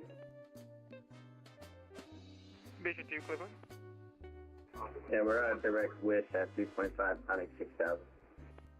Vision 2, Cleveland Center Hello, climb and maintain flight level 190. 19,000, vision 2.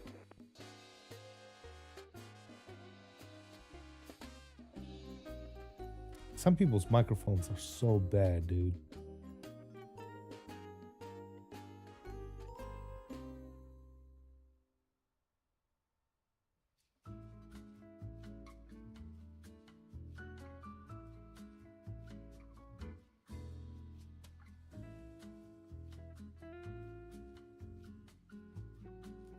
That's the risk you take with a beta. Bugs expected to appear. Absolutely, yes, 100%. I mean, honestly, the should be coming out of the beta here soon. I think this week. At least I thought that's what they said. Either this week or very early next week. It's supposed to come out of the beta. So these developers that are experiencing issues with Sim Update 5, they need to fix their shit. Honestly, they need to get with the program. If Microsoft updates something and breaks their aircraft or their scenery, those developers should be on the ball game. They should be on top of it. As a matter of fact, anytime they're in the beta, those developers should be in the beta testing their software, make sure everything is running correctly. That's why there's a beta, right? So, yeah, Andy, that's what we were talking about. Yep. Welcome to Buffalo. Left when able, taxi to the ramp. Good day. Left when able and taxi straight to ramp. Southwest 2737. Thank you. And then the goal release is expected on Friday. So by Friday, the beta will be over. That's exactly my point, right, fellas? Like, there's no reason for software such as FSLab or Phoenix or any other developers. There's no reason for these planes to be broke when the Sim Update 5 comes out, because the beta has been out this whole time. They should have been working on it. You see what I'm saying? There's no excuse. You know, you provide a software, people pay for it. There's no excuse for it to be like, well, you know, Sim Update 5 just came out, so we need to fix it now. We need to work on it. Well, what the hell have you been during the beta? You know?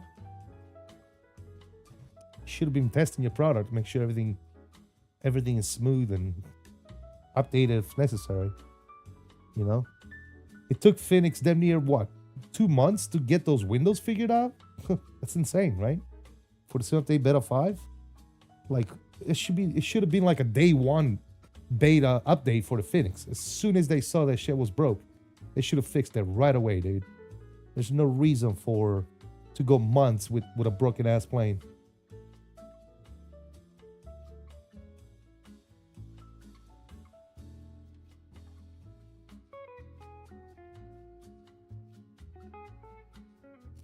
Yeah, Bobby, but now it's broke. They just pushed out an update for the 5 beta, a new version, and now the FSLab is broke, I guess. It doesn't work anymore. I'm not on that version yet because I launched my sim before that update was pushed out, Bobby. So I don't know if you can try it on your end, but Thrust said has tried it and it says it's not working for him. If you're willing to do it and you are on the most current Sim Update 5 beta, go check out the FSLab and see what happens. But I don't know if you're are you on the beta or are you still on 4? What's not working? Nothing. I guess the screens are saying that no signal or something, or I don't know. It's not connecting with the app that's running in the background. It's not working at all. It's not launching. Like you'll get the plane, but you won't get it. It's kind of like running the Phoenix without the Phoenix app running in the background. You won't be able to use the plane.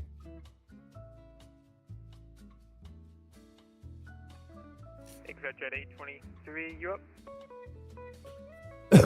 Yeah, hopefully they're quicker than Phoenix, that's for sure. FedEx 163, Cleveland.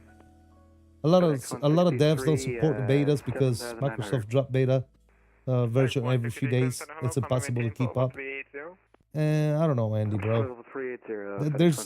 That's exactly why the beta is there, right? The beta is there to make sure that everything is correct before the final version comes out. That's why this developer should be knees deep into these betas, making sure that there's no issue with our software. But yeah, I mean, yeah, it is what it is, I guess. Yankee Uniform Whiskey Echo Romeo. Now we're in turn direct Hotel Echo Echo Alpha Romeo. Division 2, Roger. You're clear direct Pink It's Floyd. just my opinion. Just my opinion. They should be. Direct Pink Floyd, and I just want They to should be on confirm top of it. We did do the direct departure procedure, correct? That's what I had on on the departure plate. Aviation, did you flew the departure correctly? Your aircraft is just so slow, it didn't look quite right, but you did it correctly. It's not a problem. Got a radio RX 9060 XT and everything has been super smooth except for the 350. Gotcha. Slow flight climbing, but I'll get the speed going up here for Vision 2. Vision 2, yeah, it's not a problem. There's nobody Restart behind PC in case there's an that'll issue. check it. Gotcha. But yeah, you did nothing wrong. Davis, what's up, bro? Curious to see what you think of this thing versus the Phoenix when it comes out. Well, I will tell you right now what I think about this thing I'm flying today. I think it's a very good aircraft. There's a few things I don't like about this plane. I don't like the fact that it's pretty heavy on performance. That's number one. And number two, I don't like the sounds. I think the sounds are totally fucking horrible. Other than that, to me, the flight model, the systems, the model itself of the aircraft, to me, it's great. I like it. But yeah, performance and sounds. That's the two things I totally hate about this plane. I think they need to do something to maximize performance or make it more performance friendly. And I think they need to hire Boris or somebody to make a sound set for them, because they definitely suck at making sounds.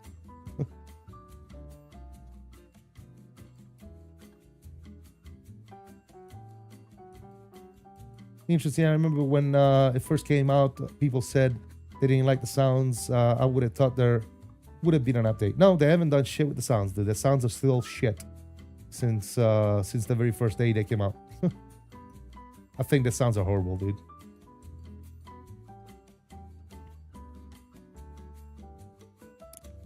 Yeah, the VNAV path is broke on the Phoenix, and it's actually really good on this plane. The system-wise, this plane is really good. It's I would say it's better than the Phoenix, but that's just my opinion, guys. As a flight simmer, right? I'm not talking as I'm a seasoned Airbus pilot. I'm not a fucking pilot, okay? I'm talking as a flight simmer. I think the systems in this plane react and do things better than they do in the Phoenix. Did I change the sound settings in the MiG? Dude? Yes, I did. It makes no difference, man. They're still shit.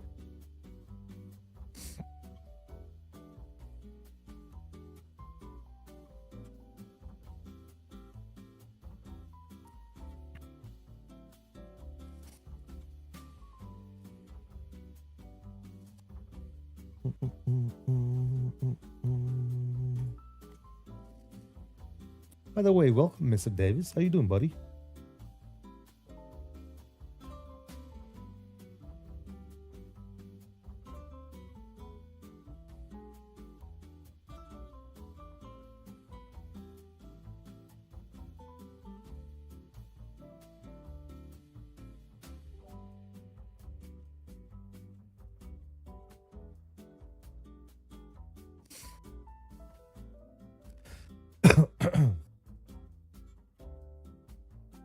I will tell you this. One thing that I think, I'm not really sure if it's supposed to be this way or not, but this plane tends to, I would say, float a bit too much. Like if you just give it a little bit of extra freaking flare when you go to land, dude, it just floats forever, dude. So you got to be very careful when landing this plane, not to over flare too much. Because if you do, you're screwed. It's going to float forever, dude. It's going to stay at for like 10 or 5 feet for damn near the whole damn runway. So, yeah.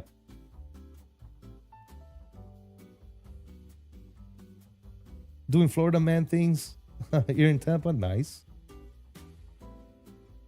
Does the FSLab require FSU IPC? No. Why would it require FSU IPC? You gotta goose it? Yeah, I guess. May try aircraft reinstall. Yeah, try it out. Cleveland Center, good evening. Delta 49er, 7,000 for 140. November 98960, Cleveland, hello. Climb and maintain 17,000.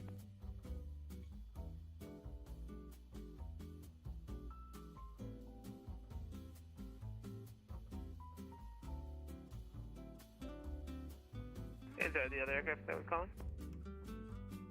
Delta 49 are with you now, 8,000 for 140. How does an induction motor start?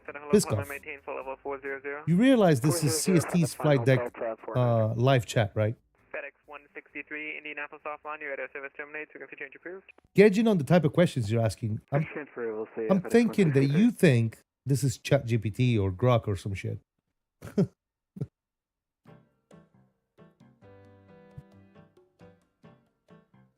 FSUPC is running anyways, and it's all good. Yeah, but FSUPC is not required to run anything third party related, unless it's like like my banner up top, the one that tracks the flight, requires FSUPC, and if you want to assign like buttons to stuff, you can use FSUPC, but it's not required to run the plane. Gathering or the wise? Okay. Alrighty then.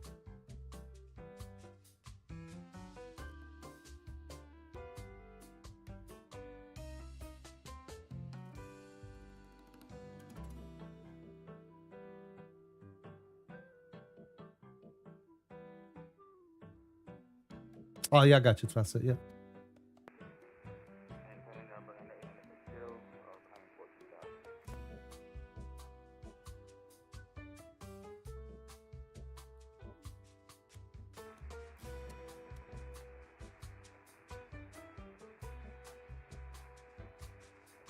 Hot mic.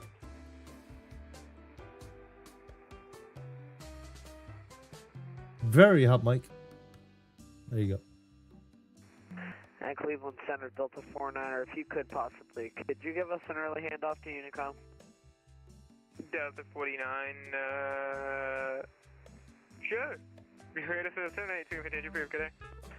Radar service system, right, frequency change approved. 122.8, Delta 49, see it. See it. 98960, Cleveland, hello, climb and maintain 1717,000.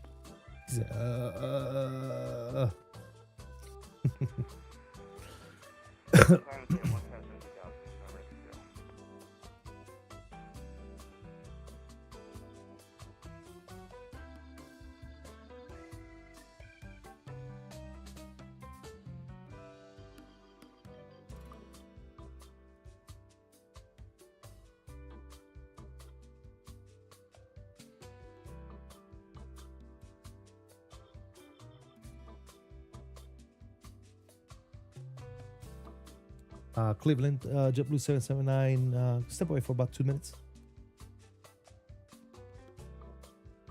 I'm sorry, last time, say again? I'll step away for about 2. Yeah, that's fine, no problem. When you're back. All right, I'm gonna go inhale one real quick. Let's do it. Let me know if you get any luck there, Bill. Let me know what happens. I'll try it out myself after the stream as well, because inadvertently I'm gonna have to update. It's gonna need to update, right? 75 beta. So.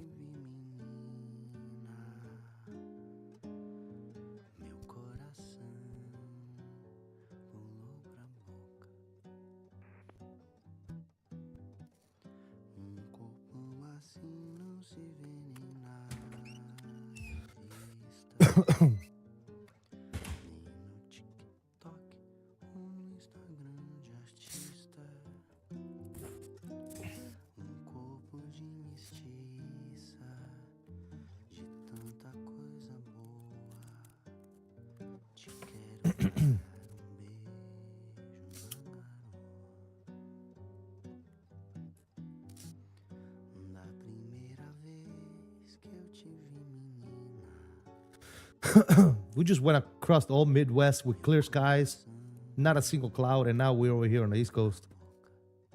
Back in the clouds, muggy weather.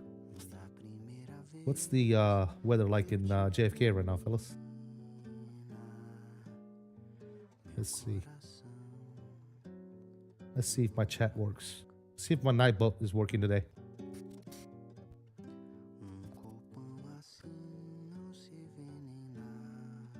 Hey, there you go. It works. All right, we got winds are 170 at 11. 10 touch mile visibility. Few clouds at 6,000. Scatter 13. 25. Temperature 08. 3028.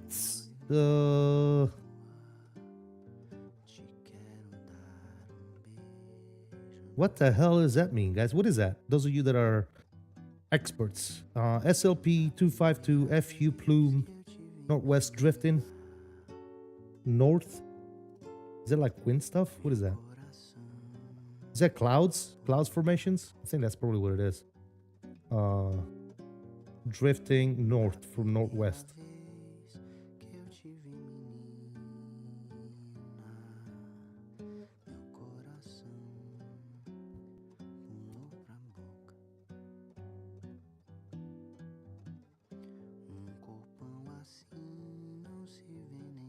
By the way, fellas, if you haven't already done so, please remember to hit that like button for me.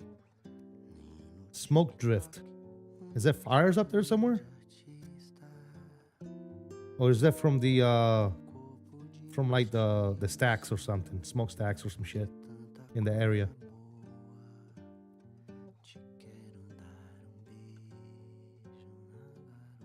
It says FU plume, northwest drifting north. Yeah, I know it could definitely mean something different. FU plume.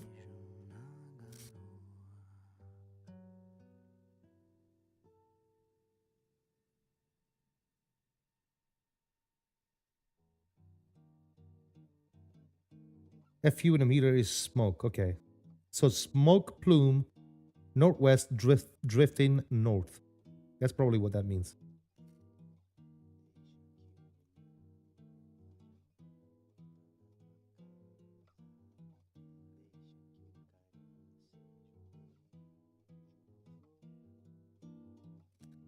He said, what the F? Is Canada already on fire this year?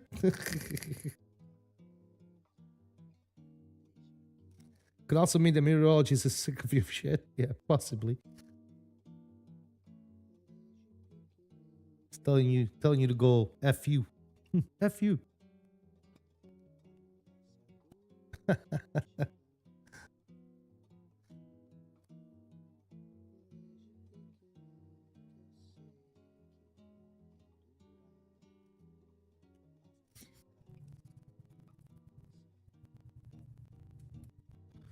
I wonder if my other Nightbot commands work. I don't even know what other commands I had. It's been so long. What is it, PC? Exclamation point PC, maybe? Give you my PC specs? I forget, dude. Or is it gaming PC?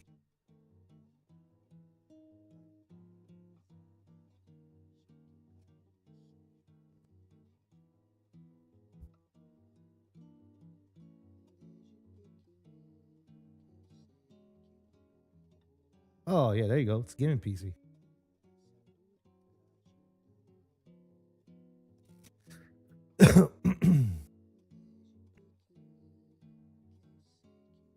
Meteorologist getting replaced by our service. Is that enough? Yeah, possibly. Possibly. All right, we need to start taking a look at some stuff here for our arrival.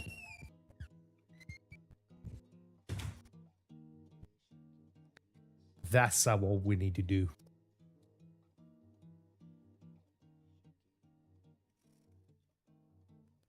Am I fluent in Italian? Sì, certo.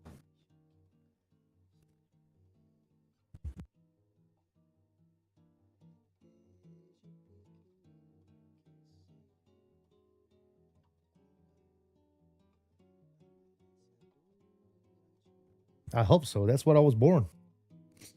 All right. Let's see what we got going on here. So we're going from Newton. I want to take it straight to symbol, actually. So from flight plan, let's go inside here. Is my music done? What happened to the music, fellas? What did you guys do to the music? Oh, there it is. Line. All right. Do I want to do that? Newton straight to maybe Pocky actually. That's what I'll do. Pocky to symbol. So look at this.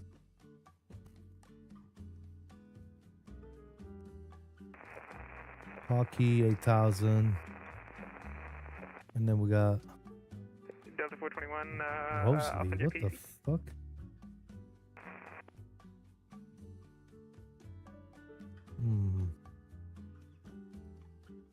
I guess I could do that. From Vader, we can just turn north and vector to final at Rosalie. Yeah, that's what I'll do. Yeah, we'll do that. So Vader is gonna be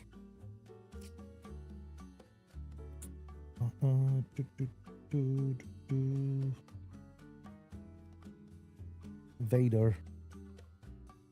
Is that what it's called? Vader? Yeah.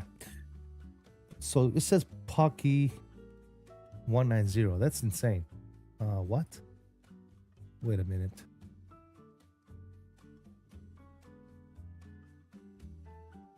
Module. Okay, what the hell are we at here? Top of the center's right here. Pocky 8000. Okay, that's what I thought.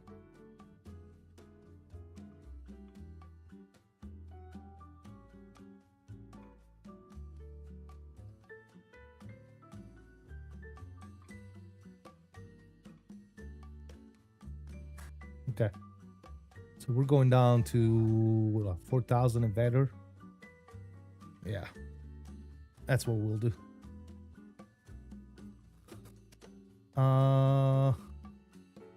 Vectors to Rosalie. Yeah, that's what I'm gonna do. So I'm gonna cross Vader at like 4,000, like 5,000 feet, some shit like that. And then go from there. Top of the sand is still about 80 miles away. How long did you leave in Italy?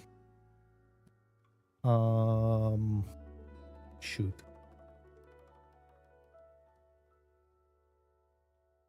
My whole young life, I lived in Italy. I grew up in Italy. I didn't leave Italy until I joined the military. I'm gonna fly 2,000 feet over New York City in an airliner. Dope. 2,000 feet? No, I said 5,000. Around 5,000 feet at Vader. That's what it's calling for, at least. Because at Rosalie, we need to be 3,000 feet, bro.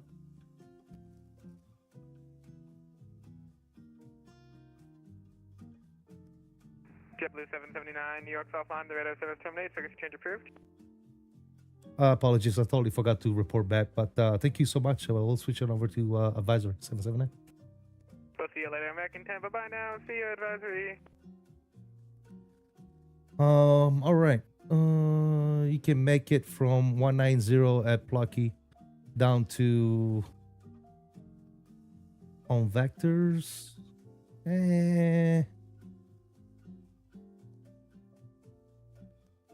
Right now on my flight plan, I'm expected to cross Pocky at 8,000 feet. Even though my arrival says I should expect Pocky at 19,000. But that's 13 miles. Yeah, I guess I could do 19,000 at Pocky.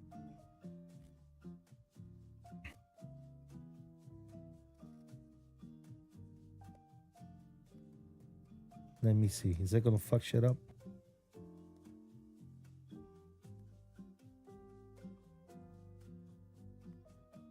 That's gonna push out my top of the sand. Okay, that's good. That'll work. Yeah, we'll do that. That's actually fine. That works out perfectly. Yeah, you're right. You are correct, my friend. All right, so destination stuff here. Let's see what we got going on. All right, QNH over in JFK is 3028. Temperature is 8 degrees. Winds are 17011.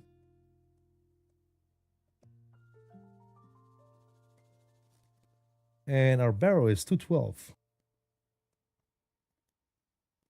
Planing 22 left. We can start doing some calculation here. Doing a little bit of calculation. Let's see. Reverse all. AC is on. We're doing 22 left. We'll calculate that. And a runway is 2516 meters. Brakes on low give us 2260.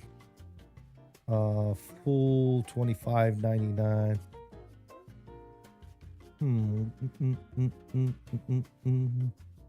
So yeah, we'll do medium on the brakes. Should be just plenty. We'll try an exit on Juliet, taxi straight to Juliet, cross 2 to right, and go on over to parking. What are we parking today, by the way? Let me see the real flight that I'm replicating here. He parked over at gate 510. Gate 510 is where? Let's see. Gate 510 is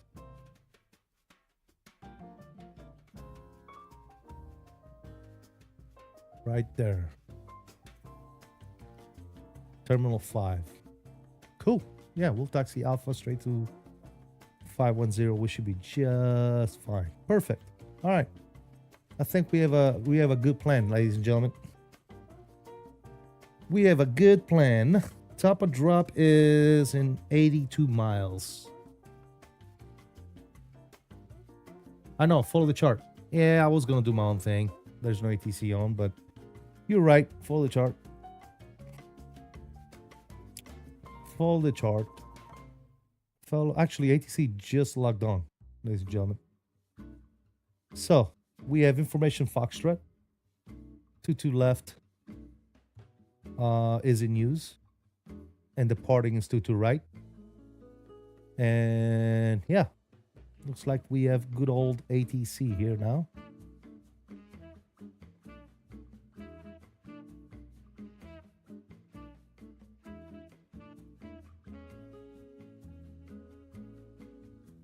So we're going to be contacting, what is it? 12080 New York approach. Because there's like 1, 2, 3, there's like 3 different, 4. There's a bunch. I think the one we want is 12080. That's what we want, right? 2080 is what we want. All right. Oh, there it is. He's already contacted me? Really? Oh, no, that's Auto ATC.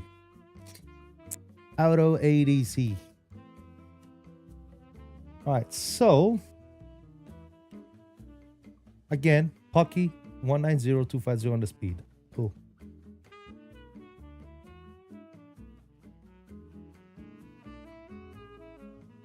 That's what we'll do.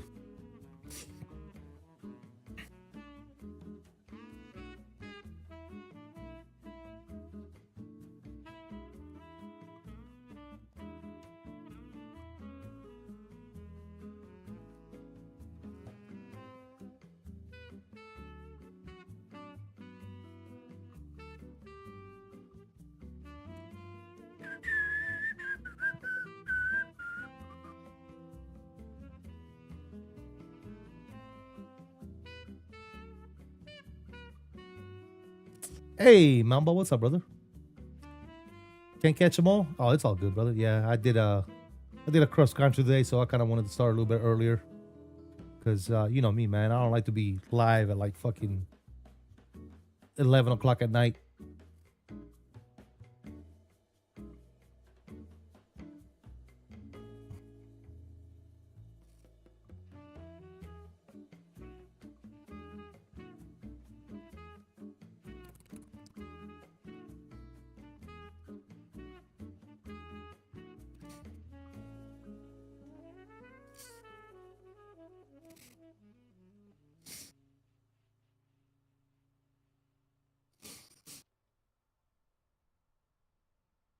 Only good for the weekend, yeah.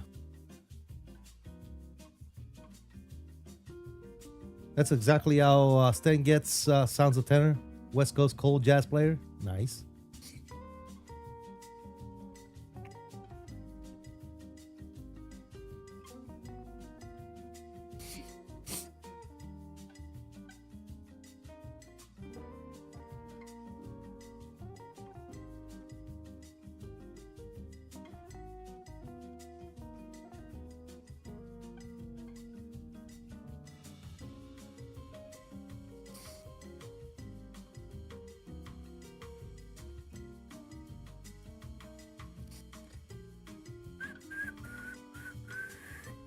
We'll turn this on. We'll get our flight recorder up and running.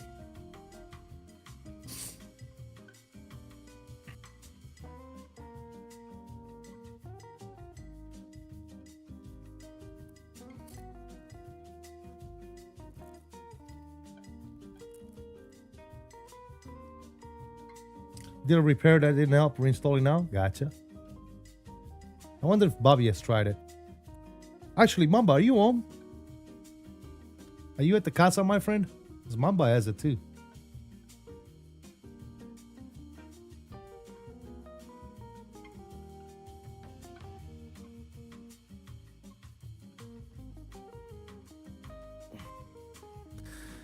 They just, are you on the Sim Update 5 beta right now, or are you still on 4?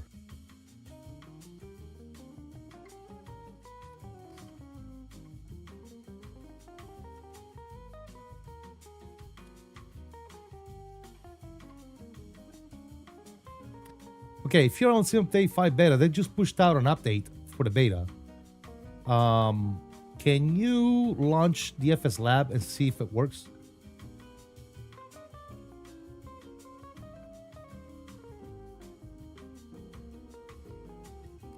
Also, the forums looks like the authentication issue with the beta updates has been an issue in the past. So they should be, so they should know exactly what to do to fix it. Is that what you're saying? That would be my suspicion. If that's the case, they should know exactly what to do to fix it. Right?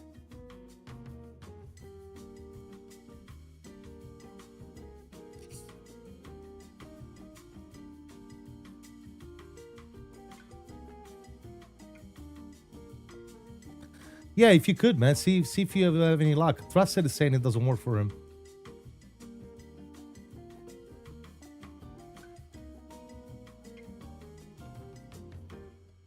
Fix will come pretty quickly. Nice. Well, that's good to know. Oh, what the hell is it now? Auto ATC again. Auto ATC, can you leave me alone, please? I do not need you. Thank you. All right, let's get the camera back on, fellas. Yeah, I know what you meant, Bill. I know what you meant.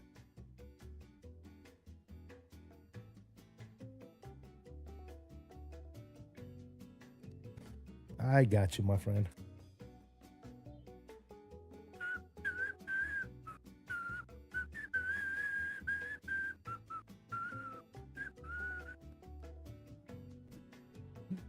Is that possible?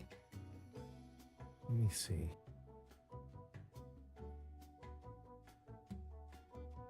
Huh, what happened to the contrails? Look, the contrails work right here. See? But if I go to outside view. Oh, now they're working. Oh, you just can't see them very well. There you go. Now they're working. All right.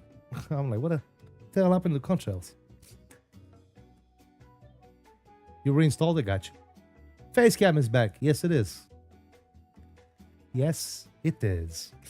All right. Let's go ahead and get rid of the music, guys. Enough tunes for right now. Let's turn the sounds back up here. About right there for right now. That should be good. Cool. We are about to start descent in about 10 miles.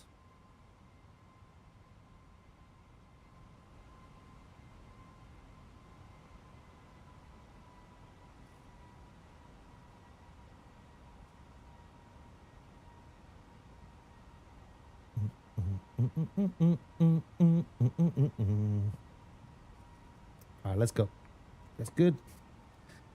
Let me go here. Let me get myself some rings here. KJFK, 22 left. We do a 5-mile radius. KJFK, 22 left. Do a 10-mile radius. All right, that's good to go. And we are going down to 19,000 feet, or 190. Hey, CST, love your show, buddy. Thanks, man.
Reinstall did nothing. Guess we need to wait on an update. Yeah, possibly. Yep. Yeah, sometimes that's the only thing we can do, man. Just wait on the good old update. Hopefully they'll get to it relatively quickly.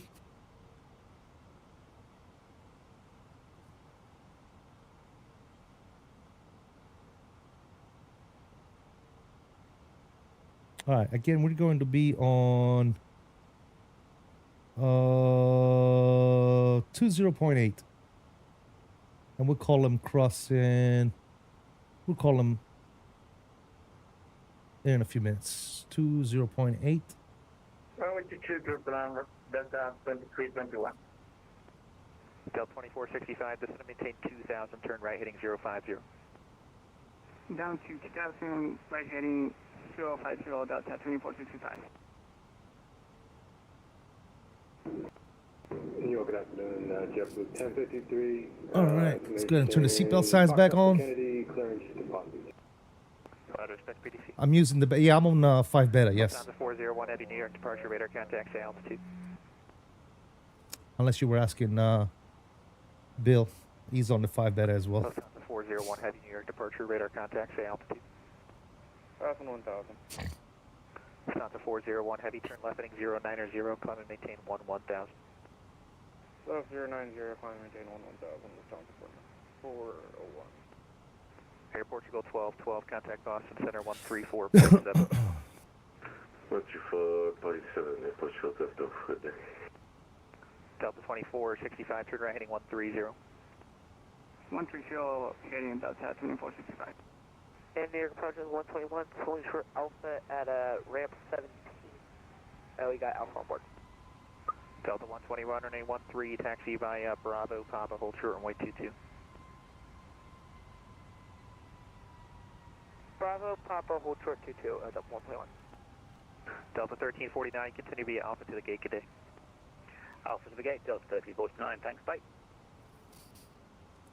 York approach, JetBlue 779215 is sending 190 for Pocky. We're going to be about 7 miles from Pocky to the west. Delta 2465, turn right heading 190, intercept the localizer. Right 190, intercept the localizer, Delta 2465.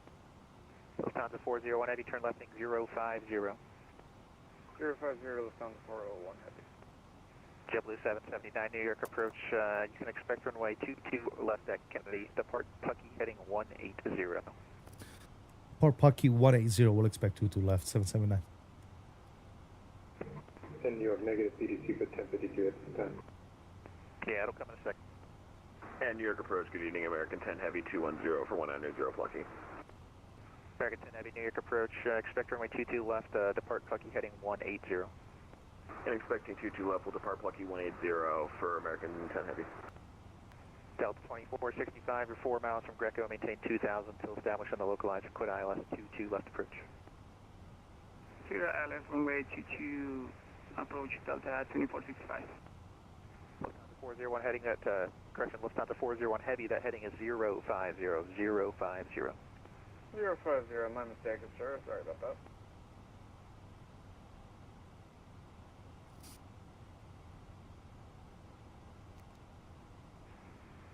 New York approach, November 6498 with Oh, you shit. on the ground here. Wrong button. We're ready for taxi. I wanted to get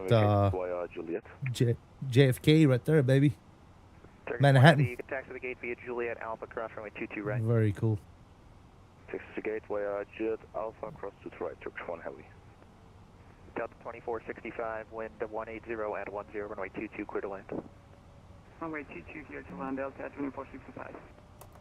JetBlue 779, descend and maintain 16,000 on the Kennedy altimeter 3028.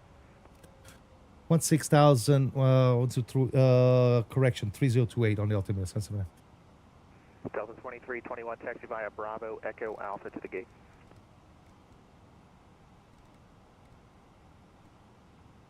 United 2477, clear direct Zims, call maintain 17,000. Direct Zims 17,000, United 2477. Lufthansa 401 Heavy, clear direct Greggy, call maintain 17,000. Correct, 177, Lufthansa 401 Heavy. There's La Garbage. There's LaGuardia down there, guys. Delta 2321, Bravo Echo Alpha to the gate. Bravo Echo to the gate, Delta 321. American 10 Heavy, descend and maintain 16,000 on the Kennedy altimeter 3028. 3028 on the altimeter down to 16,000 for American 10 Heavy. JetBlue 779, descend and maintain 13,000.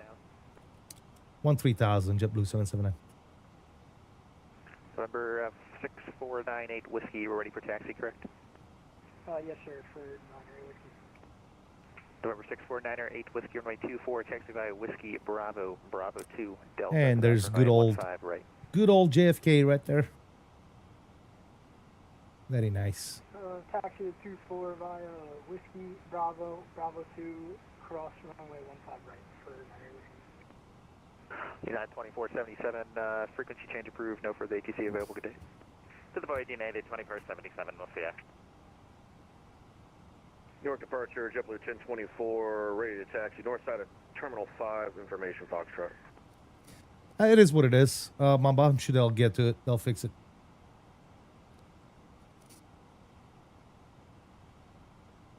And I'm sorry, I was talking with the controller. Who was requesting taxi? JetBlue 1024, north side of Terminal 5, information Foxtrot, ready to taxi. JetBlue 1024, runway 22 right, taxi via Alpha Echo, cross 31 right. 22 right via Alpha Echo, cross 31 right, JetBlue 1024. Yeah, American that's 10 Heavy, descend and maintain 13,000. that's one thing we don't. And down to 130,000. We're not going to be liking is Airbuses. Lufthansa 401 Heavy, contact Boston Center 134.7. That's for sure. And New York, JetBlue 1053 is T5, show it's Delta Alpha behind company, ready to taxi as well as function. JetBlue 1053, runway 22 right, taxi via Alpha Echo, and cross runway 31 right, can follow the company traffic. Follow company traffic 22 right, Alpha Echo accent for JetBlue 1053.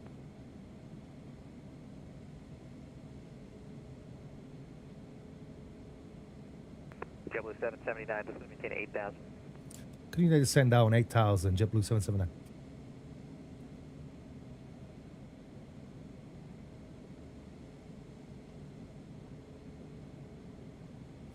All right, this can go away.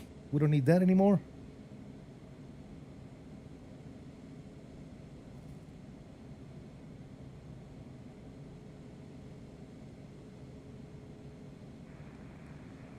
Delta 121, crash runway 22 on Papa. Cross 212 on Papa. The Phoenix still works. We'll fly the Phoenix, guys. If we need to fly the 321 or wherever. We just unfortunately will not have a Neo, but it is what it is. Hot mic. Very hot mic. Extremely hot mic. JetBlue 779, turn left heading 130, descend and maintain 4,000. Left heading 130, descend and maintain 4,000, 779. New York approach, this is Delta 1538 with you descending via the Proud 2. By the way, guys, if you haven't already done so, please smash those likes if you've enjoyed the stream thus far. Appreciate you guys. Those of you that have been hanging out this whole time, I really do appreciate it. Thank you, guys. And shout out to Mr. Master for flying along today, bro. Shout out, brother. Shout out. Thank you for the traffic. The company traffic, that is. Appreciate it. And Delta 121, holding short 13. Delta 121, wind 180 at 10, and 13, clear for takeoff. 13, clear for takeoff, Delta 121. Delta 2465, taxi via Bravo Echo Alpha to the gate. Bravo Echo Alpha to the gate, Delta 2465, yeah. American 10 Heavy, maintain 8,000. Descend to maintain 8,000, American 10 Heavy.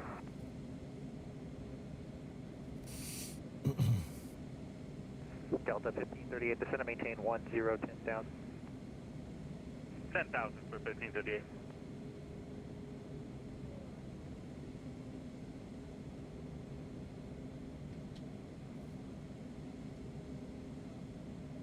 All right, what do we got going on here? We're at 10,000 feet. LS system can go ahead and come on. We'll get some lights on as well. There you go. Virgin 138 Heavy, you ready to taxi?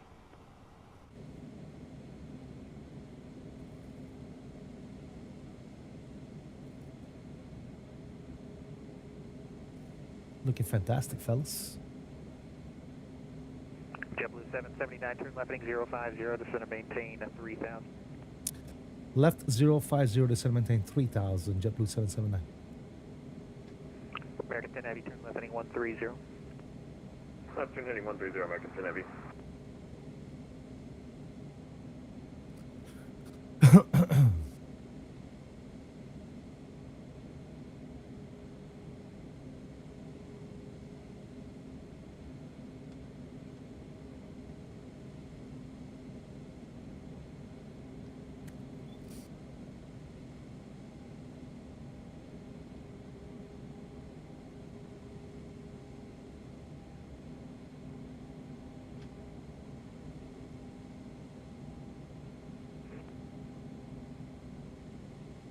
Delta 121, New York departure, radar contact, say altitude. We are 1,400 for 3,000. Delta 121, climb and maintain 10, 10,000. Climb and maintain 10, 10,000, Delta 121. Virgin 138 Heavy, spot 13 of the Fox. Moza update? Yeah, updated it already. Virgin 138 Heavy, runway 22 right, taxi via Bravo Echo, cross runway 31 right. Bravo Echo, cross 31 right. All right, we're going to be going medium on the brakes. Virgin 138 Heavy. LS system's already on. 24, wind is 180 at 11, runway 22 right, clear for takeoff. 22 right, clear for takeoff, JetBlue 1024. American 10 Heavy, turn left heading 080. Left turn 080, American 10 Heavy.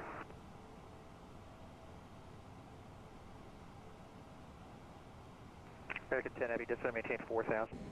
Down to 4,000, 10 Heavy. JetBlue 779, turn 10 degrees left. 10 degrees left, 779.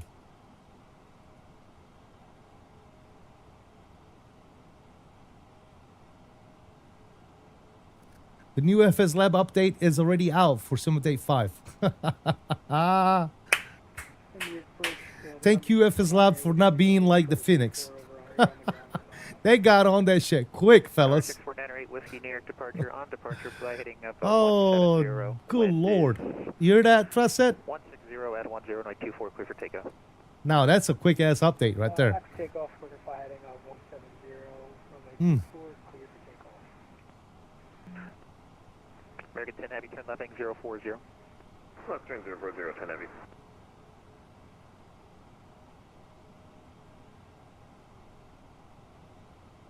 Delta 121, turn right heading 060. 060, Delta 121.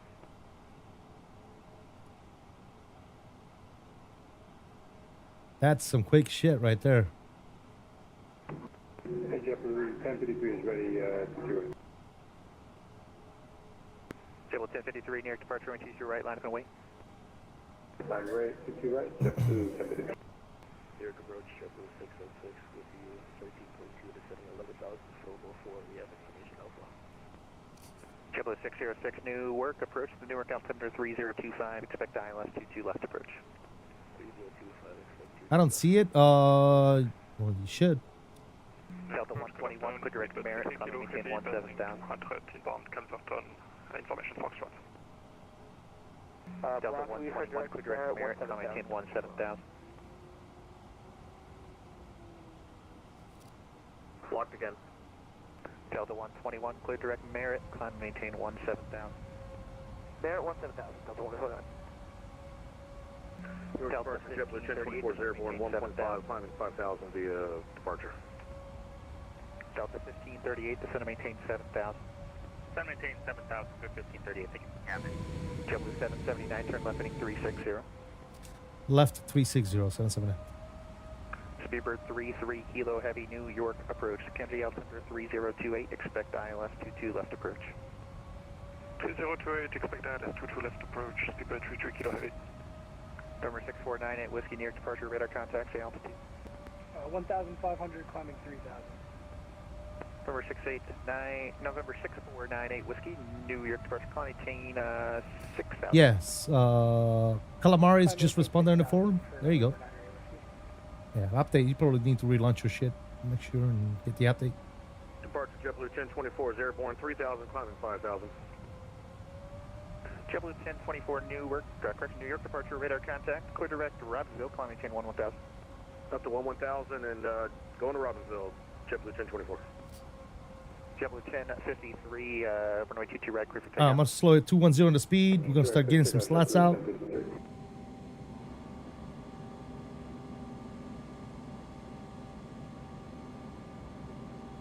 American 10, heavy turn 20 degrees left. 20 degrees to the left, 10 heavy. Good.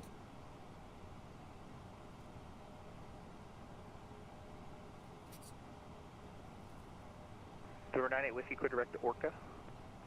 Direct Orca for nearly.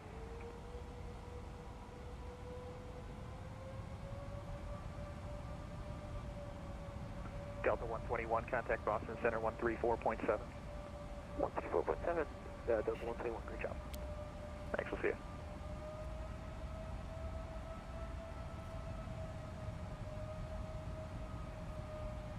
United 1844, we're on the ground at Newark on Romeo Kilo. We're ready for taxi. You have information, Bravo.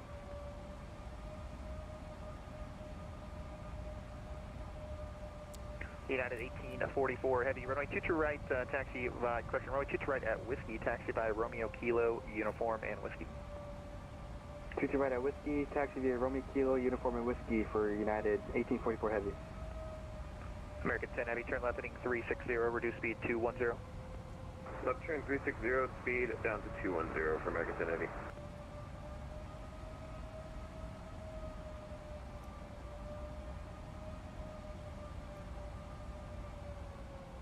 New York departure, good evening, Lindbergh 1027 over at Newark, information Bravo, IFR to Savannah, please. Right, expect a PDC. JetBlue 1053 New York departure, radar contact, say altitude. 1053 to 2.7, now climbing 5,000. JetBlue 1053, turn left heading It works 110, nice. maintain 12,000. 110 and 12,000, JetBlue 1053. November 908 Whiskey, climb and maintain 8,000. Up to 8,000 for 9 Whiskey. JetBlue 779, turn left heading 310, descend and maintain 2,000. 310, descend and maintain 2,000. JetBlue 779. Delta 1538, descend and maintain 4,000.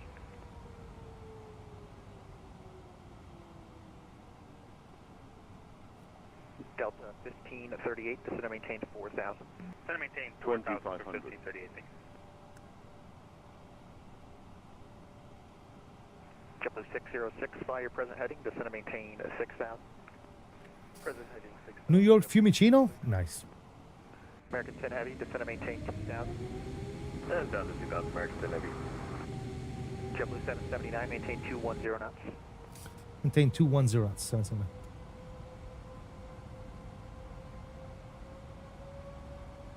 JetBlue 1024, no further ATC available. Radar service terminated. Frequency change approved. Good day.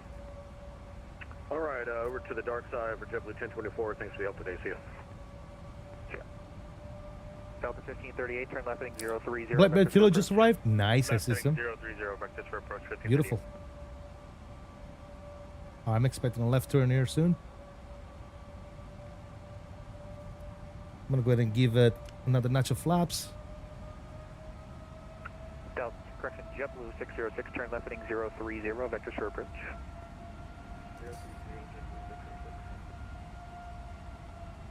JetBlue 1053, clear direct wavy.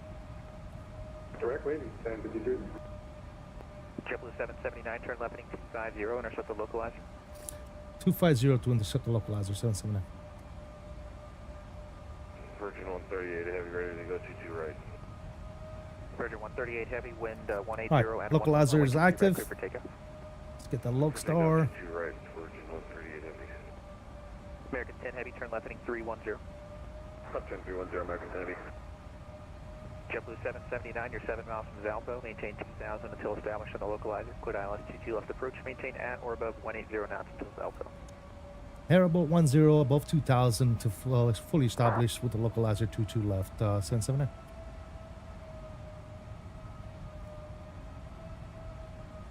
American 10 Heavy, reduce speed to 180. They're reducing 180, American 10 Heavy. Speed we're 33 kilo heavy, descend and maintain 9,000. Descend and maintain 9,000, to go 33 kilo.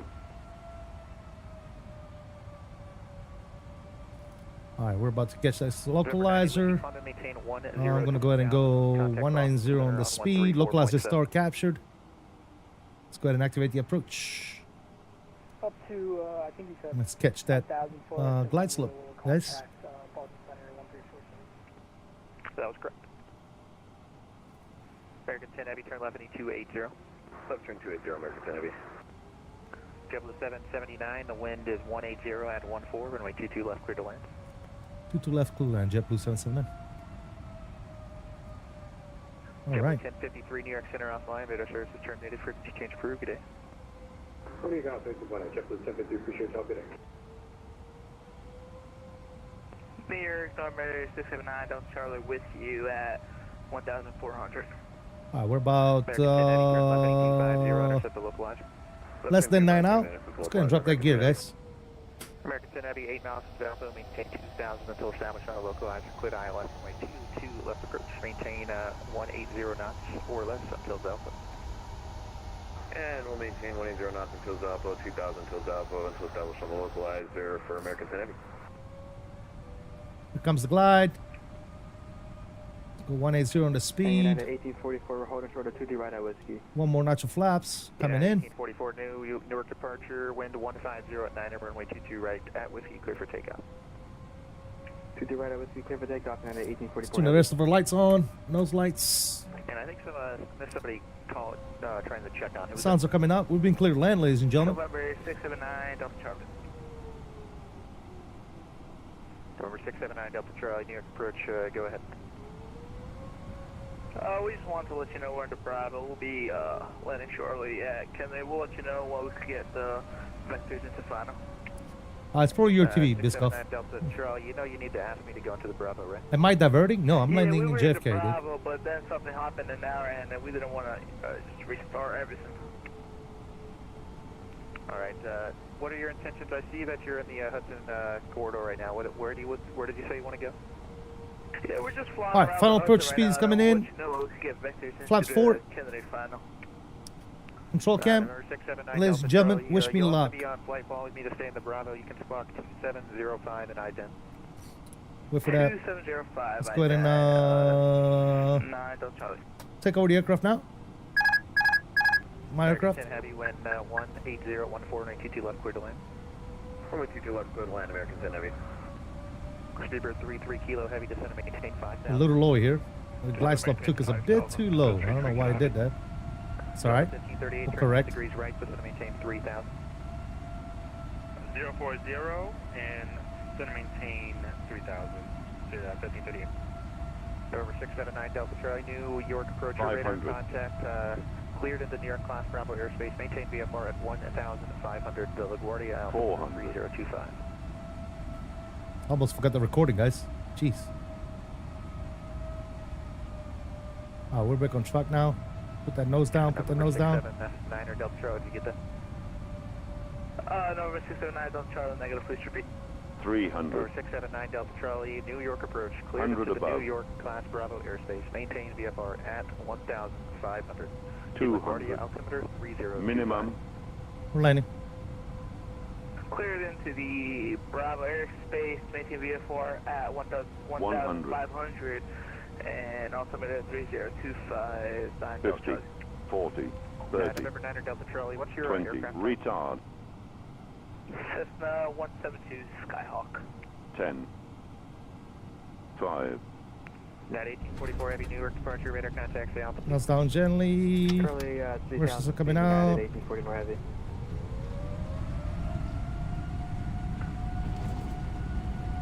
There's that nose. 1844, turn right, 310, climb and maintain 10,000. Can we make it over here? Auto brake off. Oh yeah. Oh yeah. November 679er Delta Charlie, follow the Hudson northbound as per the... Auto brakes off. Yep, we are falling north for the Hudson River, 9 Delta Charlie. Virgin 138 New York departure radar contact, say altitude.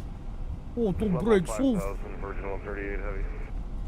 Virgin 138 Heavy, turn left heading 090, climb and maintain 11,000. Plus 090 up to 11,000, Virgin 138 Heavy. Speedbird 33 Kilo Heavy, descend and maintain 4,000. Flight time 4 hours and 58 minutes, ladies and gentlemen. 1538, turn right heading up 140, descend and maintain 2,000.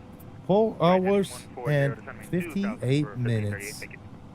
We had a negative 156, and we definitely landed a little bit longer than I wanted to. But she's a floater, man. She's a floater.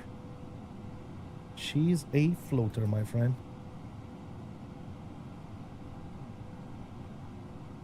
And New York, JetBlue 779 vacated, the 22 left on hotel.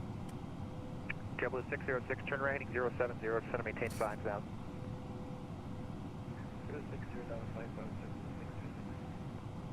Number 1027, runway 22 right, at whiskey taxi. Did I goose by, it? Yeah, I goosed Bravo, the shit out of it, Whiskey. dude. All right, master switch on the APU is coming on. We can turn you off. Delta 1538, turn right 190 on TA accept the only local on line. you. Right heading 190 and accept the localizer for 1538. JetBlue 779, you taxi by a hotel, cross runway 22 right, correction, hotel and Bravo, cross runway 22 right to the gate. Hotel Bravo, cross 22 right to the gate. 779, thanks. Virgin 138 Heavy, turn left heading 050. All right, let's start cleaning this bad boy up. Speedbird Spoilers, 33 Kilo Heavy, retract, turn right, flaps 310, coming up. maintain 3,000. Hard 310, hold this maintain 3000, speedbird 33 Kilo. Continue on to Fiumicino, I assume. Negative. Established on the localizer, clear island 22 approach. Negative, my friend. Maintain 2000. There's Mr. Mastro just landed behind us. Thank you, Mr. Mastro, for flying along. Appreciate you, brother. Appreciate you, my dude. All right, we're gonna continue straight here. Hotel cross 22 right, and then right on Bravo to gate 510. I believe that's what I wanted, right? We're gonna stop the recording, and we're parking at 510. So we need to go to menu over here, go to options, channel, GSX,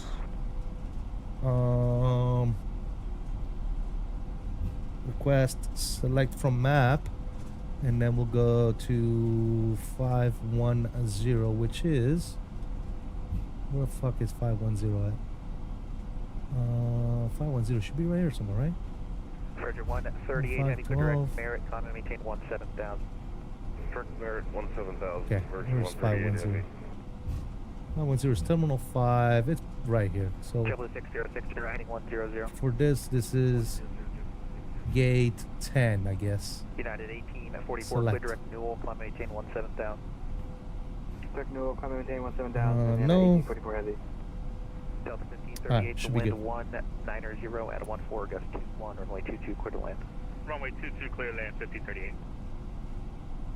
We'll take it on this way. Strobes can go in and come off. We'll clear the runways. We'll turn right on Bravo. Speedbird 33 kilo heavy, descend and maintain 2,000. Just maintain 2,000, people 33 kilo heavy. Let's go ahead and start the APU.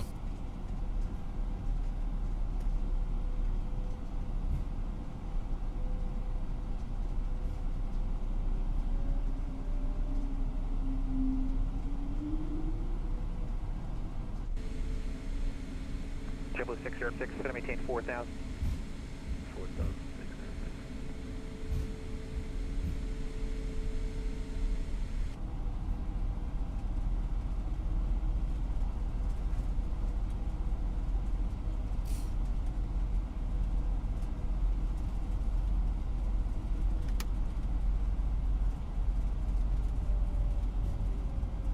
Virgin 138, heavy contact Boston Center 134.7, good day. 134.7 for Virgin 138. All right, there you go. Thanks, APU is Wheeler. available now. Perfection. APU can going to come on. Very nice. Number 1027, wind Newark 150 at 9, runway 22 right at whiskey, clear for takeoff. Very nice, guys. Awesome flight. Hope you guys enjoyed it as much as I did. ATC available, radar service terminated, frequency change approved, good day. Frequency change approved, thanks. Good ATC, have a good night, United 1844 heavy. See ya. See ya.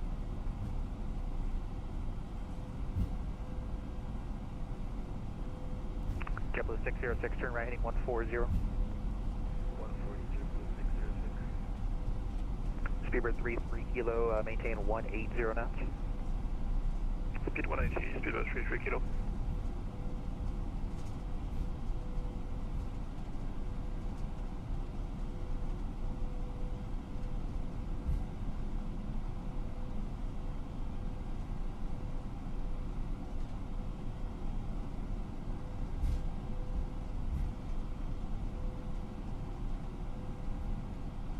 Speedbird 33 kilo heavy, turn left heading 250. Not sure how much I enjoyed it. I enjoyed it very much, dude. That's heading 250.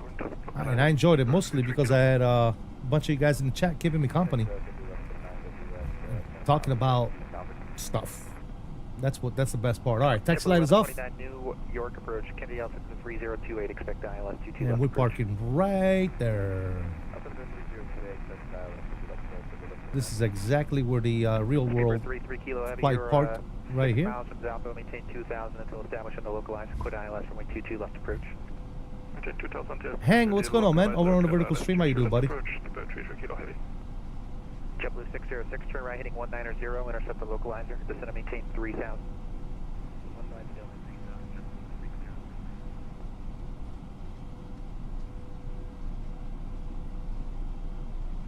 New York, Lundberg 1027, lead 11 miles to 2500. Lundberg 1027, Newark departure radar contact, direct elevate, climb and maintain 6,000. Direct elevate up to 6,000, Lundberg 1027.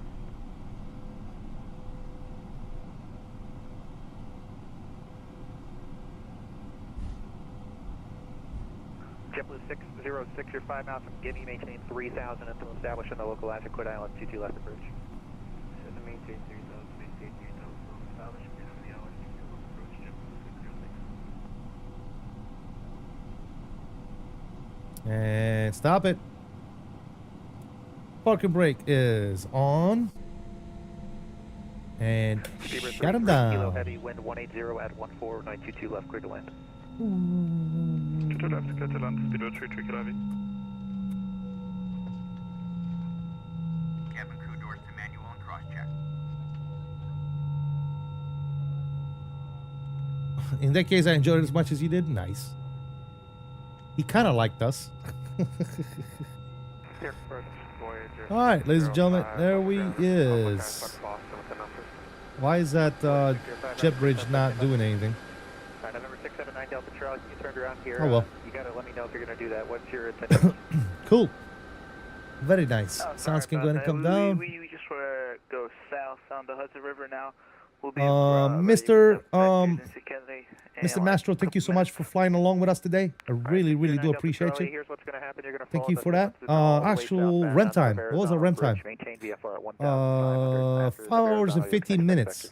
Very nice. Very nice. 5:15. We'll reset that. Beautiful. Let's see. The real flight was 5:21 block time. So we beat it. We beat the real flight, ladies and gentlemen. Give yourself a round of applause. Give yourself a round of applause, ladies and gentlemen. We beat the real world flight. Yes, sir, we did. We did it. All right, so that can come off. You can come off. Let's see. What do we got going on here?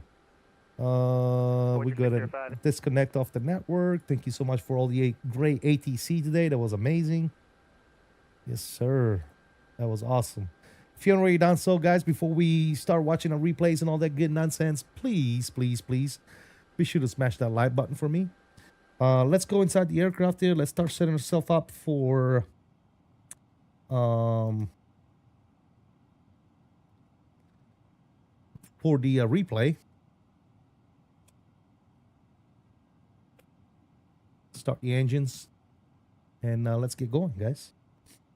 Gonna dump the flops, arm up the spoilers, get those engines started.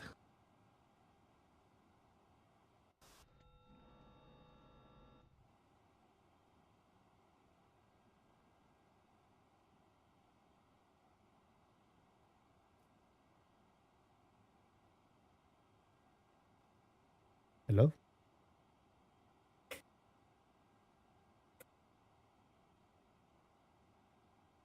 She going or what?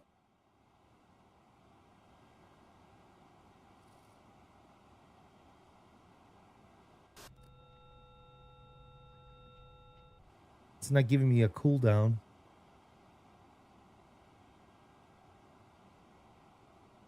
Let me see. I can just probably do panel states, huh? Let's see. Make do panel states. Load. Engines running. Confirm.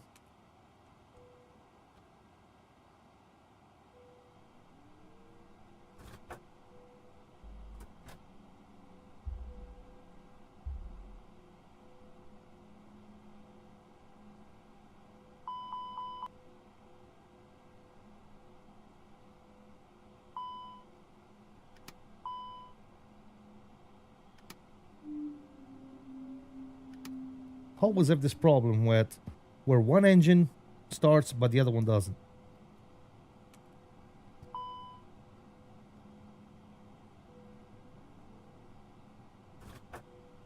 All right, there you go. So now that's available as well. Good. Flaps are good. That's good. Engines are up and running. APU's off. APU blinking going to come off. We'll turn all the lights back on. That's on, that's on, that's on, that's on, and that's on auto. Cool. Let's get this replay going. Let's go ahead and hit the replay. Yeah, I know. It's all good.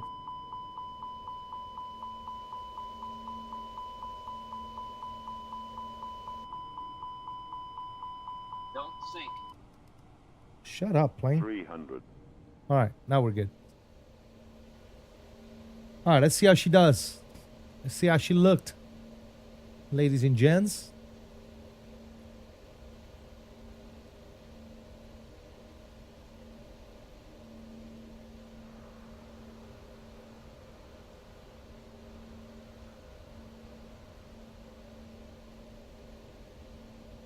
There goes the float. And touchdown. Not too shabby. Not too shabby at all. That nose stayed up for a while too, man. Look at that. Nice. All right, let's look at a different angle here. Let's go with that. Good. Pause.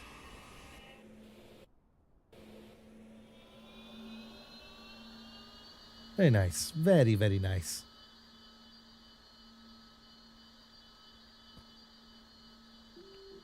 Gonna get that outro going, ladies and gentlemen. Yes, sir. Guys, again, man, I hope you guys enjoyed the stream as much as I did. Thank you all for the company. I really do appreciate you guys hanging out with me today on stream and chat, man. Can't thank you enough. Welcome to all the new subscribers today. Thank you guys for subscribing. Those of you that are new to the channel, thank you for the renewed memberships. I want to start by thanking all my sponsors, mods, members, long-standing members of the channel. You guys are amazing. And obviously the rest of my subscribers, you guys are awesome. The ones that keep on coming back and supporting me and the channel, flying along, keeping us company in the chat. I really, really, truly do appreciate it, guys. Again, it was a great flight cross country today.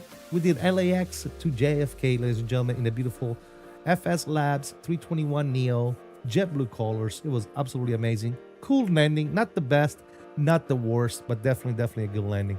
So yeah, guys, I'm gonna leave you all with some more replays, and I sure do hope to see you guys on the next one, man. And until next time, I'll tell you what I always tell you. I'll salute you all. Please continue to stay safe, have fun, and as always, peace out, guys. I'll see you on the next one. I am out. See you.